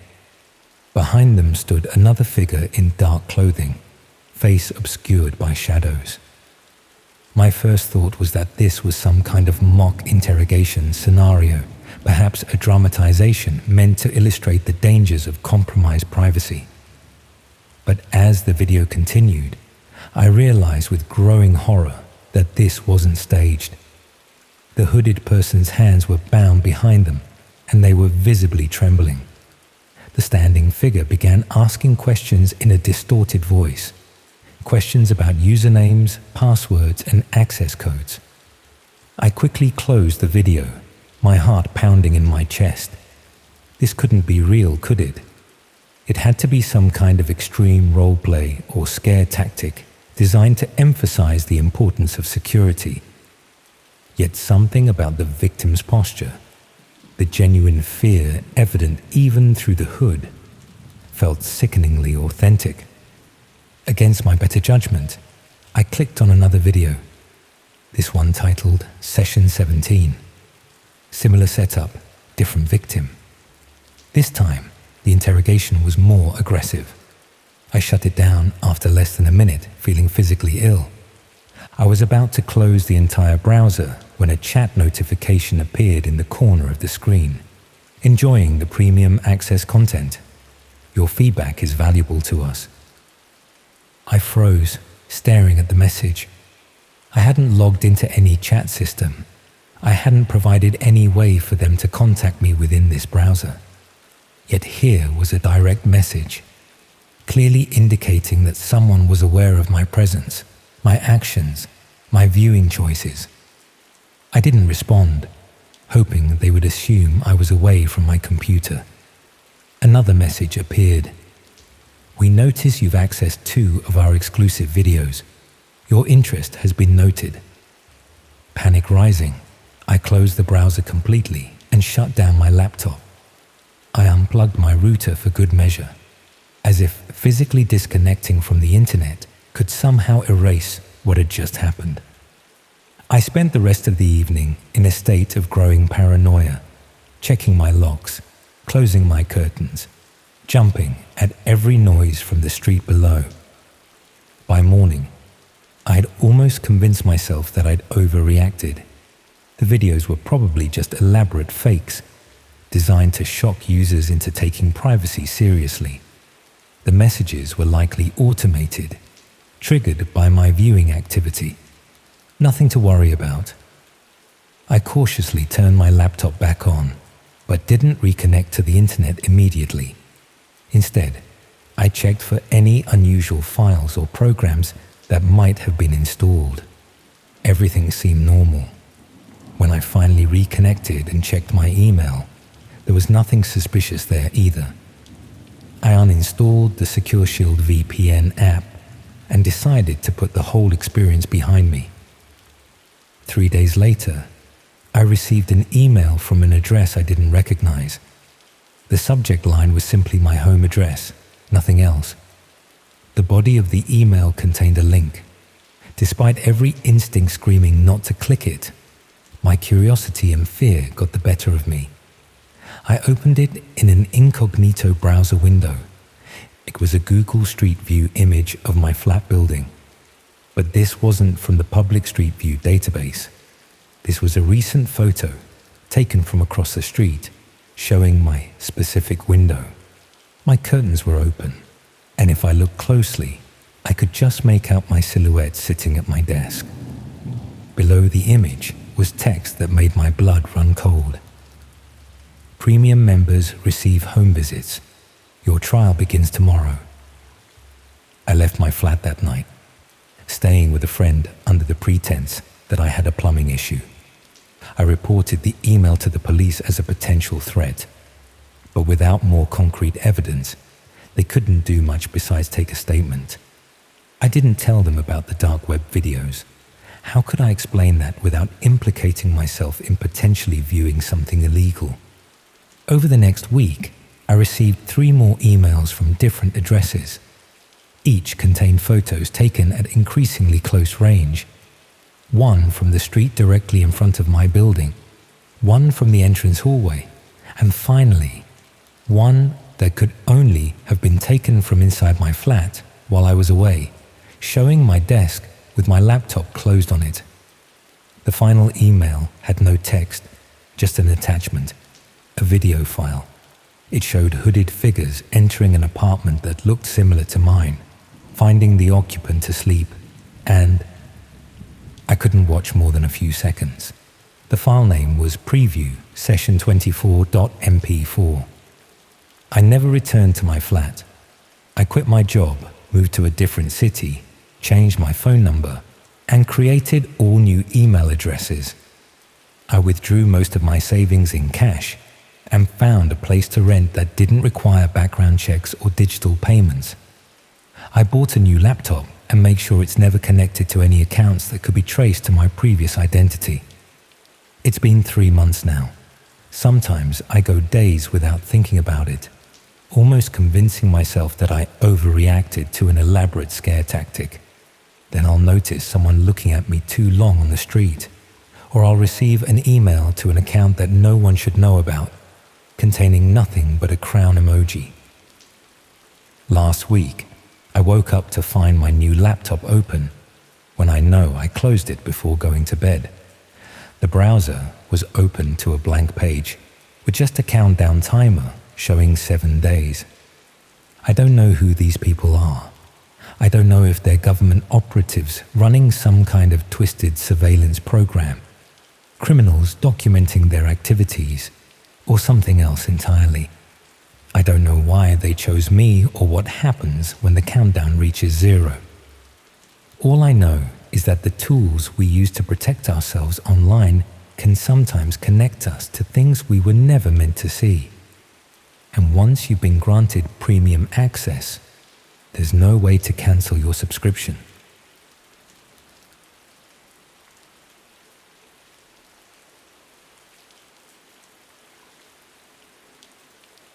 It's strange how the most life-changing discoveries can come from the most mundane tasks. 5 months ago, while cleaning up my digital clutter, I found something that has completely destroyed my sense of security and trust. I've moved house twice since then, changed my phone number, and still can't shake the feeling that I'm being watched. I'm writing this down partly as a warning, but mostly because keeping it to myself is driving me insane.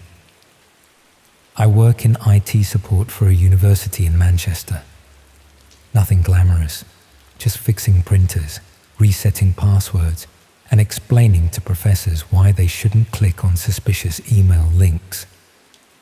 I've always been organized with my physical possessions, but absolutely terrible with digital housekeeping. My desktop was always a mess of random files, my download folder a digital wasteland of forgotten PDFs and installation packages.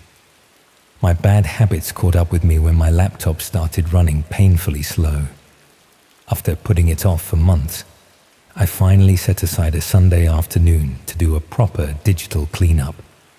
I was living alone in a small flat near the university, having recently broken up with my girlfriend of 3 years. She'd moved to Edinburgh for work, and neither of us wanted the hassle of a long-distance relationship. So there I was, single again, at 32, spending my weekend deleting old files, while rain pelted against my windows. I started with the obvious stuff, emptying the recycle bin, clearing my downloads folder, uninstalling unused programs. Then I moved on to my email accounts, where years of newsletters, promotional offers, and spam had accumulated. I had 3 accounts that needed attention: my work email, my personal Gmail, and an old Hotmail account I'd had since university that I mainly kept for nostalgia and as a backup. The Hotmail account was the worst. Over 15,000 unread messages dating back to 2008. I was about to mass delete everything when I noticed the junk folder had a notification showing 246 items. Curious about what the spam filter had caught, I clicked on it. Most of it was exactly what you'd expect: penis enlargement offers, fake lottery wins, phishing attempts. But as I scrolled down, I noticed something odd. There were several emails from the same address, just a string of numbers and letters at a domain I didn't recognize. Each had an attachment named with a date, going back about 2 years. The most recent one was from just a week earlier. Now, I know better than to open random attachments, especially from my junk folder. That's literally part of what I teach in the basic IT security workshops for new staff. But something about the systematic naming and regular frequency made me pause. These didn't look like typical spam. They looked almost like scheduled reports. Against my better judgment, I opened the most recent email. There was no message, just a text file attachment. I scanned it with my antivirus before opening it, and it came back clean. When I opened the file, I found what appeared to be login credentials and instructions. There was a long string of characters labeled onion URL, followed by a username and password. Below that were brief instructions. Use Tor browser only. Log in within 24 hours of receipt or credentials will reset. Do not share access. monthly payment confirmed. I recognized the reference to an Onion URL and Tor. This was clearly related to the dark web. But why was someone sending these details to my old email address? And what was this about a monthly payment? I checked the other emails and found they all contained similar text files, each with different credentials but the same instructions. The dates corresponded to the first day of each month, like clockwork. My first thought was that these were meant for someone else. Perhaps the previous owner of my email address, though I'd had this account since I was an undergraduate. My second thought was more unsettling. What if someone was using my forgotten email account for something illegal? I should have deleted everything right then, should have changed my password, set up two-factor authentication, and forgotten all about it. But curiosity is a powerful force, especially when you're bored and alone on a rainy Sunday. I told myself I was just being responsible. If someone was using my email for something illegal, I should know about it, right? So I downloaded the Tor browser, something I'd never used before despite working in IT. I told myself it was just research, that I would take a quick look and then report anything suspicious to the proper authorities. I copied the Onion URL from the text file and pasted it into the Tor browser. It directed me to what looked like a login page with a minimalist black background. No site name, no logo, no indication of what this was for. Just username and password fields. Heart racing, I entered the credentials from the text file. The site loaded to what appeared to be a video hosting platform, similar to YouTube but with a much simpler interface. There were about 24 thumbnails organized in a grid, each showing what looked like CCTV footage of different rooms in a house. Some showed living rooms, others bedrooms, kitchens, even bathrooms. Each thumbnail had a date and timestamp from the previous month. I clicked on one that showed a living room. The video played, showing a completely ordinary scene. A woman in her 30s sitting on a sofa watching television while scrolling on her phone. The footage lasted about 5 minutes, during which nothing remarkable happened. She got up at one point to leave the room, came back with a glass of water, and resumed watching TV. I tried another video, this one of a kitchen. A man was cooking dinner while listening to music. Again, completely mundane. I clicked through several more videos, all showing similar everyday moments in people's lives. It was like watching the most boring reality show ever made. Then it hit me. These weren't actors. These weren't people who knew they were being filmed. These were private moments in private homes, recorded without consent. I was looking at footage from hacked security cameras or compromised devices. My stomach churned as the implications sank in. Someone had been using my forgotten email account as a way to distribute access to what amounted to illegal surveillance. And according to the instructions, someone was paying monthly for this access. I immediately closed the browser, feeling sick with guilt and fear. I'd just watched people who had no idea they were being observed. I'd invaded their privacy, even if unintentionally. And now my IP address was connected to this site, even though I'd used Tor. I spent the next hour changing all my passwords, enabling two-factor authentication on every account I had, and scanning my computer for malware. I debated whether to report what I'd found to the police, but hesitated. How would I explain that I'd accessed the site? Would they believe I had stumbled upon it innocently? Instead, I decided to send an anonymous tip to the cybercrime unit, providing the email address and a general description of what I'd found, but not mentioning my connection to it. I hoped they would investigate and shut down whatever operation this was. For the next week, I jumped at every notification on my phone, half expecting police to show up at my door. Nothing happened. No response to my tip. No suspicious activity on any of my accounts. I started to relax a little, telling myself that I'd done the right thing and could now move on. Then, exactly 1 month after discovering the emails, I received a message on my personal Gmail account, the one I actually used regularly. The subject line was missed payment, and it was from the same string of numbers and letters as the Hotmail emails. The message was brief. Payment interrupted. Service will terminate unless restored within 48 hours. Recent access from unauthorized location has been noted. My blood ran cold. Whoever was behind this knew that someone different had accessed the account. They had connected my old Hotmail to my current Gmail. They knew who I was. That same night, I noticed something strange while watching Netflix on my laptop. The webcam light briefly flickered on, then off. It could have been a glitch, but combined with the email, it sent me into a panic. I covered the camera with tape, but the damage to my peace of mind was done. Over the next few days, I became increasingly paranoid. I was convinced my devices had been compromised, that someone was watching me through my own technology.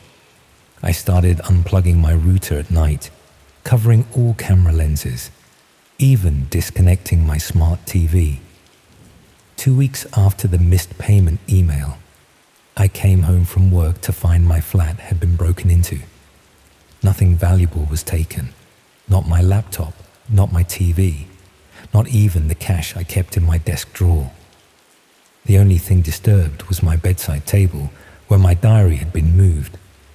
I reported the break-in to the police, but without anything stolen, they didn't seem particularly concerned. I didn't tell them about the emails or the website. It seemed too disconnected, too paranoid. That night, I couldn't sleep. Every creak in the building, every passing car outside sent my heart racing. Around 3 a.m., I got up to make tea and noticed my laptop was open on the kitchen table, not where I'd left it, and certainly not how I'd left it. On the screen was a text document containing addresses and personal information about the people I'd seen in those videos. Below their information was my own, my full name, address, workplace, parents' address, and the routes I typically took to work. At the bottom was a simple message: witnesses are participants. Participants are responsible. I packed a bag and left that night, staying with a friend while I looked for a new place to live. I told everyone I'd had a plumbing disaster in my flat that made it uninhabitable.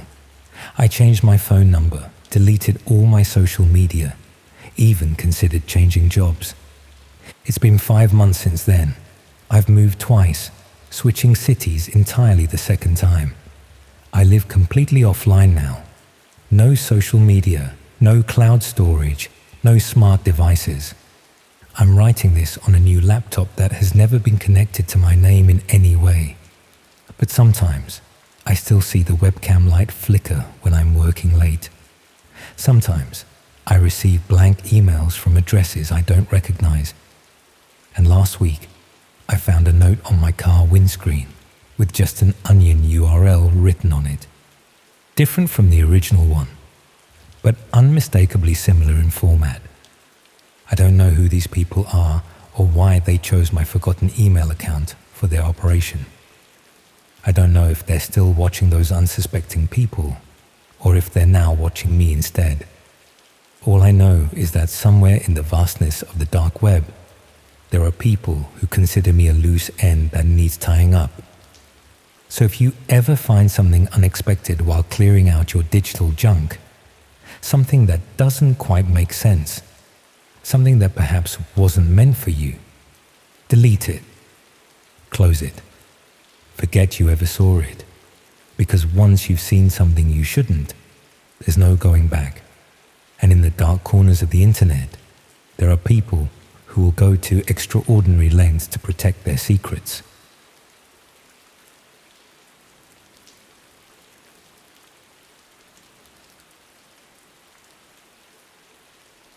still remember how normal Jamie looked on my screen that night.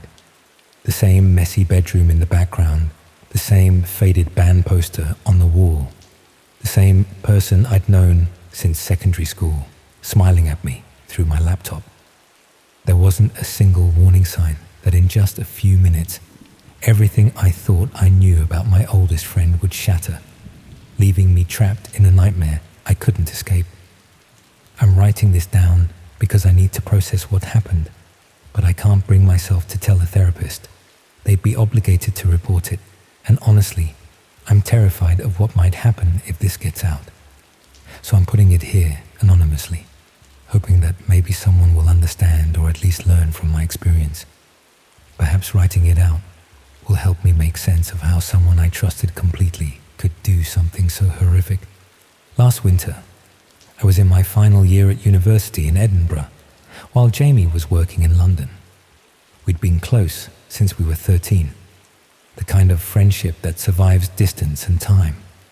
We had a standing FaceTime call every other Thursday, just to catch up and stay connected despite being hundreds of miles apart. These calls were a highlight in my otherwise stressful week of coursework and part-time jobs.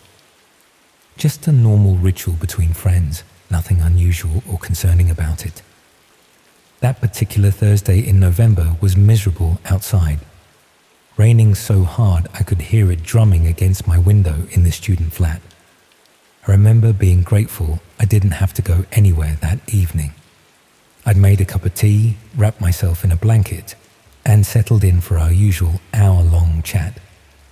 The call connected, and there was Alex, looking slightly tired but smiling as always.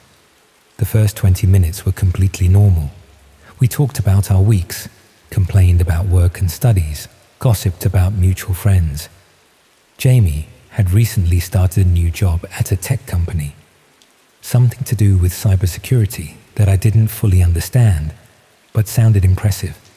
There had been a lot of talk about dark web monitoring and threat assessment, terms that meant little to me at the time, but would soon take on a horrifying new significance. I noticed Jamie seemed a bit distracted, occasionally glancing to the side at something off screen. I didn't think much of it, probably just checking messages or emails. But then there was a shift in the conversation. Jamie asked if I was alone in my flat, if my roommates were out for the evening. They were, a detail I confirmed without hesitation, because why wouldn't I? This was Jamie after all. That's when everything changed. Jamie's expression became more serious, more focused. There was this intensity in those eyes that I'd never seen before. Jamie leaned closer to the camera and said that there was something important to show me, something I needed to see to understand the work being done at the new company. I remember feeling a flicker of unease at the sudden change in tone, but I brushed it off. This was my oldest friend, someone I trusted implicitly. When Jamie said to keep an open mind about what I was about to see, I nodded, curious but unsuspecting. Jamie's screen went black for a moment, then changed to a screen share. I expected to see some kind of technical diagram or perhaps a presentation. Instead, the screen filled with what looked like a video feed of a room I didn't recognize. The space was dimly lit with a reddish tint, giving everything a surreal, almost dreamlike quality. At first, I couldn't make sense of what I was seeing. Just a sparse room with concrete walls, what looked like a metal table, and some shapes I couldn't quite distinguish. Then the camera angle shifted slightly, and I realized with a jolt that there was a person in the room, strapped to a chair. They were struggling against their restraints, their movements desperate and terrified. The video quality was good enough that I could see the fear in their eyes, the way their chest heaved with panicked breathing. I felt my stomach drop. My first thought was that this must be some kind of prank, or maybe a clip from a horror film Alex was showing me as a joke. But deep down, I knew immediately that what I was seeing was real. There was an authenticity to the fear in that person's eyes that no actor could replicate. On the side of the screen, There was some kind of chat interface where messages were scrolling by too quickly to read. At the bottom were buttons or commands with labels I couldn't quite make out from my view. It looked like some kind of interactive live stream, but unlike anything I'd ever seen before. I was frozen in shock, unable to process what was happening. Before I could even form words to ask what the hell was going on, Jamie's voice came through, explaining that this was what was called a red room on the dark web, a live stream where viewers could watch and even request acts of violence in real time. Jamie spoke with a detached fascination, like this was an interesting documentary we were watching together, rather than a real person in terror. The worst part was how casual Jamie sounded, while explaining that the company wasn't just monitoring these sites, they were running some of them. That this was where the real money was in cybersecurity, creating and managing these illegal streams for wealthy clients who paid thousands to watch or participate. I couldn't speak. My mind was racing, trying to make sense of what was happening. This couldn't be real. This couldn't be Alex, my friend since childhood, showing me something so horrific with such calm detachment.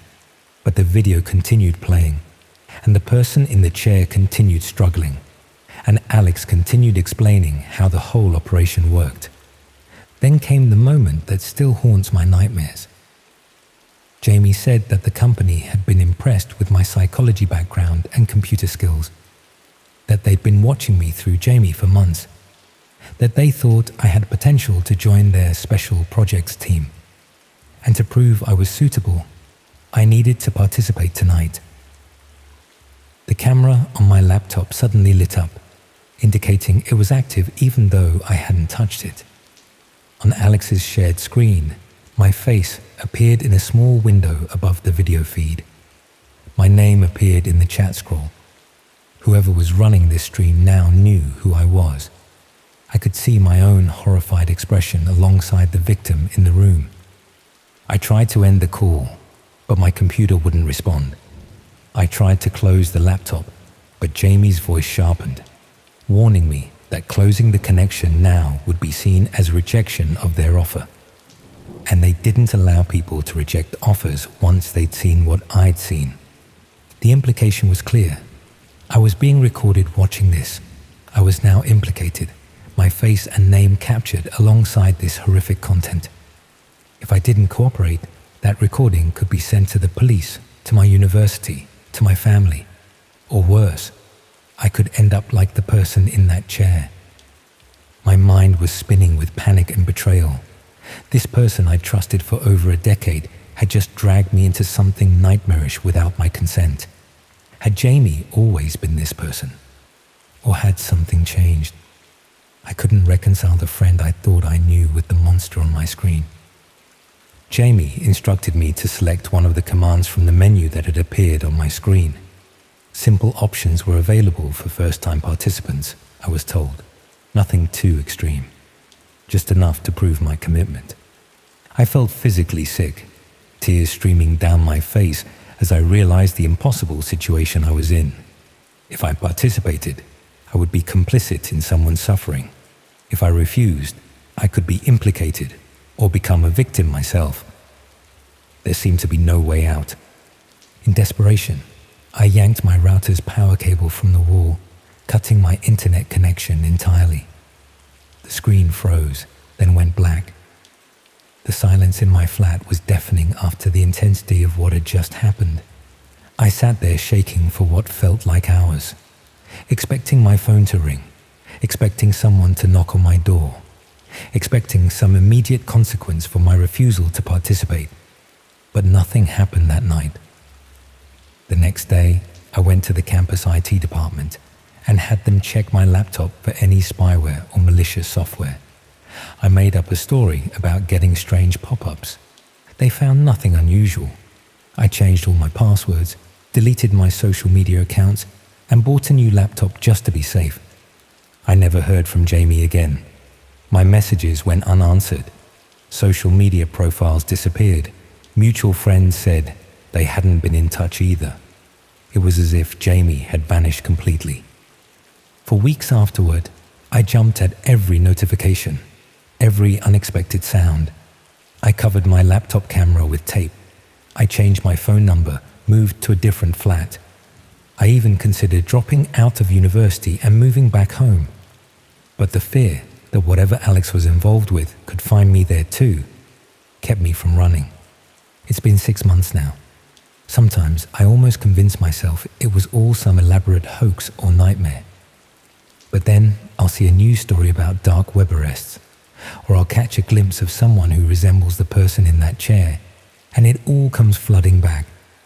I still don't know if Jamie was forced into recruiting me, if there really is a company using cybersecurity as a front for these streams, or if my oldest friend had been hiding a dark fascination that eventually evolved into participation. I don't know if I'm still being watched, or if cutting the connection that night was enough to remove me from their radar. What I do know is that trust is fragile, and the people closest to us can hide unimaginable secrets. I know that somewhere in the darkest corners of the internet, these rooms exist, and real people suffer while others watch. And I know that someone I love tried to drag me into that darkness. I check over my shoulder constantly now. I live with a persistent, gnawing fear that someday my laptop will turn on by itself, or my phone will ring with a FaceTime call from an unknown number, and I'll see that room again. Or worse, that someday I'll be the one in the chair, punishment for refusing to participate when given the chance. The most terrifying part isn't even the red room itself. It's that someone I trusted completely, someone whose face I would never have questioned seeing on my screen, was the doorway to that horror. And now, I can't trust any face at all.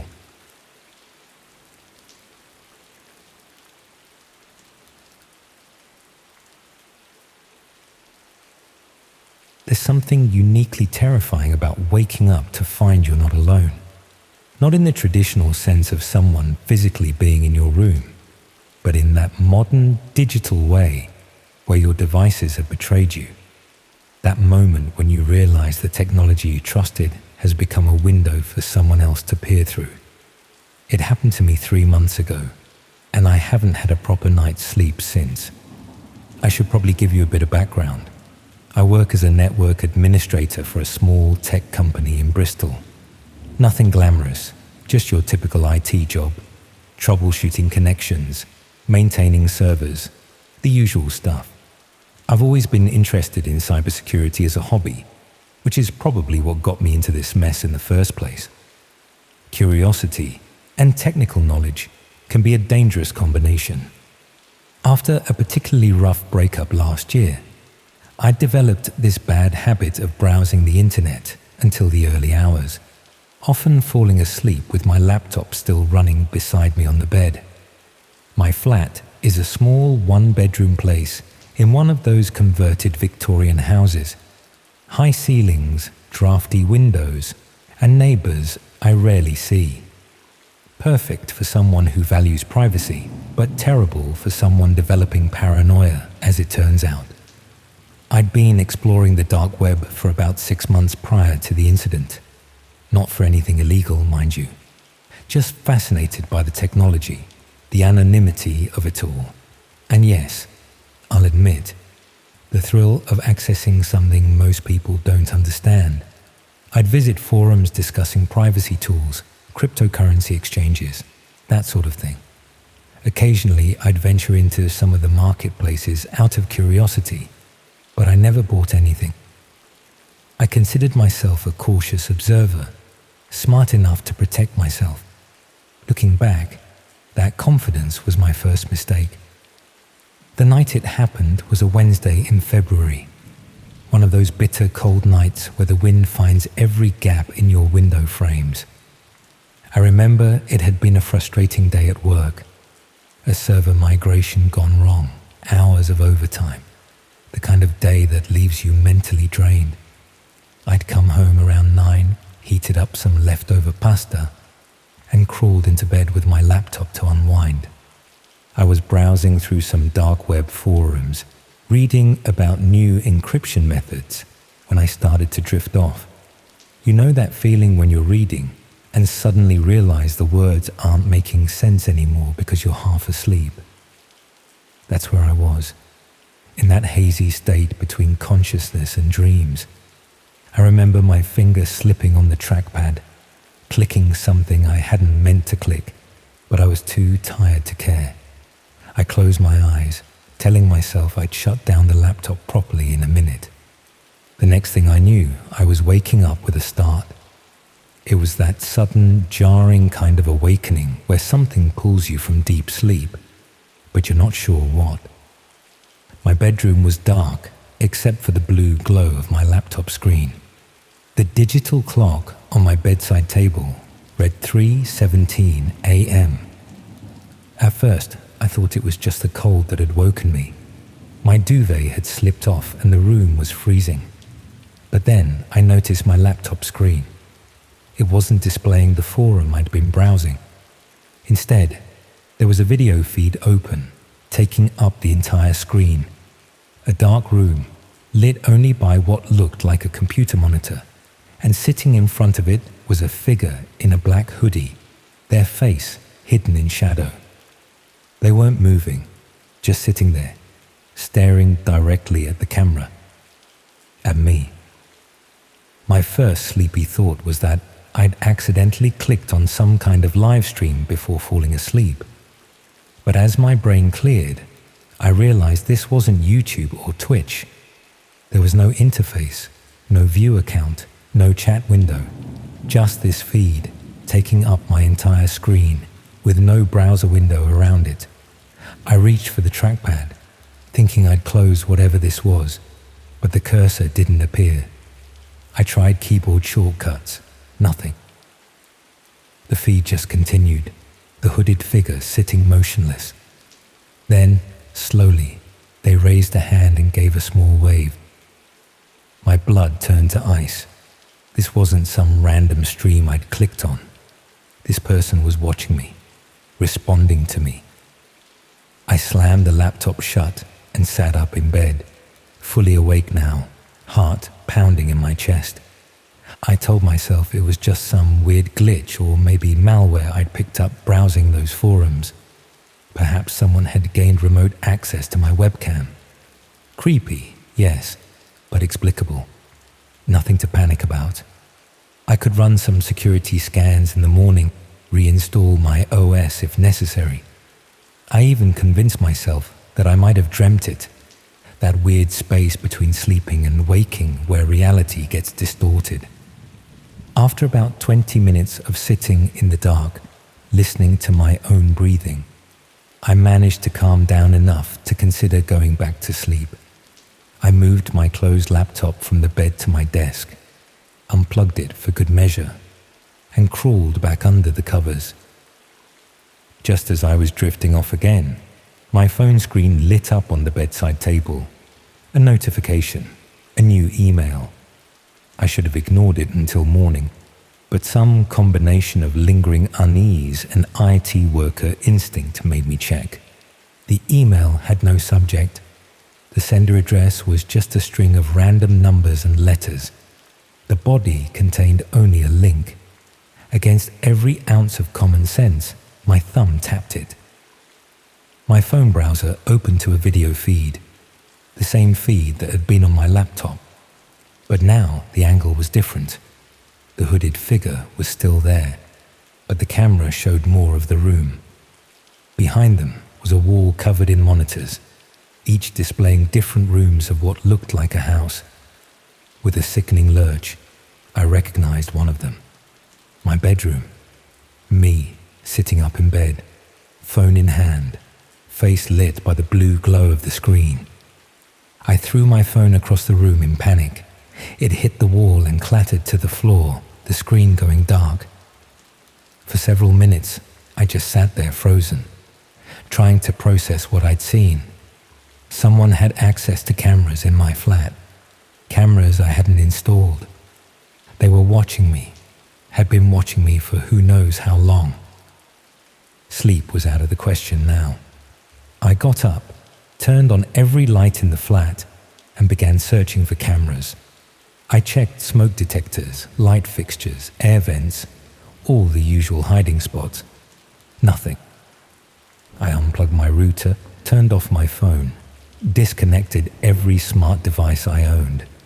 Then I sat on my sofa, waiting for dawn, jumping at every creak and groan of the old building. The next day, I called in sick to work and took my laptop to a friend who specializes in cybersecurity.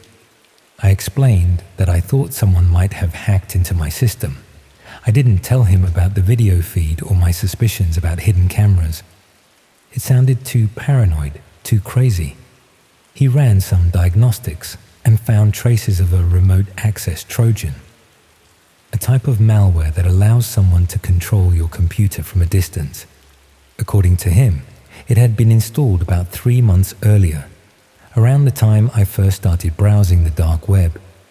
He removed the malware, helped me secure my laptop, and recommended I change all my passwords and enable 2-factor authentication on everything.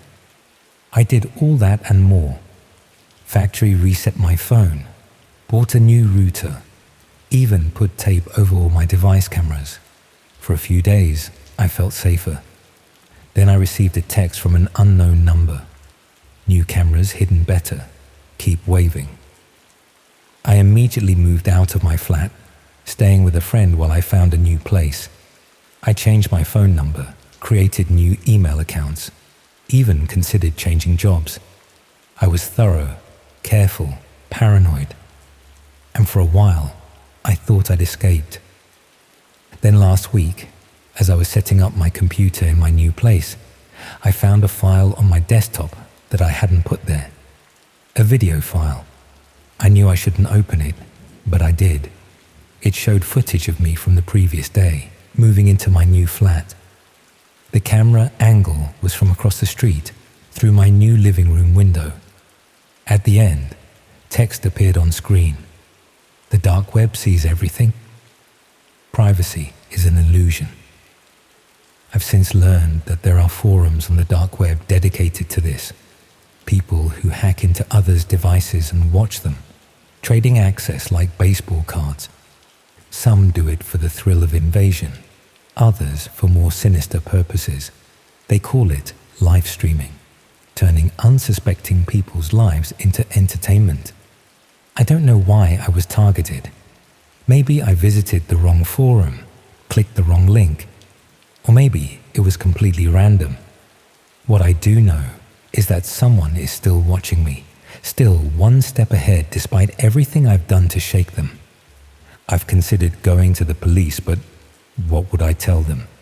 That someone I can't identify, who I unwittingly encountered on the dark web, has been spying on me through my devices, that they somehow keep finding me despite all my precautions. They think I was paranoid, delusional, so I live with it. I cover my webcam, disconnect my devices when not using them, keep my curtains drawn. I scan my place for cameras weekly. I've become obsessed with privacy settings, VPNs, encryption. But in my darkest moments, I wonder if any of it matters. If they found me once, they can find me again. The most terrifying part isn't the invasion of privacy. It's the helplessness. In our connected world, true privacy might be impossible.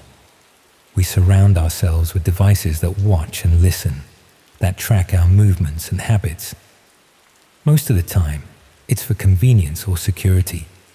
But sometimes, someone decides to use that technology against you. And when they do, you realize how vulnerable you've been all along. Every night before bed, I shut down all my devices completely. And every morning, I check to make sure they haven't turned themselves on while I slept. Because I know that somewhere in the darkness of the web, a hooded figure might be watching, waiting for me to let my guard down again.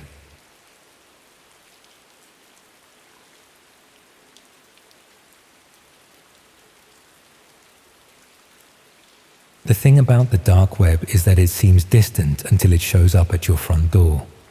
6 months ago, I made one careless decision that's turned my entire life inside out. a single click that I can't take back. I haven't told my friends. How do you casually mention that you might be implicated in something horrific? It started on a Thursday night in February, one of those dreary winter evenings where darkness falls by 4 p.m. and seems to last forever. I was sprawled on my sofa, laptop balanced on my stomach, half watching some forgettable Netflix documentary while scrolling through Reddit. I live alone in a small flat in Manchester. Moved there for work 3 years ago, but never really built a social circle. I'm a graphic designer, which means I spend most of my days in front of screens, and most nights too. That particular night, I was bored.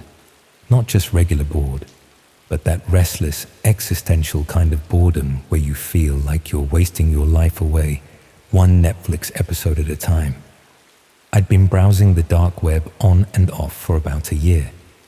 Nothing serious, mostly out of curiosity and a vague interest in cryptocurrency. I'm not technically inclined, but I'd managed to figure out how to use Tor and access the hidden parts of the internet that you don't stumble across through Google. That night, my boredom led me deeper than usual. I found myself on a marketplace that sold everything from counterfeit currency to hacked accounts. What caught my eye was a listing for something called a curiosity box. The description was vague.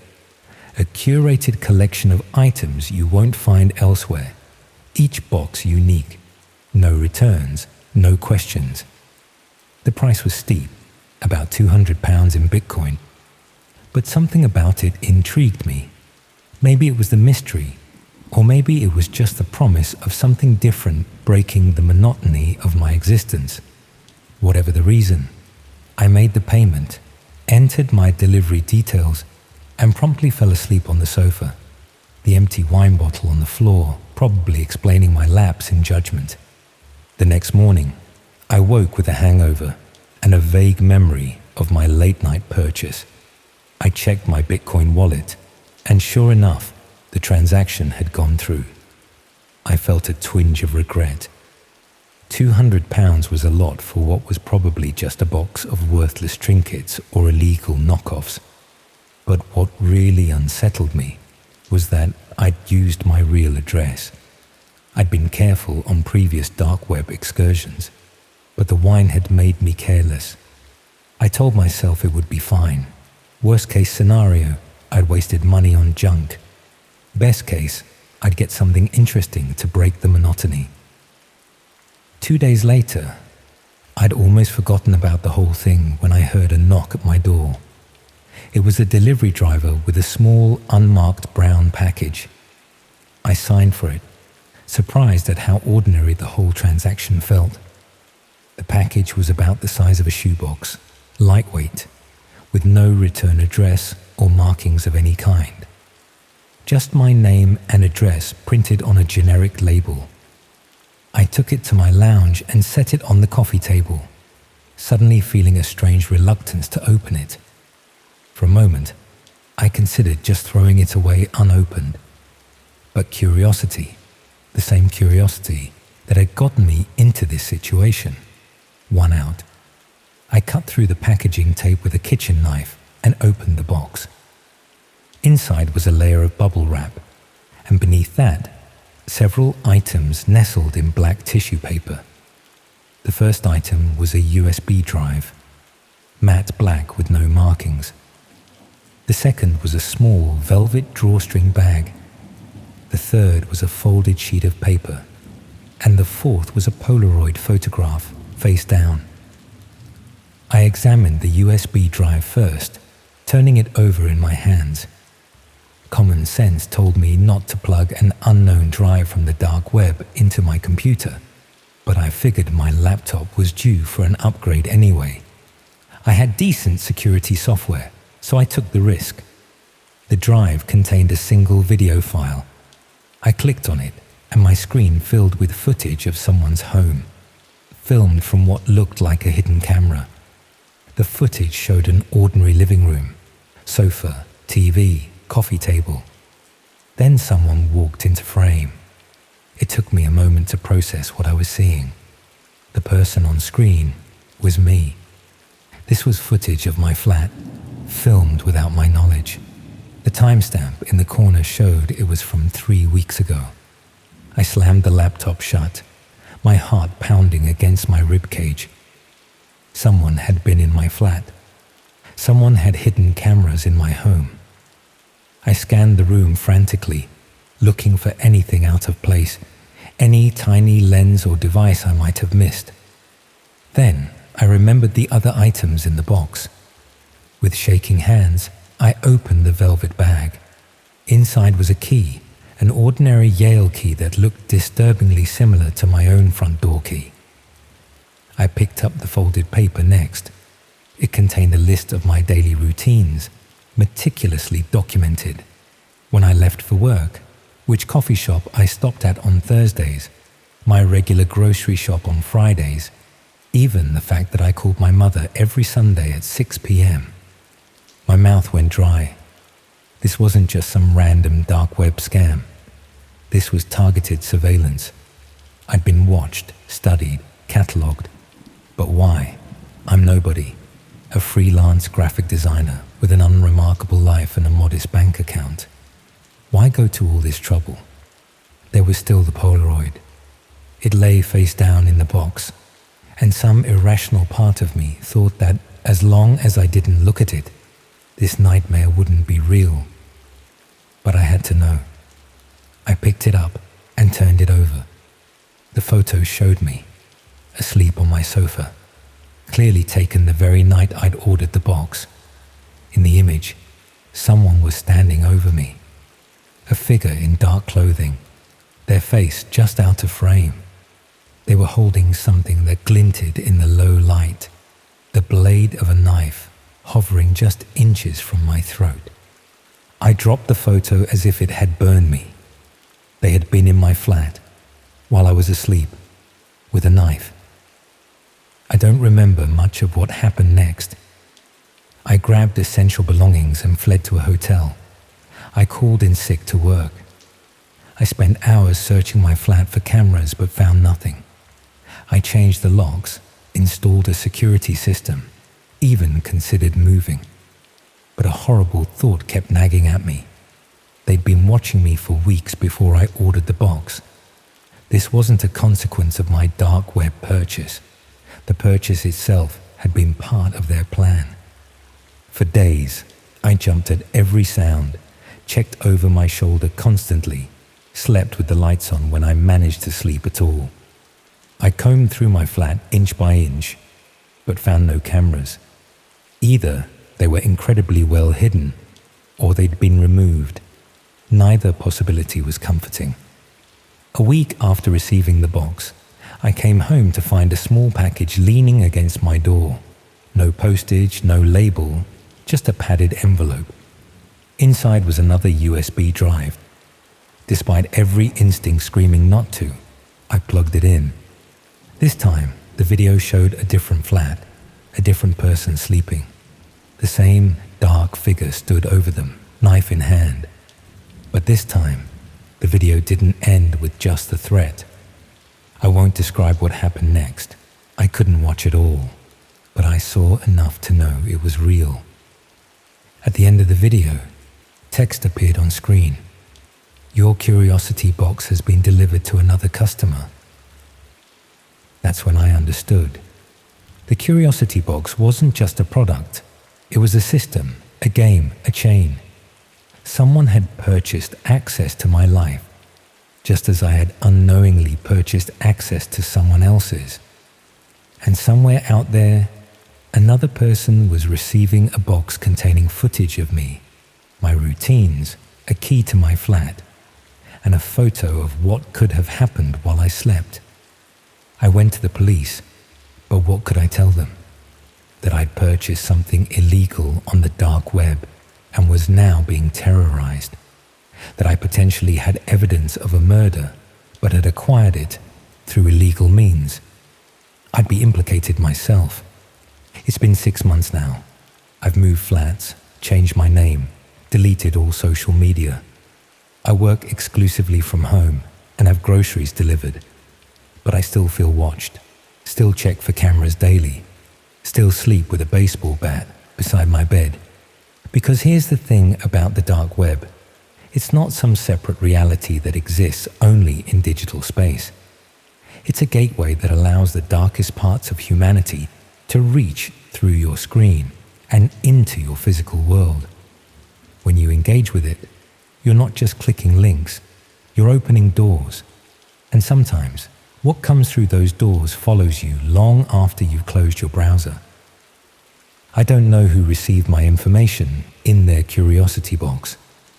I don't know if they're watching me right now, waiting for the perfect moment to complete what was started that night as I slept on my sofa.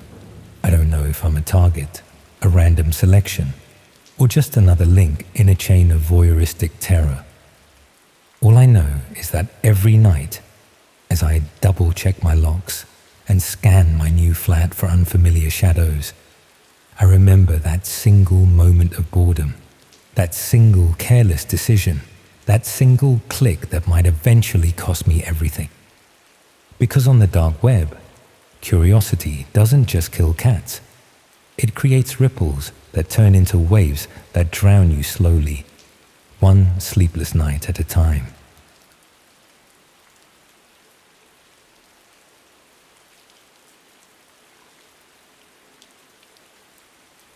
Isn't it strange how sometimes the thing that gets you banned from everywhere respectable is exactly what prepares you for places where respectability would just make you a target?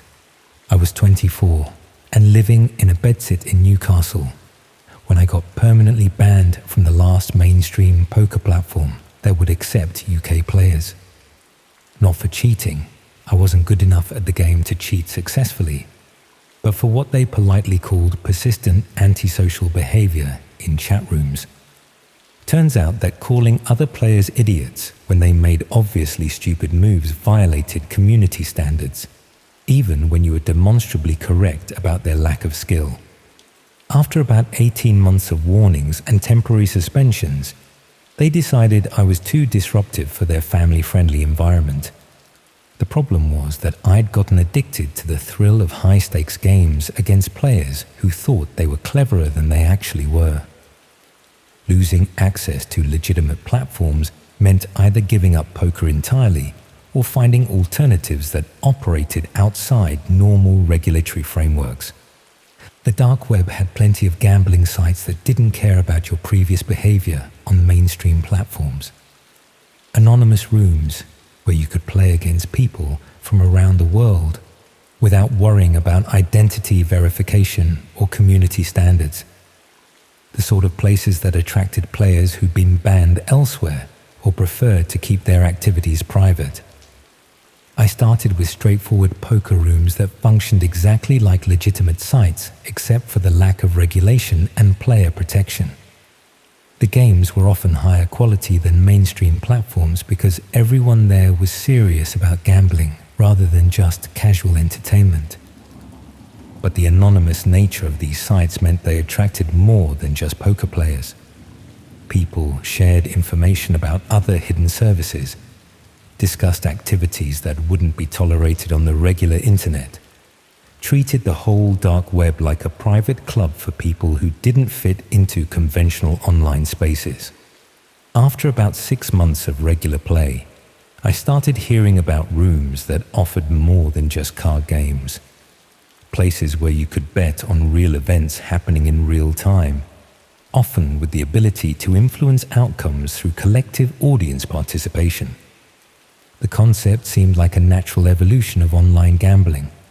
Instead of betting on the outcome of artificial games with predetermined odds, you could wager on genuine events with unpredictable results. The sort of authentic uncertainty that serious gamblers were always seeking. One player I'd gotten to know through regular games mentioned that he'd accessed rooms where you could watch and bet on what he called live action streams. Events broadcast from various locations where viewers could place bets on outcomes while they were happening. He was deliberately vague about the specific nature of these events, but his description suggested They were considerably more intense than typical sports betting or casino games, the sort of content that would explain why they needed to operate through hidden services rather than legitimate platforms. After proving my reliability through months of regular poker play, he offered to share access details for one of these live-action rooms. He warned me that the content might be disturbing for people who weren't prepared for genuine uncertainty and real consequences. I should have asked more questions about what exactly I'd be watching and betting on. But the thrill of accessing something exclusive and potentially profitable overrode my caution about getting involved in activities I didn't fully understand. The access process was similar to the poker rooms I'd been using, just with additional security measures that suggested the content was more sensitive than card games. When I finally connected to the live-action room, the interface was more sophisticated than anything I'd encountered before. Multiple video feeds showed different locations, each with associated betting options and viewer participation features. The quality was professional rather than amateur, suggesting serious investments in equipment and infrastructure. Most of the feeds showed empty rooms or static scenes, but one was obviously active with something happening in real time. A basement or converted garage space with someone strapped to a metal table in the center of the frame. The betting options were unlike anything I'd seen before. Not simple win-lose propositions, but complex wagers on specific outcomes, duration of events, audience participation effects, the sort of sophisticated gambling mechanics that would appeal to serious players rather than casual observers. I placed a small bet on the duration of the current event, thinking I was wagering on some kind of performance or staged competition. The other participants in the room seemed experienced, placing larger bets with the confidence of people who understood what they were watching. About 30 minutes into my observation, someone entered the video frame and began making preparations that made it clear this wasn't a performance or competition. This was real violence happening in real time, with an audience betting on specific aspects of what was going to occur. I should have left the room immediately and tried to forget what I'd seen, but the gambling mechanics were genuinely engaging, and I found myself placing additional bets despite being disturbed by the content I was watching. The other participants treated it like any other form of gambling, discussing odds and strategies with the clinical detachment of professional players. Their casual approach to extremely disturbing content was somehow more unsettling than the violence itself. Over the next few weeks, I found myself returning to the live-action rooms regularly, not because I enjoyed watching violence, but because the gambling was unlike anything I'd experienced before. Genuine uncertainty combined with immediate results and the ability to influence outcomes through betting patterns. The rooms hosted different types of events on different schedules, all involving real people in real situations with unpredictable outcomes. The production quality varied, but the gambling mechanics were consistently sophisticated and engaging. What bothered me most wasn't the violence itself, but the gradual realization that some events appeared to be happening locally rather than in distant foreign countries. Background details that suggested British locations, architectural features I recognized, even glimpses of packaging or signage that looked familiar. I started paying attention to local news reports, looking for incidents that might correspond to events I'd seen in the live-action rooms. Without specific dates or clear geographic indicators, it was impossible to make definitive connections, but there seemed to be more unexplained incidents than you'd normally expect. One case particularly caught my attention because it involved someone who'd gone missing from Newcastle, not far from where I lived. They disappeared after leaving a pub in the city centre, and despite extensive searches, no trace had been found. The physical description and age matched someone I thought I'd seen in one of the live streams. though the poor video quality made it impossible to be completely certain. But the timing and circumstances were consistent enough to be disturbing. The possibility that people from my own area might be involved in the events I'd been betting on made everything feel more immediate and dangerous. This wasn't abstract gambling on distant events. It could be involving people who lived in my city, used the same pubs, walked the same streets. I considered reporting what I'd discovered to the police, but I knew how that conversation would sound. Former poker player claims to have found evidence of live violence streams while gambling on illegal platforms. They'd probably assume I was making up stories to deflect attention from my own illegal gambling activities. More importantly, I was worried about what might happen if the people running these rooms discovered that someone was connecting their content to real-world events. I'd been participating regularly for weeks, placing bets and contributing to room discussions in ways that could potentially be traced back to me. I decided to be more cautious about which rooms I accessed and how much personal information I revealed through my betting patterns. But I also found myself unable to stop participating entirely, partly because of the gambling addiction, but also because I'd become fascinated by the mechanics of how these rooms functioned. The betting systems were remarkably sophisticated, suggesting serious technical expertise and financial investment. The video quality was professional, the streaming was reliable, and the audience participation features worked flawlessly, despite the obviously illegal nature of the content. Someone was running what amounted to a high-tech gambling business based on real violence, with all the infrastructure and technical sophistication you'd expect from legitimate online casinos. The sort of professional activity that required significant resources and long-term planning. About 2 months after I'd started accessing the live-action rooms, I received a private message from someone who claimed to be interested in my betting patterns and analytical approach to the events. They said they'd noticed my consistent participation and wondered if I might be interested in additional opportunities that weren't available to casual participants. More exclusive rooms with higher stakes and more sophisticated gambling mechanics. The offer felt like a natural progression from regular participation to VIP access, the sort of reward system that legitimate gambling sites used to retain valuable customers. But something about the tone of the message made me uncomfortable. It suggested they'd been monitoring my activities more closely than I'd realized, tracking not just my bets, but my overall approach to the content. The level of surveillance implied either sophisticated technical capabilities or dedicated human observers. I didn't respond immediately, telling myself I needed time to consider whether I wanted to become more deeply involved in activities that were obviously illegal and potentially dangerous. But I kept checking for new messages, worried that not responding quickly enough might be interpreted as rejection or disrespect by people who demonstrated they had access to considerable resources and weren't constrained by normal legal boundaries. The next evening, I found an envelope that had been slipped under my door while I was out buying groceries. Inside was a single piece of paper with information that made my hands shake as I read it.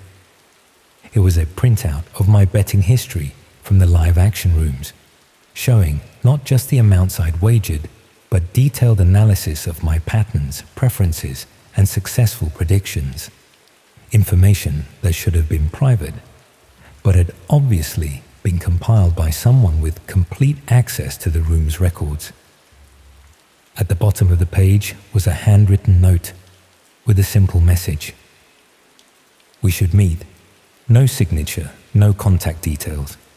Just those 3 words that made it clear someone wanted to discuss my participation in person, rather than through anonymous online messages. The note was accompanied by an address in Newcastle city centre and a time the following evening, a location I recognized as a legitimate business area rather than anywhere obviously dangerous or suspicious. I spent the rest of the evening trying to decide whether to attend the meeting or disappear entirely from the dark web gambling scene. Either choice felt risky. Meeting unknown people who demonstrated extensive surveillance capabilities, or refusing contact with individuals who clearly had significant resources and few legal constraints. In the end, curiosity and concern about the consequences of non-compliance made me decide to attend the meeting. But I also made arrangements to have someone check on me if I didn't return home by a specific time. The meeting location was a coffee shop in a busy part of the city centre, the sort of public space where nothing obviously threatening could happen without witnesses. I arrived early and positioned myself where I could observe the entrance while appearing to read a newspaper. The person who approached my table looked completely ordinary. Mid-30s, well-dressed, the sort of professional you might see in any business district. Nothing that would make them stand out in a crowd or suggest involvement in illegal activities. They sat down without introduction and began discussing my participation in the live-action rooms with the casual familiarity of someone reviewing performance metrics with a valued employee. My betting patterns, analytical skills, ability to predict outcomes that other participants missed. The conversation felt like a job interview disguised as social interaction. They were evaluating my suitability for something more involved than passive participation, though they remained vague about what exactly that involvement would entail. After about 20 minutes of discussion, they made an offer that confirmed my worst suspicions about how deep I'd gotten into something I didn't understand. They wanted me to help select participants for future events. Not directly involved in violence, they assured me, just providing input about which types of people would create the most engaging content for gambling audiences. My analytical skills and understanding of what made events unpredictable would be valuable for improving the quality of their streams. The offer was presented as a natural progression from successful gambling to behind-the-scenes involvement, with financial compensation that was considerably more attractive than my current benefits and part-time work income. I told them I needed time to consider the opportunity, hoping to end the conversation without committing to anything, while also avoiding outright rejection that might have immediate consequences. They seemed to accept this response, mentioning that they understood such decisions required careful consideration. But they also made it clear that my previous participation had already made me part of their community in ways that couldn't be easily undone. As they left, they handed me a mobile phone and explained that they'd be in touch about my decision within the next few days. The phone was for communication purposes only and shouldn't be used for any other activities. I took the phone home and spent the evening trying to process what had just happened. My casual gambling on illegal platforms had somehow evolved into recruitment for activities that went far beyond passive participation in online betting. The phone remained silent for 2 days, during which I convinced myself that maybe they decided to pursue other candidates and I could return to normal life without further complications. Then it rang. The voice was different from the person I'd met, but the message was clear. They'd selected a potential participant for an upcoming event and wanted my input about whether this person would create engaging content for their audience. They provided an address and asked me to observe the location for a few hours, noting daily routines and habits that might be relevant for planning purposes. Nothing directly harmful, they assured me, just gathering information that would help them make better decisions about content development. I should have thrown the phone away and moved to a different city immediately. Should have contacted the police despite the risks, to myself, and tried to prevent whatever they were planning. Instead, I found myself walking past the address they'd provided, observing someone who looked like they could have been me in different circumstances. Someone living alone, following predictable routines, vulnerable in ways they probably didn't even realize. I never reported back about what I'd observed, and I never answered the phone when it rang again over the following weeks. But I also never threw it away or tried to escape the situation entirely. Because part of me knew that people who went to such lengths to recruit assistance wouldn't simply accept non-cooperation as a final answer. And another part of me was curious about how far this could go, how much control they really had, whether someone like me could find a way to benefit from association with people who clearly had resources and opportunities that weren't available through legitimate channels. The phone is still in my flat, charged and waiting. Sometimes I think about what would happen if I answered it, what they might offer now that enough time has passed for them to assume I've had adequate opportunity to consider their proposition. But mostly I think about the person I observed and whether they're still following the same routine I documented, still unaware that someone has been watching them with professional interest.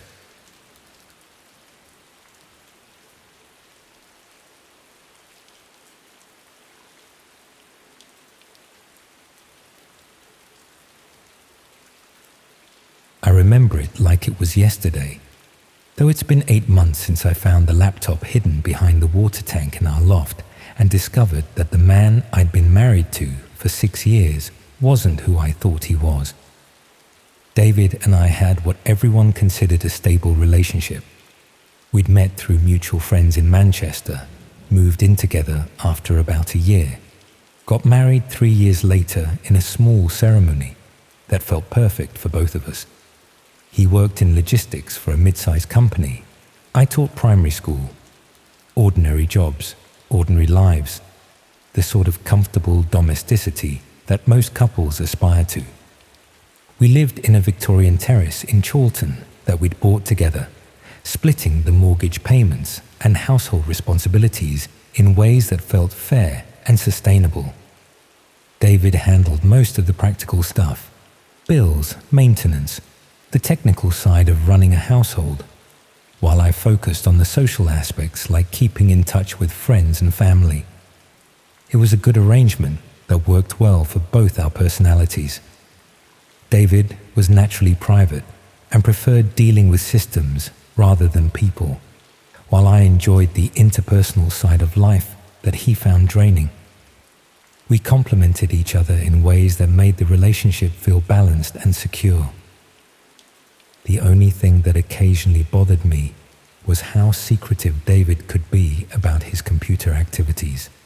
Not suspicious secretive, just protective of his digital space in ways that seemed excessive for someone with nothing to hide. Separate user accounts, passwords I didn't know, laptops that he'd close when I entered the room. He explained it as work-related confidentiality requirements and general preference for privacy, which seemed reasonable enough. I had my own phone and computer for personal use, and it's not like I needed access to his devices for any practical reason. But after 6 years of marriage, the casual secrecy started feeling less like reasonable boundaries and more like active concealment, especially when he'd receive messages at odd hours that would make him immediately reach for his phone with an urgency that seemed disproportionate to routine work communication. The discovery happened by accident while I was looking for Christmas decorations in the loft. David was away for a few days on a work trip, and I decided to get the house ready for the holidays while he was gone. The decorations were stored in boxes near the water tank, and while moving them, I knocked over a small holdall that I'd never seen before. Inside the holdall was a laptop I didn't recognize. Not David's work machine or the personal computer he used downstairs, but a third device that he'd apparently been keeping hidden from me. It was password protected, but David had always been predictable with passwords, variations on dates and names that were significant to our relationship.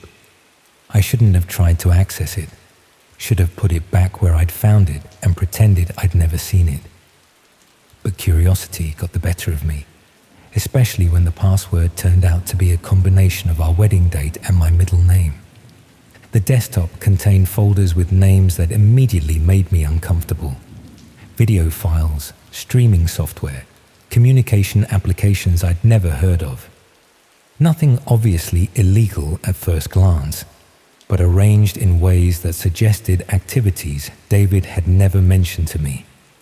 One folder contained what appeared to be technical documentation for broadcast equipment, cameras, lighting, audio recording devices.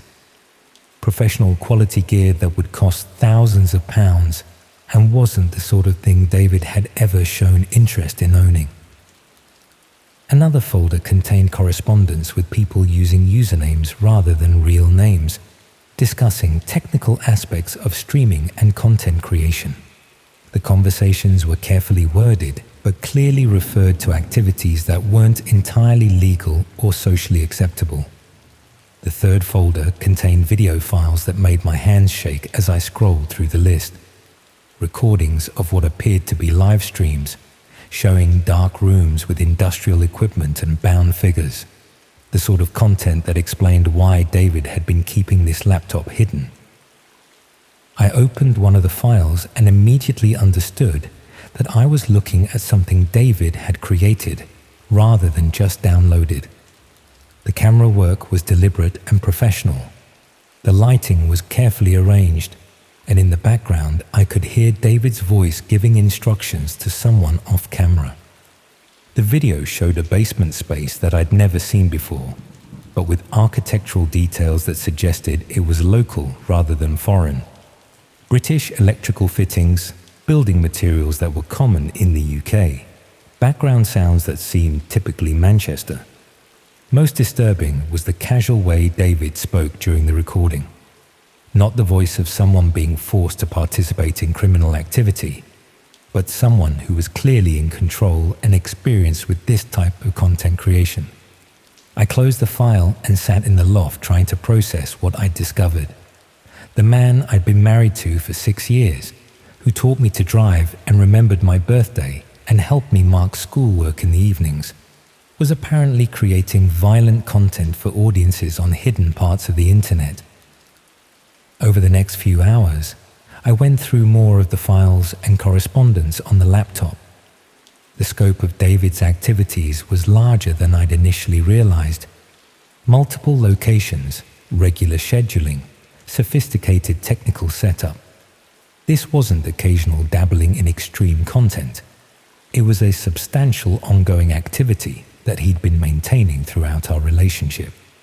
Some of the correspondence included references to participants and locations that made it clear David wasn't working alone. He was part of a group that shared resources and expertise. Though the communications were careful never to use real names or specific geographic details, what bothered me most wasn't just the criminal nature of what David was doing, but the systematic way he'd been concealing it from me. Separate bank accounts I'd never known about, rental agreements for properties I'd never visited, equipment purchases that hadn't appeared on our joint financial statements. He'd been living a completely separate life that required significant time, money, and planning. The sort of elaborate deception that takes years to establish and maintain without detection. I put the laptop back where I'd found it and spent the rest of the day trying to decide what to do with what I'd discovered. Reporting David to the police would destroy our marriage and probably result in serious criminal charges. But continuing to live with someone who created violent content felt impossible now that I knew what he was capable of. When David returned from his work trip, I tried to act normally while observing him more carefully than I'd ever done before, looking for signs of the person I'd seen in those recordings, trying to reconcile the loving husband I thought I knew with someone who spent his free time creating content that most people would find horrifying. He seemed exactly the same as always, affectionate, considerate, interested in my work and our shared plans for the future.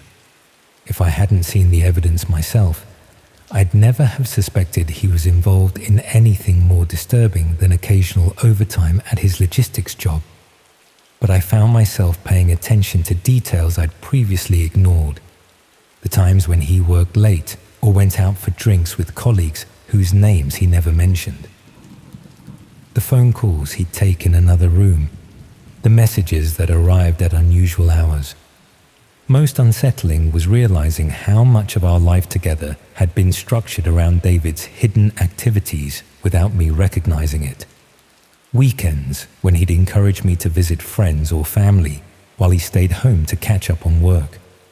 Evening plans that would be cancelled at short notice because something urgent had come up. I'd always assumed he was just busy with legitimate work responsibilities. Now I understood that he'd been managing our relationship around his criminal activities, ensuring I wouldn't be present when he needed to focus on content creation. About 2 weeks after discovering the laptop, I decided to follow David when he said he was going out for drinks with work colleagues. Not because I wanted to confront him, but because I needed to understand the scale of what he was involved in. He drove to an industrial area on the outskirts of Manchester, parking outside a warehouse that looked abandoned from the road. But there were other cars in the car park and lights visible through windows that had been covered from inside. I watched from a distance as David let himself into the building with his own key, suggesting he had regular access to the property. Other people arrived over the next hour, all entering the same way, all behaving like they were attending a routine business meeting. That's when I realized David wasn't just creating violent content. He was running some kind of organized activity that involved multiple people and significant infrastructure. The warehouse, the equipment, the regular schedule suggested something much more substantial than I'd initially understood. I drove home and spent the evening researching what I could find online about the type of content David was creating. Most sources dismissed red rooms as internet mythology, but a few seemed to have genuine knowledge about how such activities might function in practice. The technical requirements, legal risks, and financial resources needed to maintain live violent streaming were considerable. David would need partners with complementary skills, multiple secure locations, and sophisticated methods for avoiding detection by law enforcement, which meant the mild-mannered logistics worker I'd been married to was actually involved in running what amounted to a criminal enterprise, with all the risks and complications that implied for anyone connected to him. Over the next few weeks, I found myself becoming increasingly paranoid about our safety and my own legal liability. If David's activities were discovered by police, would I be considered an accomplice for having lived with him? Would our shared finances implicate me in funding criminal activities? More immediately, I was worried about what David might do if he discovered that I knew about his hidden life. The violence I'd seen in those recordings demonstrated he was capable of extreme actions when the situation required it. I started making preparations to leave without telling David directly what I'd discovered. Opening my own bank account, researching rental properties, making excuses to spend more time away from home, building the foundation for escape while trying to maintain the appearance of normal married life. But David wasn't stupid, and after 6 years of marriage, he knew my habits well enough to notice changes in my behavior. He started asking questions about why I seemed distracted, whether something was bothering me, if there were problems with work or our relationship. I tried to deflect his concerns with vague references to stress and tiredness, but his questions became more specific and persistent, as if he suspected I'd discovered something that explained my change in attitude, but wasn't sure exactly what I knew. One evening, he mentioned that he'd been thinking about making some changes to his work situation. Maybe taking on different responsibilities that would require less travel and evening commitments. Spending more time at home with me. The conversation felt like a test to see how I'd react to the prospect of David being around more often. Whether I'd welcome the increased time together or seem uncomfortable with the idea of closer observation. I tried to respond positively while internally panicking about what it would mean to have David monitoring my activities more closely while I was planning to leave him. That night, I couldn't sleep for thinking about the trapped feeling of being married to someone who created violent content for entertainment and who might become violent himself if he felt threatened by exposure. The next morning, I found that the laptop in the loft had been moved. Not obviously disturbed, just positioned slightly differently than I'd left it after my initial discovery, as if someone had checked to see whether it had been accessed recently, which meant David knew I'd found it, knew I'd seen the evidence of his activities, and was now deciding what to do about my knowledge.